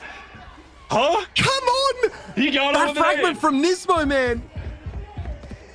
Oh, that is so devastating. Just as AK were, again, in a position to put some more rounds between them and M80 and also really pressure the economy down. Oh, man, he and Xander, they knew they had to hide, and it was close. Oh, that killed me so hard. Yeah, and here go M80 again, just typical play towards A early on there. So aggro. Koala Noob always going to take advantage of the teleport to get forward, take some of those positions that maybe if you had a jet updrafting, she could, but yep. Omen does it just as well in those type of scenarios. Lockdown will get free access to the site for all nights, but this is where M80 thrive. These big A-set retakes are always fantastic from them. Double tap, though, tough to deal with. Dante able to hold his ground there. Over there. Crashes in, found Dante. That should be an easy kill, but there's more to do here for M80. Obviously, they are still under the effect of that suppression for the time being. So Dizzy gives the edge here to M80. They try and get out behind the flash. Still 2v2. Tinchoff, again, abilities turned off. Nismo waiting for him. Nismo at 24, by the way. That is massive. 12-5 now. And M80 threatening an equalization of the series. This is simply the Nismo takeover game. He is holding all of those angles. Just ready to fight, willing to fight. This is it. Well, I mean, Nismo, what a game to get in there I mean, he killing the sort of planter, I think, in that previous round. Getting that fragment down. And now turning around here and just ripping that weapon about. Pretty impressive stuff. Yeah, I mean, also confused. Was just hoping you were gonna keep doing your thing there, and then I was gonna see what happens. All right, we're back. Koala noob. He's dead, Mitch. Round 18. M80 already threatening to end the map here. Now, one way buying a little bit of time, thanks to Xander, who again has been able to really just focus on his role of control over this map. Okay, good flash. Xander was there. VCT didn't quite find that connection. It's you and me. Nico down to 11 though. Here's a kill contract. It's C. Johnson again up to the plate. Dante handles him this time. Gets that refresh on the double tap and pops on out by Green. The spike's already headed elsewhere, and Dante now is with some aim labs. Net is dangerous here in this position. Pinchot doesn't fully check it and gets brought down, and that Nico machine is so low. And Verso is trying to go for it, but it blows up in his face. Thrashto gets there. Detain, inflicted, but Xander's already on rafters. Screen down. He's in that site, sees Nico so low. Wingman gonna try and plant that for him. Xander in an awkward spot now. Needs Net to help him out, and he finds it. Net comes to the rescue just in time. Xander doesn't have the whole count this time around. And folks, we are heading to a decider map in our lower final. And now it's on All Knights to bounce back mentally in the same way that M80 have. Going the distance. After the first two maps just being absolute blowouts, M80 in no way were in the game. They were mentally crushed. And now we're going to map 5, Abyss, where Dante is not going to be playing that Neon. The Neon that has brought All Knights all the way here. This is exactly what M80 need to win this series. That is the advantage they need to capitalize on. Got the wind at their backs now. Such a healthy map win for them. One in which they able to see Captain Nismo step up, take the game over to a great degree, get to show what he's capable of on that KO, and with some disgusting util usage on quite a few of those rounds, snowballing into so many of those null commands, able to make it very tough for AK to get into the game. One more map. Only one of these teams, M80 or All Knights, can advance to have their final shot at ascending. And it all lands on the other side of this break. Don't go too far. Abyss is on the docket.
Well, it's official, ladies and gentlemen. We have a series on our hands. 2 maps in favor of AK, then M80 deal the pain right back, claiming 2 of their own with such a strong performance here on Icebox. I mean, when we look at M80, we look at Icebox.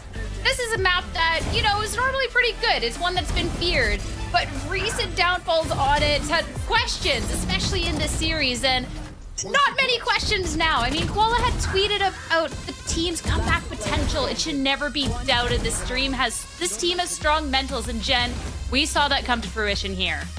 Yeah, it almost became a joke internally within M80. I remember them mentioning that in an interview, that they laugh about how slow their starts really are.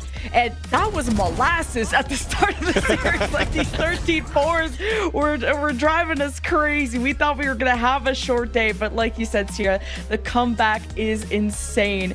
And, you know, they had 2 options of flashes with the KO also to suppress the util. It made M80's offense really scary. And even without that duelist, they played really reactively to just punish the initial AK aggression, which they had to kind of change around. And with the ISO, Vans, we were talking about how often we even see this on this map. It made it a very slow scaling affair for AK. Yeah, it was really like a one-off usually for a couple of teams like Talon, like EG, for example. I think even VCT Esports and Challengers that were trying to bring that up in the first place with the aggression that ISO could get with how quick he was with the double taps before he got the nerf. But overall, it almost seemed like bringing the ISO for all nights for how they wanted to play the defensive side was too hyper-focused on the vulnerability with the shock dart combination to really try to clear out towards yellow. But M80, they were just there to fight. They looked so much cleaner than they did this map than they did at the very beginning here of this series. You even saw it from the highlight reels and how they closed out the map of how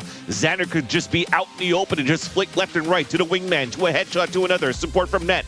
Everything looked really good and the communication looked much better for M80 in this map versus the beginning of the series. And we had criticism, you know, towards Nismo at the start of just, this was uncharacteristic M80, you know, missing shock darts or just the kind of the weird mistakes that they were making. For Nismo to have that MVP-like performance on Icebox to force that game 5 is huge for M80. Well, we go to Abyss now, where what do we expect where we haven't seen the Abyss from M80? We'll get to Abyss in a moment, but still something to be highlighting with M80 and just kind of this turnaround, Vans. Looking back towards round, you're talking about Nismo had uncharacteristic start in the series. M80 overall was a little bit uncharacteristic, but we really got to see more usual M80. Yeah, if we're able to see it in round number 12, it's basically looking at the over-encompassing of what M80 is able to bring to the plate. It starts with Nismo. He gets like his third null command within 1/2. He's just owning it up on that side. Get some sort of like dances around this area. That's the confidence that you've awoken the beast of Nismo. Finally in the 4th map that's created so many openings as a KO. And it comes down to buying enough time for this to happen. The 2 versus 3 played away from a lockdown that was being placed on the defensive side, yet the coordination was still good for the last 2 players to throw a one-way smoke, to keep one within the radius as BCJ gets his 1, gets detained, but then you have Kolonu that comes back, kills the one-way. Everything looks so good under the pressure, and now we get to go to the Abyss as what you were talking about here, Lemon Kiwi. It's going to be a fun one to witness. And especially, too, when everyone's firing on all cylinders, I want to highlight Nismo yet again because the impact from that map was absolutely huge. We talked about the MVP, and this is somebody that, if Nismo stepping up in a series, Jen, I feel like this team can go absolutely so far. He really did deliver in the most dire of times. Yeah, the KDA ACS, like, it's off the charts. The impact that he had, and this is the type of guy who's the hype man in and out of game, and you needed your initiators to be big because you did not want to have let AK have any time to scale the map and take that map control, and that's where the flashes come into play, and that's what makes M80 such a strong team in North America, was their flash heavy style. So I'm excited to see how that's gonna work, because I imagine he's gonna bring that KO also to Abyss, or at least we don't know, but it's pretty popular there, so we'll see. Yeah, if anything though, Nismo also in this map was not only about his flashes, he was fragging out and literally fragmenting players because that round number 16, if it didn't come to the post-mortem kill that he had on that molly to deny the plant going in from All Knights on that attack side, we probably would have seen All Knights fight a little bit more here within the second map, but Nismo really saved that for the team. Both of the players realizing that the spike was down, they tried to survive, they died, but thankfully just after time, which then allowed here it deflated the morale, it seems like, for All Knights after, because they didn't look composed at all in the following round, and it was an easy closing for M80 after. A moment for them to take a breath, as now we have map 5 in the series for Abyss. And Jen, you were talking about Nismo. Is it going to be the KO for Abyss? What's he bringing into this? We just know that for M80, they need to be having a strong suit, a strong style. And to say from M80, we don't really know what else that they have to be bringing us. We have not seen them on Abyss, not just here at Ascension, but in Challengers either. This has been the unknown. So for it all to be down to the cider now is crazy. Up against an AK that has shown that they do have a strong Abyss under their belts.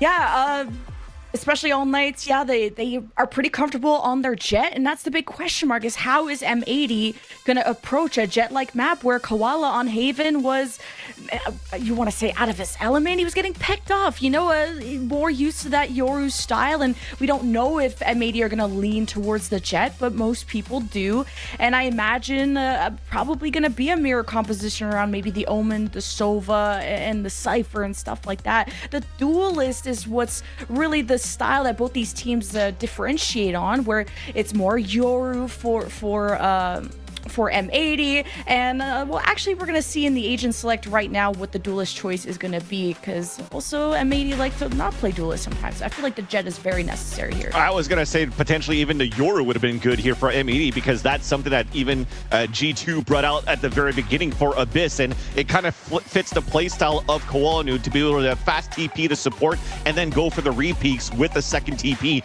But he is going to go for the jet instead. It is also going to be a mirror comp, but the difference is that M80 hasn't shown this yet. And the last time I've seen a team not show a map and then bring it into Ascension was Glorious on Haven, and it did not look good. So hopefully M80 has something else in store. For All Knights, they had the right start to the series, but M80, they've got the momentum. Can they close out, or will All Knights get the upset? This is for the spot in the grand finals. M80, All Knights, and Abyss. And time, Uber and Wyatt, for the final time today. Let's get to it. Yeah, let's waste no time and get stuck in here. M80 coming into a best of 5. A team that always bans bind have to know they need to play this map. And again, it comes up at the end of the series for them here. We've seen teams bring hitherto unforeseen maps into this competition and look good. And then we've seen it look pretty average as well.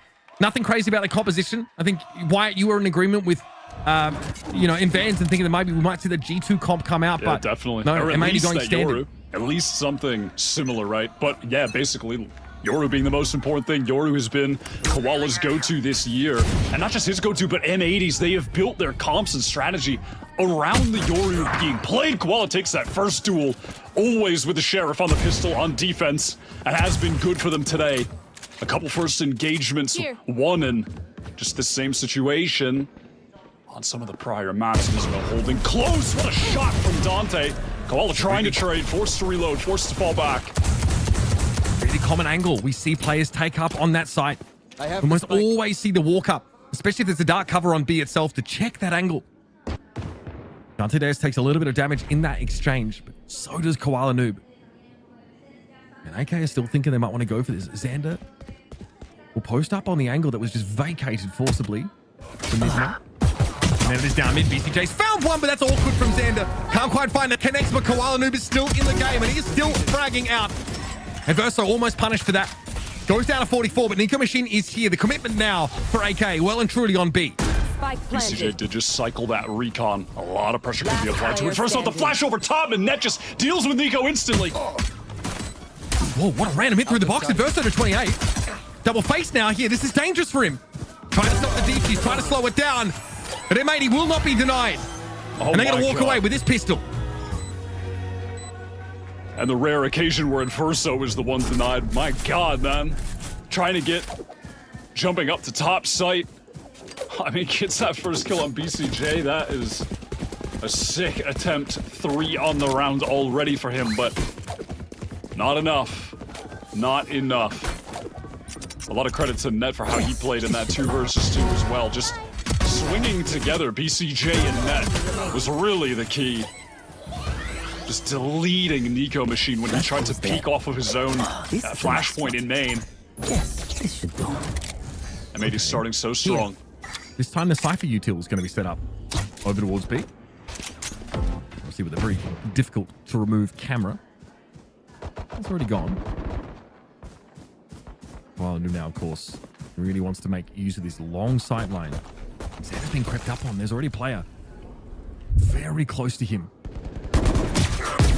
Read into this. No, Sabano gets the drop on him. Up through top mid now. Mid is controlled by All Knights. Stealing sight. And that trap wire been rendered essentially useless, already pinged out. Nismo's about to have his hands full here. Okay. That Outlaw now getting involved in the game. Oh, terrible timing. That's going to force Adverso out. That fragment delaying him. A double swing, though, works here for AK, but BCJ's there. Down A. Frenzied trading. And now M80's defenders have to come back through spawn. M80 just didn't know where to look. The pressure that Sabando was applying by just existing at top mid. He's going to get more, Wyatt. I know what M80 do here. It's so free for him. It's free on the flank. Sabando single-handedly just winning that round. The kill and then just the disarray it caused to M80. They could never find a moment to deal with him. Sending out that paranoia, just staying alive, hanging around, offering opportunity for the rest of the team to rotate back towards A. And then the way that his teammates pounced on Nismo backside, trading him out. And that's conditioning for M80. Yes, it's on a thrifty round, but the fact that Sabano's able to walk up mid, TP across, and wrap on Xander, it shows just how instrumental controlling mid is on this map in general. Our teams invest so heavily in it. I was about to start talking about how M80 winning the pistol round, they get the Outlaw now, and then, you know, the economy gets good enough from winning a couple, you know, rounds off the back of winning the pistol that they're just getting ops in the hands of Koala Noob as often as they possibly can. With the long sight lines you mentioned, how dominant the op can be here. Well, that's out the window. I mean, we'll see that op a couple rounds from now, maybe. Yeah, as powerful it is on this map, it'll be a wait for M80 to get towards that. And maybe you start to think about, like, the Cypher cams into mid, maybe a little bit more of that Sentinel utility so they don't have to commit so many players to it. It's frustrating for defenders, really, to try and operate and have strength on either of the peripheral sites, whilst also denying that kind of play up mid. It's going to be weighing on their mind now. It's definitely going to be in the back of it, at least. It's one thing to play a map in scrims. It's another thing entirely to debut on it when 2 years of your hard work are on the line. Oh my God.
All Knights, they just don't want to give anything away right now.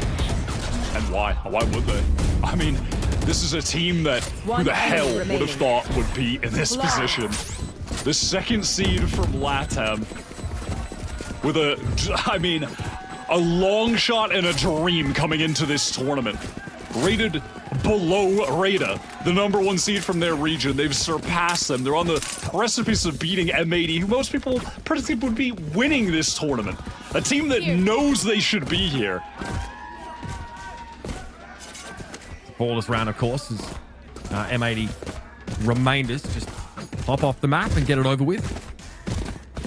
Here. They weren't going to get close enough for the spike to die to that, so those were their options. Here we go. We have an M80 buy now. Koala Noob with the operator. Already flashed off that angle. 0 point there sees very little. So, okay, no, that's a light hold from the extremities Here. that M80 are conducting here at this site, but still raw contact for Zabando gets punished.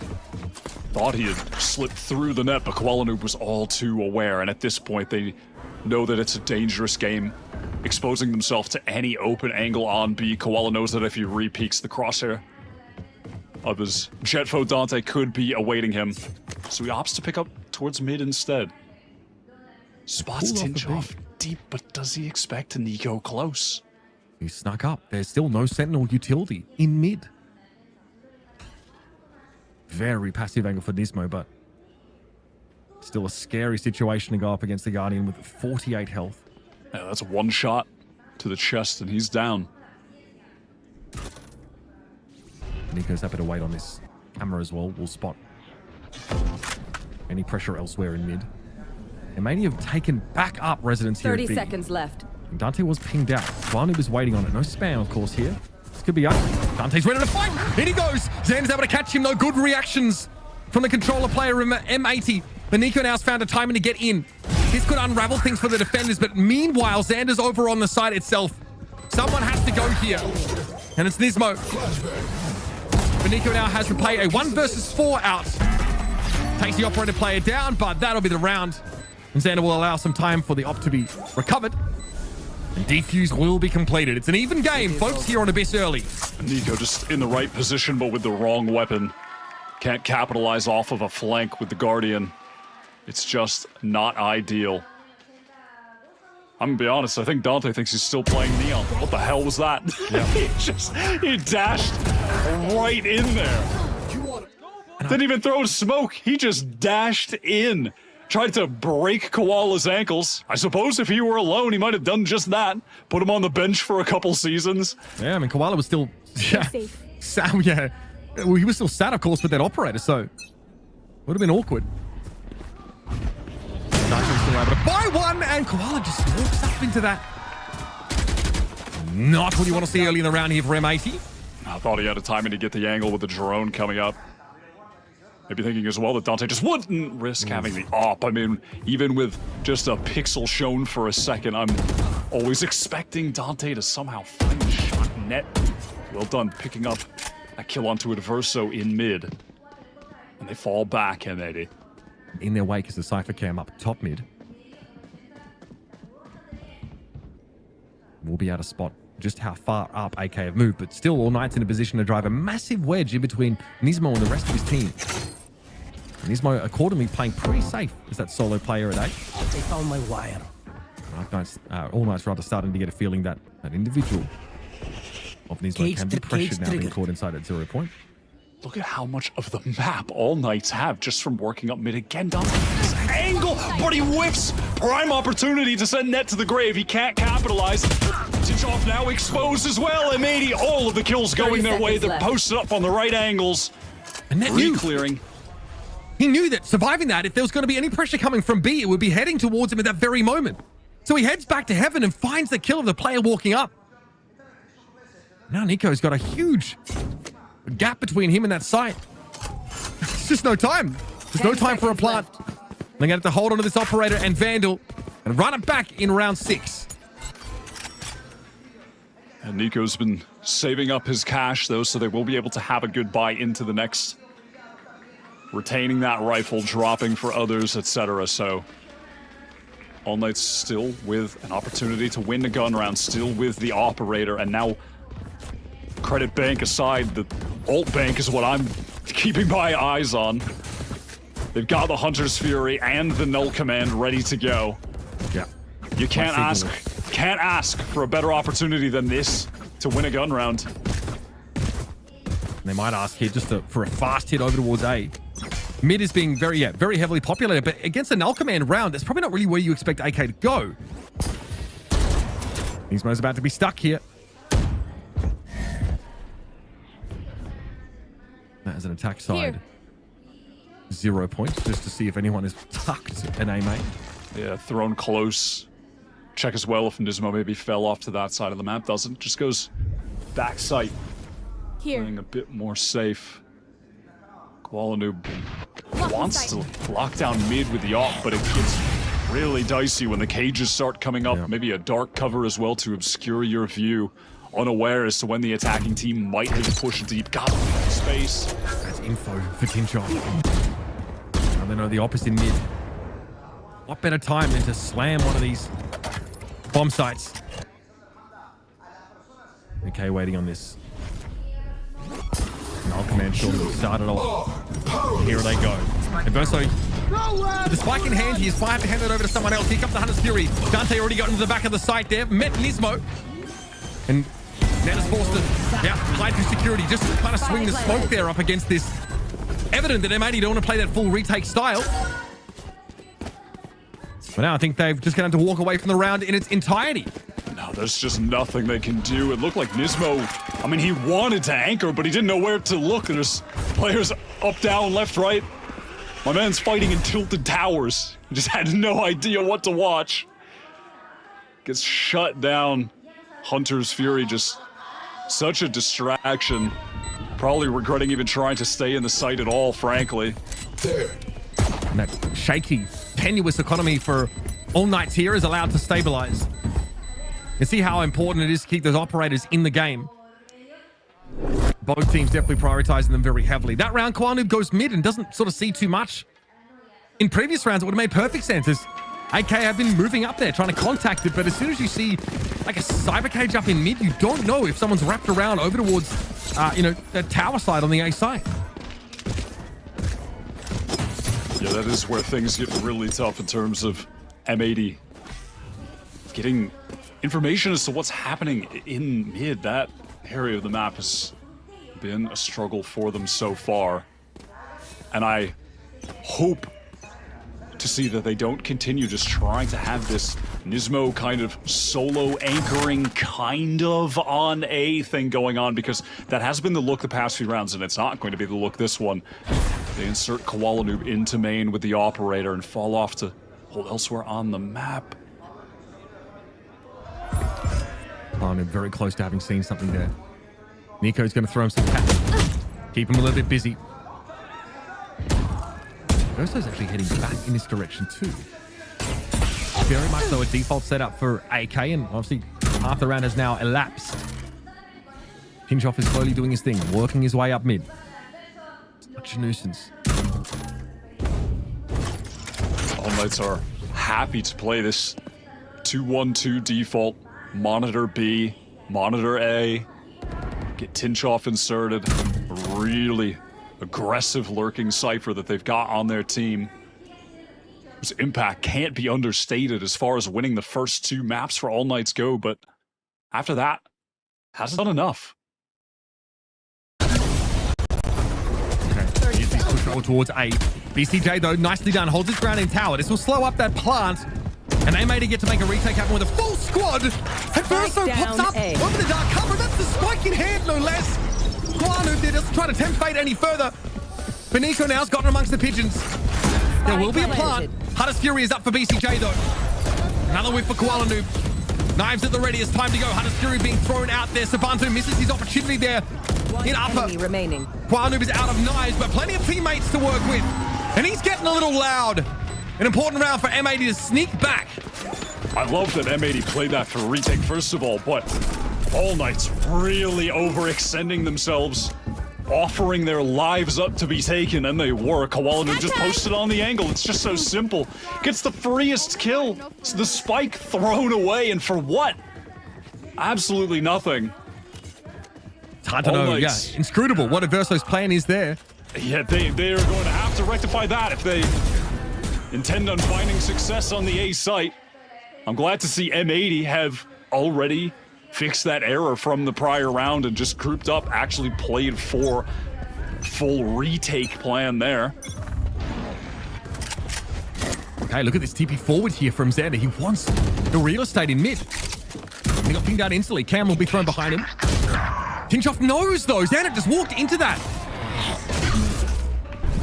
Surely Xander hears the camera get placed, turning on behind him. He still goes for it. Here it is. Another dark cover towards security. BCJ can't find anything early this time. Oh, okay. Nico forced to step away from it. A fair bit of damage. All the while, Dante got a lot of space backside here on B. Spike planted.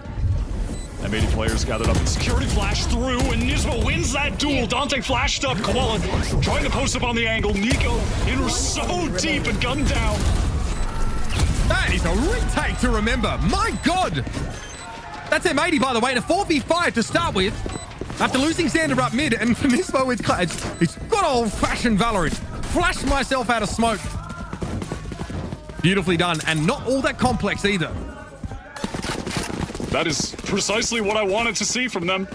I mean, they made that error on the site hold where Nismo tried to anchor alone. They couldn't get in to help him. And they said, we're going to do what we do best. And that is play big, set pieces, set retakes together. That is where M80 find their success. Looking so clean, back-to-back rounds. And it's almost like BCJ knows that round after round, he's going to get smoked out of tower there. He knows this, but he's able to still get some work done. He sprays down, throws a shock dart that delays the plant enough that All Knights aren't truly ready to fight when that retake starts happening from him. I mean, I saw Nico Machine as Koala swung on him, looked like he was stuck in mud. Absolutely overwhelmed there, despite that util from M80. Coming out of security. And that's going to be an issue going forward. I mean, even with 4 players, like that's a beautiful retake for M80. They're still formulating, I think, on how to like, what the foolproof way is to control mid without, you know, getting crept up on. And Tinchoff is probably public enemy number 1 for them right now. Very ratty, very hard to clear. I mean, at the moment, during this All Knights timeout, I have to imagine their coach Zonic is tearing his hair out watching these guys push forward, though, past that B backside box and fighting towards where the op is holding the angles. Twice, Nico Machine swung past the op angle. Koala just didn't happen to get the kill on that. He did kill him later, however, but cover going out. They're getting the sight, but they're pressing too far forward, and M80 are really exposing them in those poor post-plant positions. That is something that Zonic is going to have them rectify going forward if they need, I mean, if they want to have, they need to have success on the A site.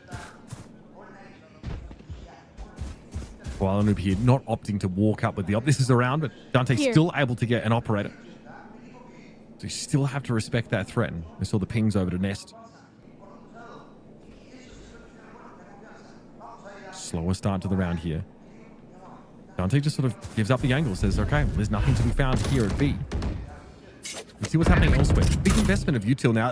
A trapwire as well, just to inoculate against a push-up like we saw from Xander previously. This time, though, he's mixed it up entirely. Tinchoff at 1 and 6, right? Doesn't feel like he's a huge impact player, but just being alive here in mid. Annoying for M80.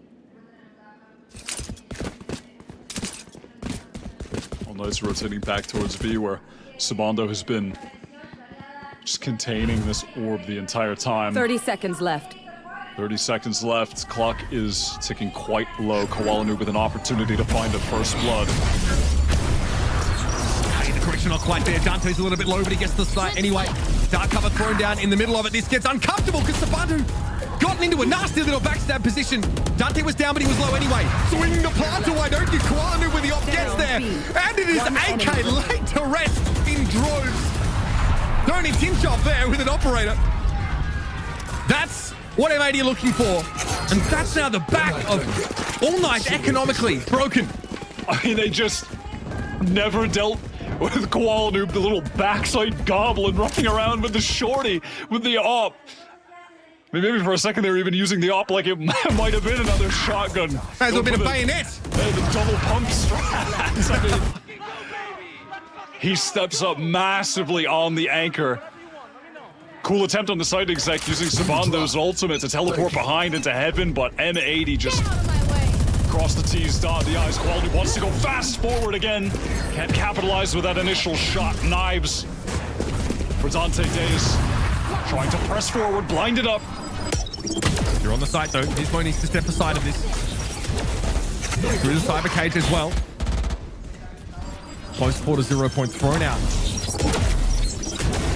Plays off, but Dante makes him dangerous, but Koala Noob still getting involved. Nismo going to shut down the Jet. And here comes Koala Noob. His knife's a little bit sharper.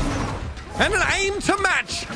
3 kills out of the round, and that's M80 getting to 7. The difference in the reaction from these M80 players, just the energy that you feel from them is palpable, and the contrast couldn't be more stark to where this series began, where we were when Haven ended, and especially where they were at mentally, where Lotus ended. And look at them now.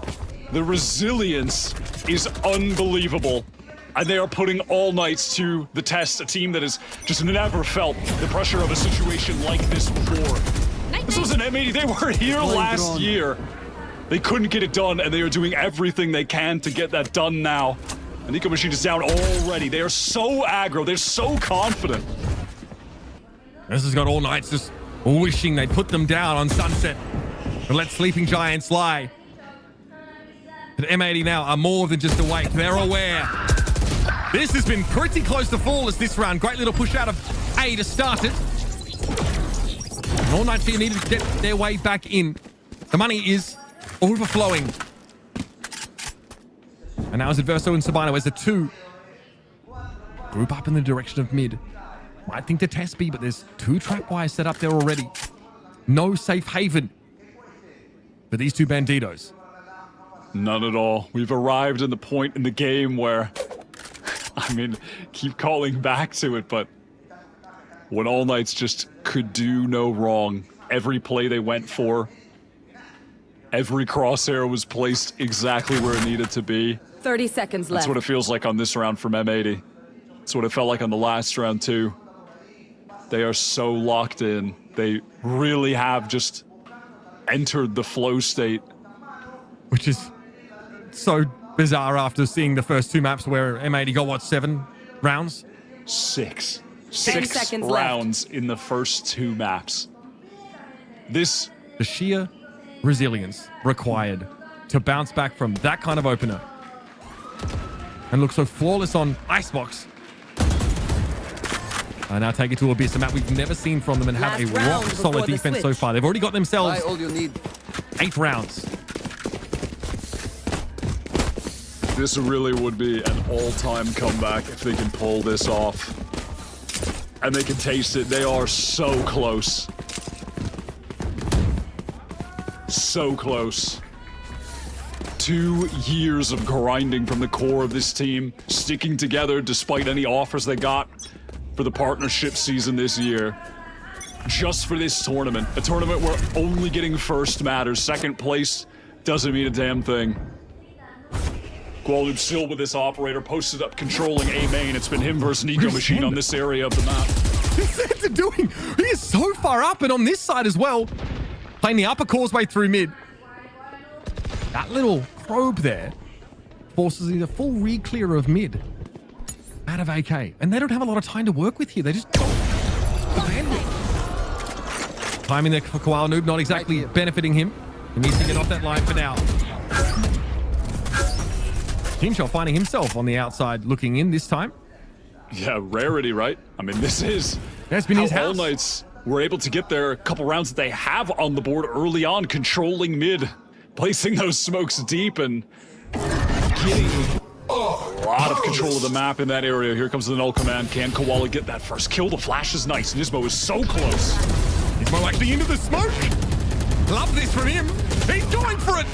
Found a second, but it's only the KO that he brought down. Koala Noob would love to capitalize here on their attempts to bring him back into the fray. Sabando, though, tried to TP forward and fell. Cassandra's here off to the side. And a very short-lived reprise there for Nico Machine. Kinshot, though, eventually emerges from his hidey hole. Oh, the movement! The smooth from Koala Noob! Oh, my God! The boy is here! And he just brought the roof down on All Night. Switching sides. That reminds me of the moment on Sunset where Dante just slid by Koala and killed him with the shorty. Does something just about as obnoxious to Adverso there, close range in the smoke. Koala has firmly taken this game over. The opping is just sublime. All right. Where do you go from here, All Night? Halftime after our final map, or in our final map rather, it's M80 with the classic 9-2-3 scoreline. The number 2 seed from LATAM there, Ascension chances are on the line. They started the series conceding only 7 rounds, as it turns out. And they have not been a part of the game since sunset. If there's any time to come alive, it has to be now. It has to be with the pistol. And it has to be with an overwhelming run back to avert this reverse sweep. It's always easy, you know, for a young team at a big event like this, when you have the momentum on your side, when you can do no wrong, how incredible that feels. But the second you kind of reach that glass ceiling that you can't break through, how fast teams fall. We've seen this internationally before. It happened with Heretics at the beginning of this year. They spoke about that a lot. When they, suffered a loss at an unbelievable comeback because they just weren't mentally ready for a situation like that at a big tournament. And it's that same type of a pressure being applied to All Nights right now. Up 2 maps, up 2 dominant maps. Now down by 6. Series tied 2-2. And they're no strangers to this level of adversity. They've been reverse swept before in big games. And they were still able to recover it in the lower bracket of those LATAM playoffs and qualify. But this time, there are no second chances. There's no coming back from this. All Nights now teetering on the edge. Time to throw down in our second half of Abyss. Fast from M80. Fast ace split. They are running into 3 players, though. Opportunity for All Nights to anchor this site together. The hit's going to come from main at the same time, though. Team Shot doesn't know where to look. He's got Whiplash, but Nico was able to find 2. Low on ammo, will need to refresh that. And he eventually gets overrun. We're even in players. Classy shot from Sabando. Catches out Nismo. But here comes BCJ. He's forced apart with the spike, and now it's Xander at 20. Sabando offers him up something. But Dante Diaz is lurking. And he's hungry for the run back. With a Sheriff in hand as well. Xander's options are extremely limited from this point. Has a smoke of his own. But ultimately has to push this one if he wants to play the game. Where are you going? He wants to slow things down. He's got a couple opportunities. Abyss is a big map with a whole lot of flanks. Mid door this door here is already broken. So he gets up here for free. 32 seconds to play now. 30 seconds With the left. Ghost, he's upgraded his weaponry. He might get the drop here on Sabando. The timing, though, doesn't favor him. Dante's already looking there. And he just gets away with it. There's All Nights posting the pistol. The first step in their comeback, if it's to be. Just one shot away from getting away with that. How clutch is Sabando in a situation like that? The nerve to hit that tap on, I can't remember what player that was, but whoever that was coming out of main. Nismo. That onto Nismo, that tap, oh my god, the nerve in that situation. 20 HP. If he doesn't connect that, the site is gone. The round is over. Sabando is such a hero. Such a hero, keeps him in the game. 0 point post from Nico Machine, broken and in danger from the Outlaw. A duel of Outlaws. Dante, though, in the classic spot. M80 optic to force that rifle into this round. Guanu, though, won't see too much. A lot of smoke over that site. Now they have to refresh and go again. Over towards A, covered in that Cypher util. Mid is no guarantee either. That's being covered for now by Adverso, albeit with a Spectre. He'll fold back towards security instead. They found my wire. He knows they're coming. Team shot. He's going to have to be ready for this now. It looks like All Nights will be in a retake. Nismo will be watching this. take with the man advantage, and Tinchov hasn't revealed where his camera is just yet, so when the retake is on, he'll be able to get a lot of information. Ping one of the players. He's most kind of off. Through the smoke. He's looking to try and take that fight anyway. There's Tinchov finds net. And Verso planting his feet. Can't quite win out against the Outlaw, but it's going to be tough here for him to come back. 2v4. Kwanu swings the Cloudburst. And there's BCJ in 1v2. And a 1v1. So close. And All Knights are able to get there. Nico runs up with the Bulldog. Weapon advantage. Team A. Takes dividends for All Knights. Not with the classic. Had me sweating. What a goddamn clutch that could have been. But still, the consolation of the damage done and the spike going down is more than enough for M80. They will happily take that. Enemy remaining. They commit that Outlaw to Kuala-Noob. They love to give him an opportunity, especially when he's got the hot hand like he does in this map. By risking the investment, buying that up for him, and you can see that the risk has now put BCJ in his position where he has a light armor, he has a Bulldog, and Dante is in so deep, so fast, playing off that recon of his arc cover. Oh, love this. Little rotate around, but Net's there. He's a little quicker too. Here's that Hunter's Fury. Where's BCJ looking? Oh, okay. Almost caught on to Tinchov there. M80 had to be satisfied with just that one kill. Very messy push up there for AK, who really wanted to try and establish themselves in mid. Still a lot of options on the table here for M80. It's a vacant B side outside of that utility. And the one way that Sabando continues to throw up at A will only provide a flimsy amount of protection for a time. He wants to hold that one-way close, hoping that he'll have an opportunity to find the kill. Nico Machine wants to create the opportunity, but falls down for it, as does Sabando. And this round is all but done. Oh, nice bonus as well. Was very, very close. So they've really had to empty the coffers to get this buy in this round. And it looks all but lost now. No. Savannah left over at A. No one left to cover it. This is the moment where, if you're going to become a legend, it starts here for All Knights. Can Verso and Tinchov break through this 5-player hold with arguably weaker weapons? No, in fact, they don't go for it. Apparently, discretion, the better part of valor. They need to keep that Vandal in the game. A sad state for them where it's a couple light armor and a Guardian that they need to save desperately, but that is the case.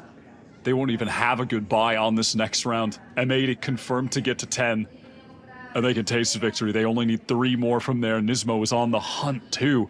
Like, M80's economy is particularly great, but still, any damage is really worth its weight in gold with the lead that they've got. Oh, M80 want this. Not going to get it though.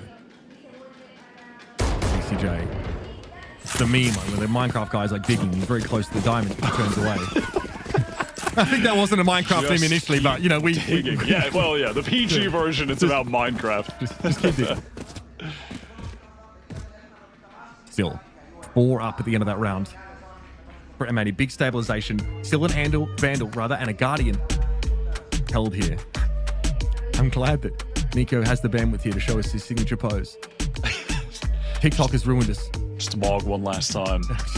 Gotta let him know who the alpha is. Sonic calling. Another tack pause here. At a very crucial moment. Maybe trying to cook up some kind of unique little aggressive play, something to do with this bad buy that they're going to have. Something to set up Dante, who's really gone quiet on this jet. Yeah. Has really not found any moment I can think of. We talked about at the end of Sunset, there are no more Neon maps left, and Dante is 8 and 15 on Icebox. Not able to do his thing. In fact, even on Sunset, he's 15-19, so decent showing, but not what we've seen from him early in the series. No, maps 1 and 2, his combined kill death was, I believe, 43 and 18, something like that. 43 and 19. I mean, nuts. As of like 15 minutes ago, he's the kill leader in Ascension. The first plate hit 408 frags. Koala Noob behind him at 357. Ahead. Goals between those two. So it's safe to say that he's something that all Knights have lent on, relied on. This map, he's not able to be that player. Round 16 here, folks. 5 rounds to M80's favor. And a slightly awkward buy. Still leaves AK with plenty to work with. M80 intending on trying to press up mid. BCJ's drone going forward, getting a decent bit of information. And you can see Koala Noob made some presence known, and that dark cover was thrown by Xander over towards the link, just obscuring the view, making all Knights question if they're going to be getting flanked from mid at some point into this round when a split comes in onto one of the sites.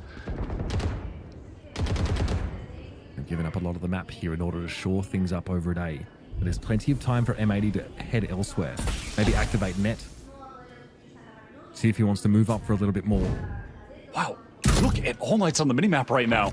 They are convinced that it was going to go towards A. They have 30 seconds left. They have to hedge at some point. This is such an important round, and they've got to try and get stinger value, I guess.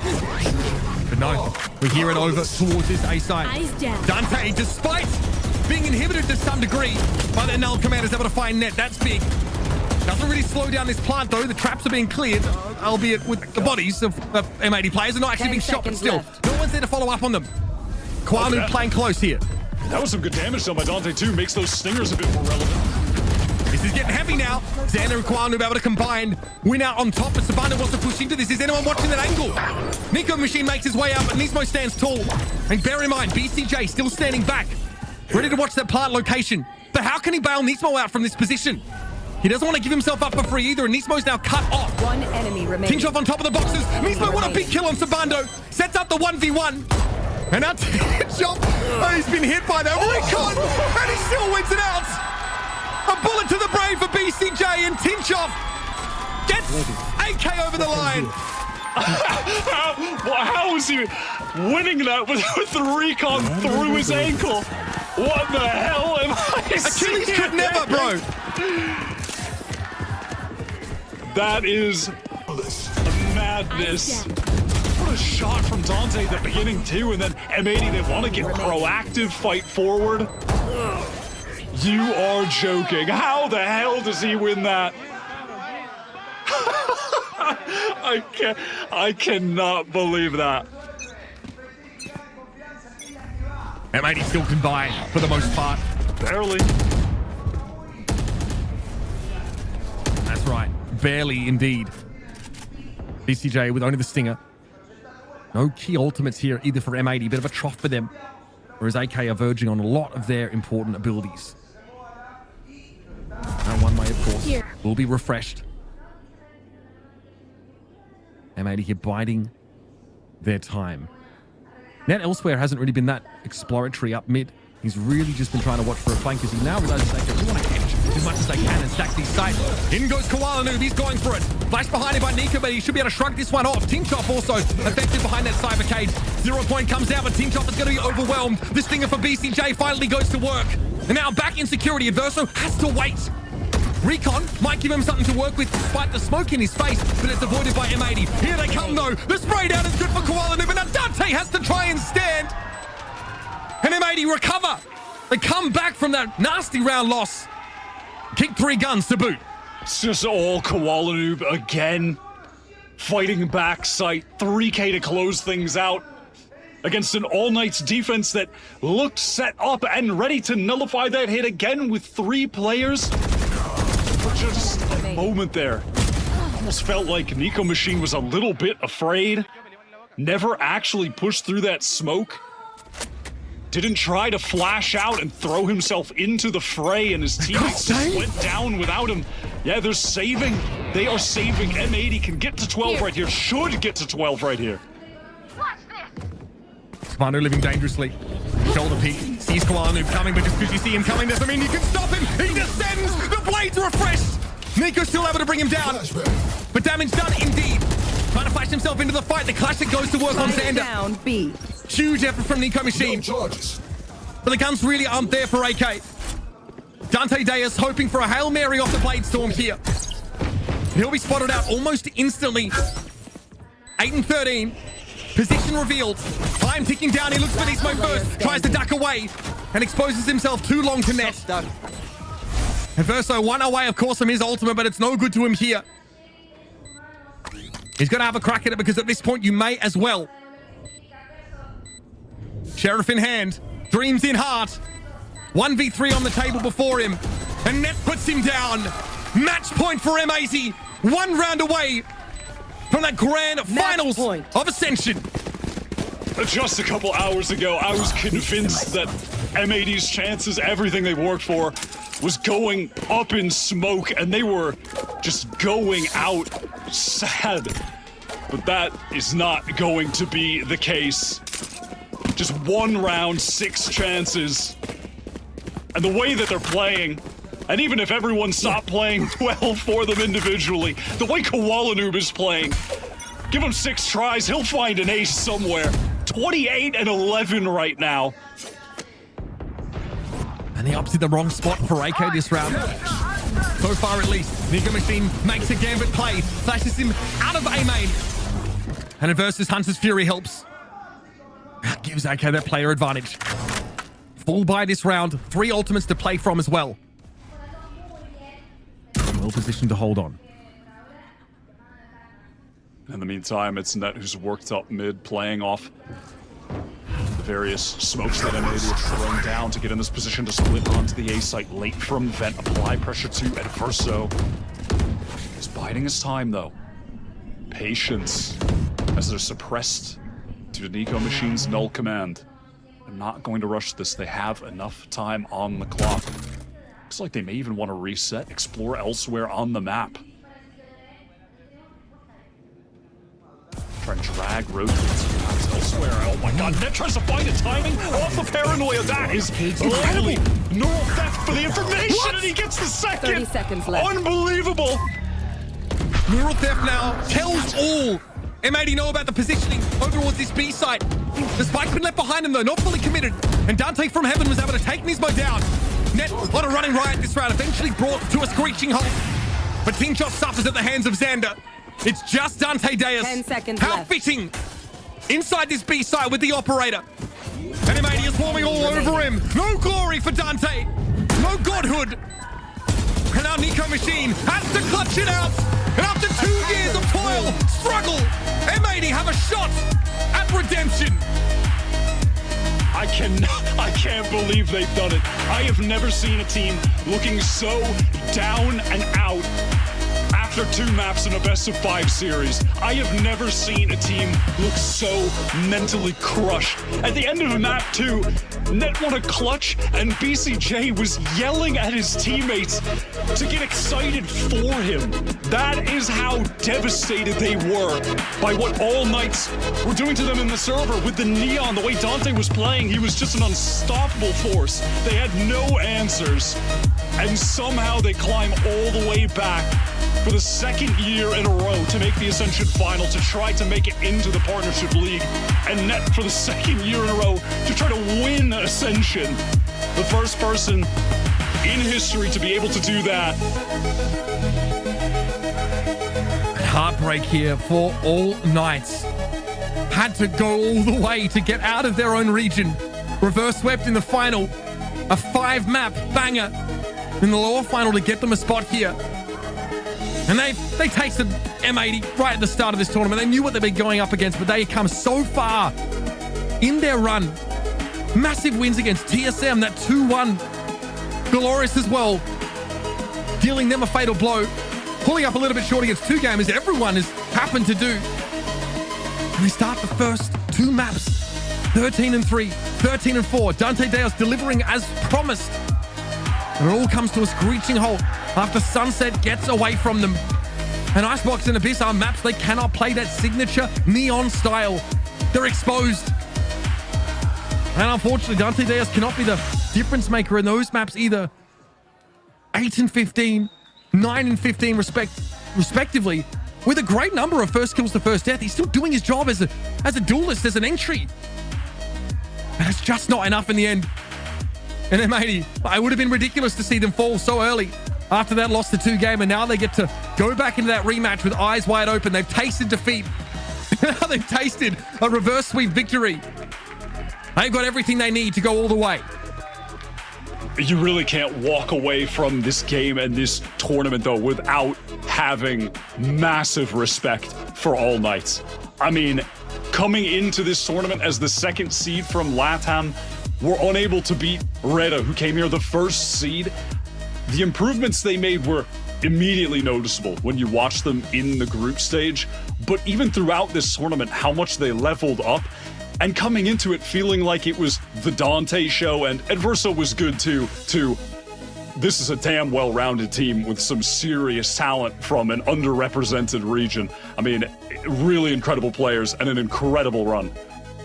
And the one thing they look to shore up, I'm sure, is that map pool going forward, but going back into their home region, they're going to be a force to be reckoned with. Even Reta had to sit on the sidelines and watch them almost go all the way in this Ascension tournament. One thing is for sure, the talent in LATAM is absolutely ready to be put on display to the whole world. And I mean, we're looking at guys like Dante. I mean, you know, he's not old enough for partnership yet, but as soon as that time comes, they're going to be looking at him. A number of players that have had the opportunity to distinguish themselves, to really show what they're capable of at this level. And I think All Knights definitely have to be proud with what they've been able to achieve. But this sets up our grand final here for VCT Ascension Americas 2024. NA #1 seed M80 going up against Brazil #2 seed 2 game. It's going to be a ridiculous game. We have a chance here to look back over this banger of a 5-map series. And to do that, we're going to be checking in with the desk and getting some of their thoughts on the match that was. Pretty crazy stuff. It's been great to be here. Uber and Wyatt signing out now and letting our analysts take over. Thanks so much, you two. Absolutely crushed it the entire series. A full 5-map series here in the lower finals. And in the end, it's going to be M80 coming out victorious. I mean, this is an M80 last year. They went through that lower bracket. They made their way into the grand finals before falling short just at that final stop. The script was made last year, but this is an opportunity now to rewrite the ending, finding themselves in the grand finals yet again. This is an M80 that the first couple maps were kind of slow. They kind of sucked, but they popped off. M80, the transformation, everyone on the squad. This last map, a Koala Noob who refused to lose this series. Like, I know his family's watching. I know they must be proud.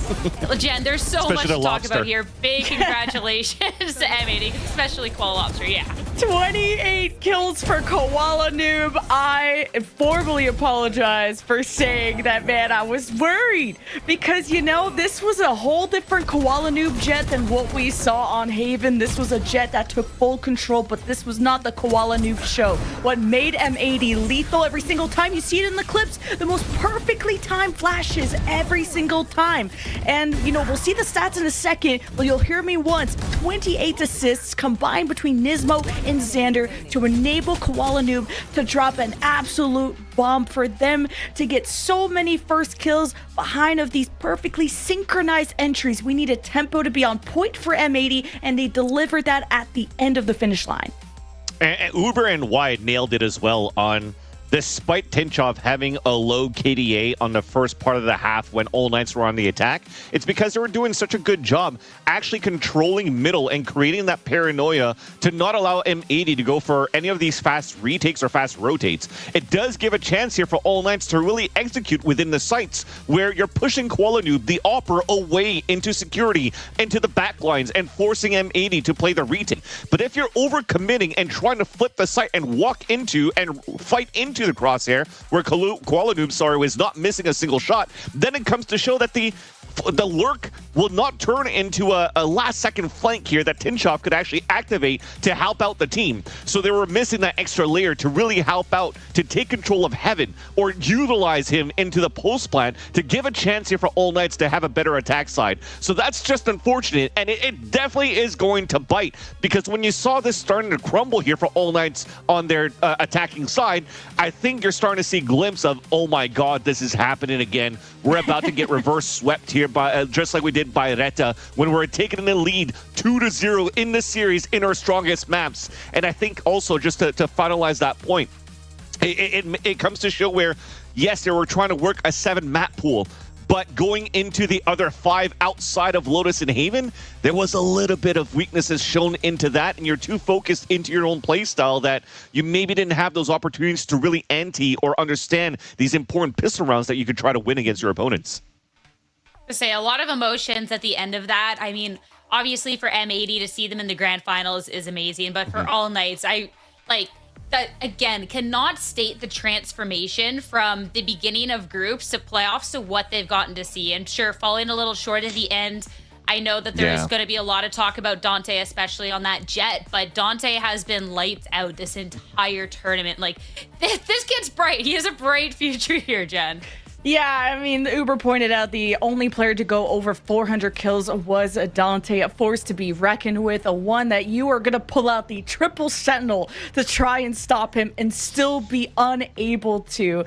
And we were just talking, Sierra, you know, before we came back of just how competitive Ascension is. A lot of people thought M80 were going to come here and perfect sweep or be flawless or be kind of unstoppable. And they really were stopped. They had to reverse sweep to be in the grand final. So I'm really excited to see what kind of fight 2G can put up with when they were the ones that put M80 in the lower bracket in the first place. Definitely comes to show the camaraderie, though, at the end of the game. You know, there was a lot of trash talk from Nismo from the Icebox game into the 5th map with the confidence of the guy stepping up here and standing up into these moments where Call of Duty was getting multi-kills, but exchanging all these hugs. M80 has been in that spot where you're so close to ascending and unfortunately just lose it, where you could even taste the victory of at least making it to the grand finals, and unfortunately couldn't pass that finish line to get there into the final rounds. And they know how much that stings to not be able to ascend. So to show that respect, to leave that in the game, and to show that you have what it takes, like don't give up, don't let go, because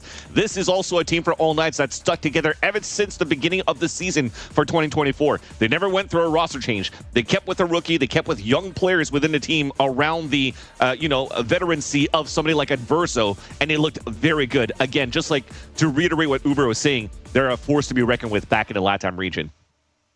Yeah, and whatever ends up happening for next season, and even the season after, since of course Aldega is only 17. I mean, these are going to be names that we get to see again, especially when we're looking at some of the young talents. And I think that is a common theme here for Ascension, considering how tight this competition has been. But of course, for one of the teams, we won't have to wait for a roster mania. We still have a grand finals ahead of us. 2G versus M80, and that is going to be just the series of a lifetime. Of course, we still have an interview for today to wrap up this series, a quick break, and on the other side, we'll get to talk to the victorious M80.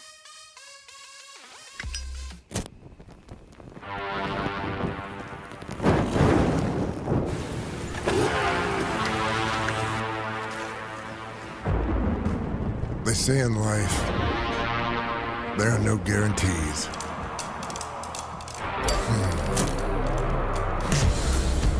They say a lot of stuff like that. Slow it down. Play it safe.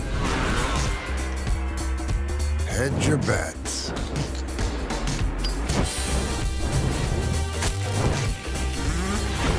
So what? You gonna listen to that? You gonna stop because they can't guarantee you'll pull this off? No guarantee you'll win? No guarantee everything's gonna be fine?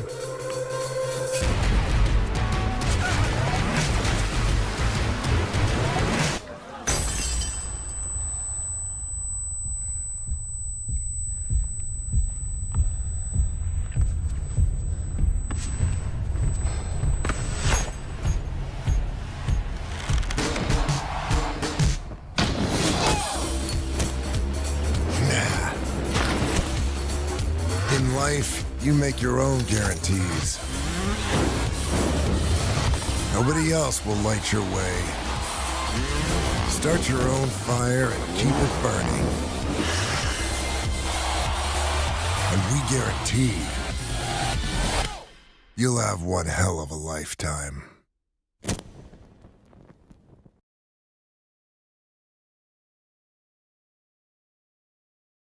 I don't know, but like something like restricting your diet like the day before. I feel like I've definitely heard before, and I feel like I mean, I kind of get like you're not eating like bad food, but like I think the guy took it to like a whole new extreme. Like you couldn't eat like anything, and then like before match time came, he ate this and that. It's like, bro, like come on, it's not that serious. No, I think there are things that I can't really say, man. Like I have to keep it PG-13. Like they're weird guys out there. Like weird guys. Like people that don't eat, don't have breakfast, don't have lunch. People that use the same clothes for matches, like the repeat clothes. I'm hoping it's just the outside, like shirt and pants. It's not really that crazy. I just find it really, really nice. My teammate, Luke Shaw, he's the same age as me, and he has a little diary. And like every time before a game, he writes down like all his thoughts and all his worries. He closes up and then he goes to the computer, and I find that really cool. Like Silence has a good one. Silence just have to be the first on shower like every night before the game.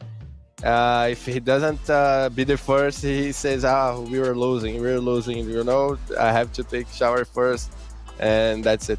It's a crazy one.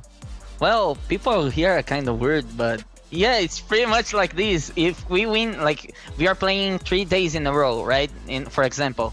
So if we win the first day with the same clothes, they're gonna use the same, pretty much the same.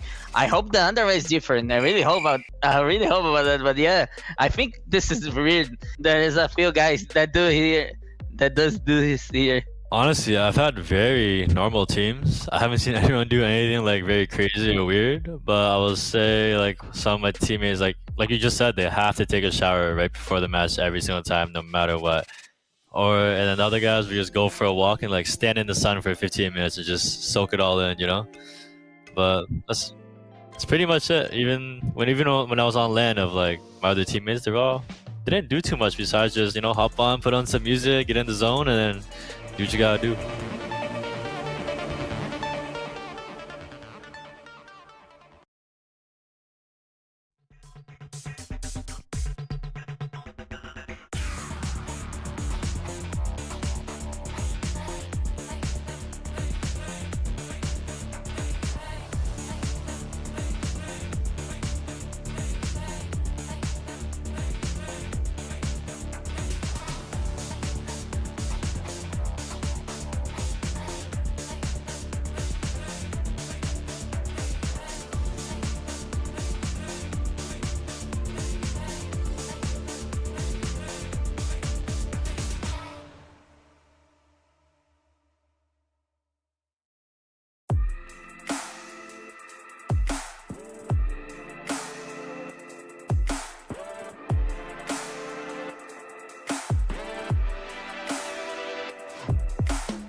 Hi guys, how are you doing? I'm here with Nismo. Nismo, first of all, congratulations for winning this match. The first question, of course, that I want to ask you is how are you doing right now? Feeling really happy. Obviously, coming back from 2-0, you know, reverse sweeping. Everyone is pretty happy, so we're feeling confident and excited. We're losing our voice, so yeah, overall very happy. That's great. So your next match is against 2G. You guys already lost to them. How are you guys preparing for that match? We know what we do. We know what to do, and again, against them, we have experience against them. We know what we did wrong in the first game. We talked about it for, like I said, almost 7 hours. So again, we know what we're gonna do. We need to come in and execute the plan. Play together. Obviously, that's gonna be #1 plan, and shut down their aggression is gonna be the #1 key. Great. So I wanted to ask you, what have you learned throughout the course of this tournament? Don't underestimate anyone. All these teams are really good. They put in a lot of work, and they're very good people. Honestly, at the end of the day, it hurts my soul when I see these guys cry. I've been in there last season. This time, we're not going to drop the ball. But yeah, don't underestimate your teammates. Oh, sorry, the enemies. Everyone is overall very good. So the last question, I already did use this question that it was on what % were you? I don't remember what you said, but I thought like, I think it was 50, like a 50-40%. Yeah. Right now, what % of Nismo we saw? The first 2 games, I would say around 50. The third game, I was at my 100% there. And overall, I'm still doing all I can do, calming as much as I can. Still at the 70%-ish. we could do better overall. Still the 70%. Okay, that's great. Thank you, Nismo. Congratulations for the win. Guys, it's all for today, but tomorrow we have the grand final, so just come back. Thank you very much. Hey, if we're only seeing 70% of Nismo, like that icebox and going on, we get to see 100% tomorrow. His hair's gonna grow. Definitely have a ride. Yo, I thought the casters had determined earlier that like less hair makes you better. That's true. That's true. Yeah. Yeah. Take it back. Yeah, I mean, honestly, M80 should be really proud of what they accomplished here today. We had talked about beforehand about this best of fives and what team that this can fare. And M80, we've talked about the mentals and everything else. And I mean, Jen, on the day when they were down, when they looked like they were out, they really stepped up to the occasion. Yeah, and yes, M80 are a beatable team, and they're going up against the only team that could do it, 2G in the grand final. They'll have their own advantage, but just a reminder, M80 won in groups, 2G won in playoffs, but only one team can go to Ascension, and I think there's a lot for 2G to learn here from the best of five, the reverse sweep, and kind of like Nismo said, don't underestimate anyone, including M80, who came back in that series when even Cloud9 thought that they were dead in the water from the tweets that we saw on social media. So this is going to be such a fun grand final.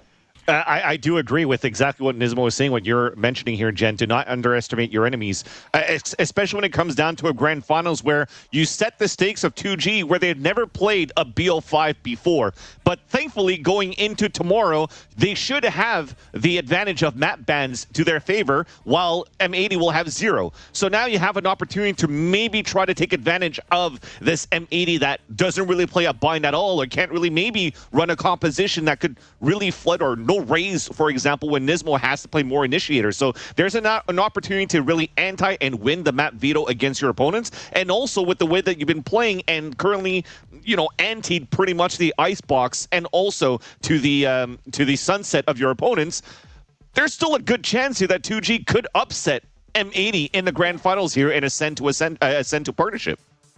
I mean, you're talking about players and teams being underestimated. 2Game coming here off circuit points and the absolute masterclass they put on when they knocked M80 down to that lower bracket. I think maybe a team that was a little slept on before, and I don't think anyone is going to make that mistake again. They were prepped, they were ready, but it all comes down to tomorrow, the grand finals. Who's going to ascend? It's going to be 2Game or M80, but for tonight, we all have to take a break. I know Nismo said the team was losing their voices. They're going to need those if everyone's going to be yelling back and forth at the stage tomorrow. So we're ending things off here. Thank you, everyone, so much for listening. We'll see you tomorrow for the grand finals. Bye. One enemy remaining. One enemy remaining.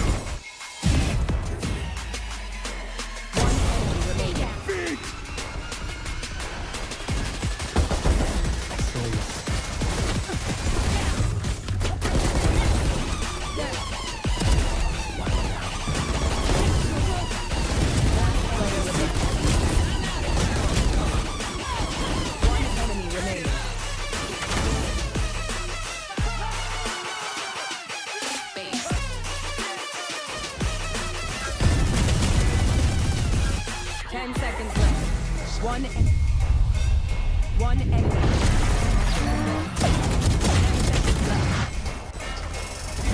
Kill the rat. Last player standing. I know exactly One enemy remaining. One enemy remaining. Spike down. Flawless.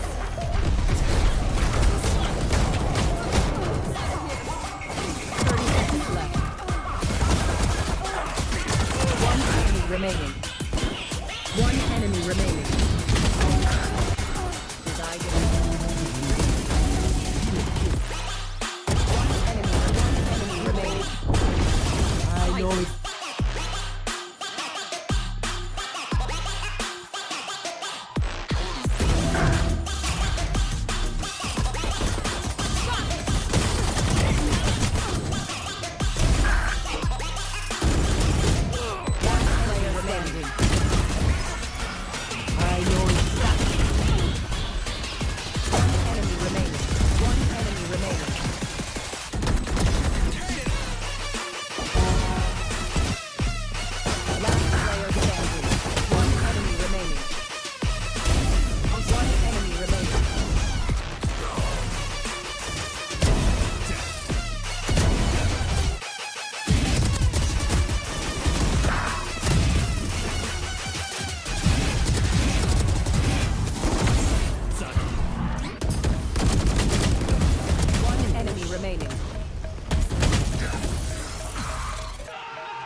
down.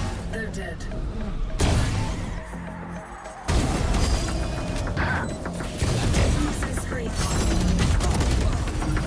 One suppressed. Last player standing. One enemy remaining. Don't mess with my crew. Shut down. Obstacle maintained.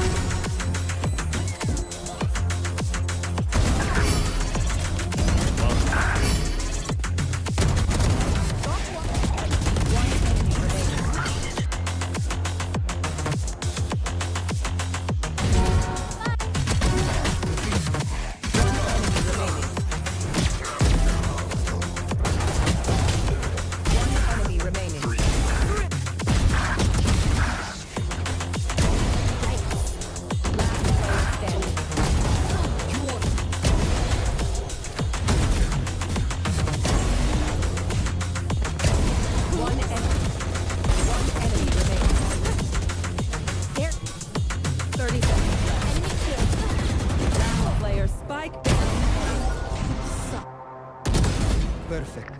One enemy remaining.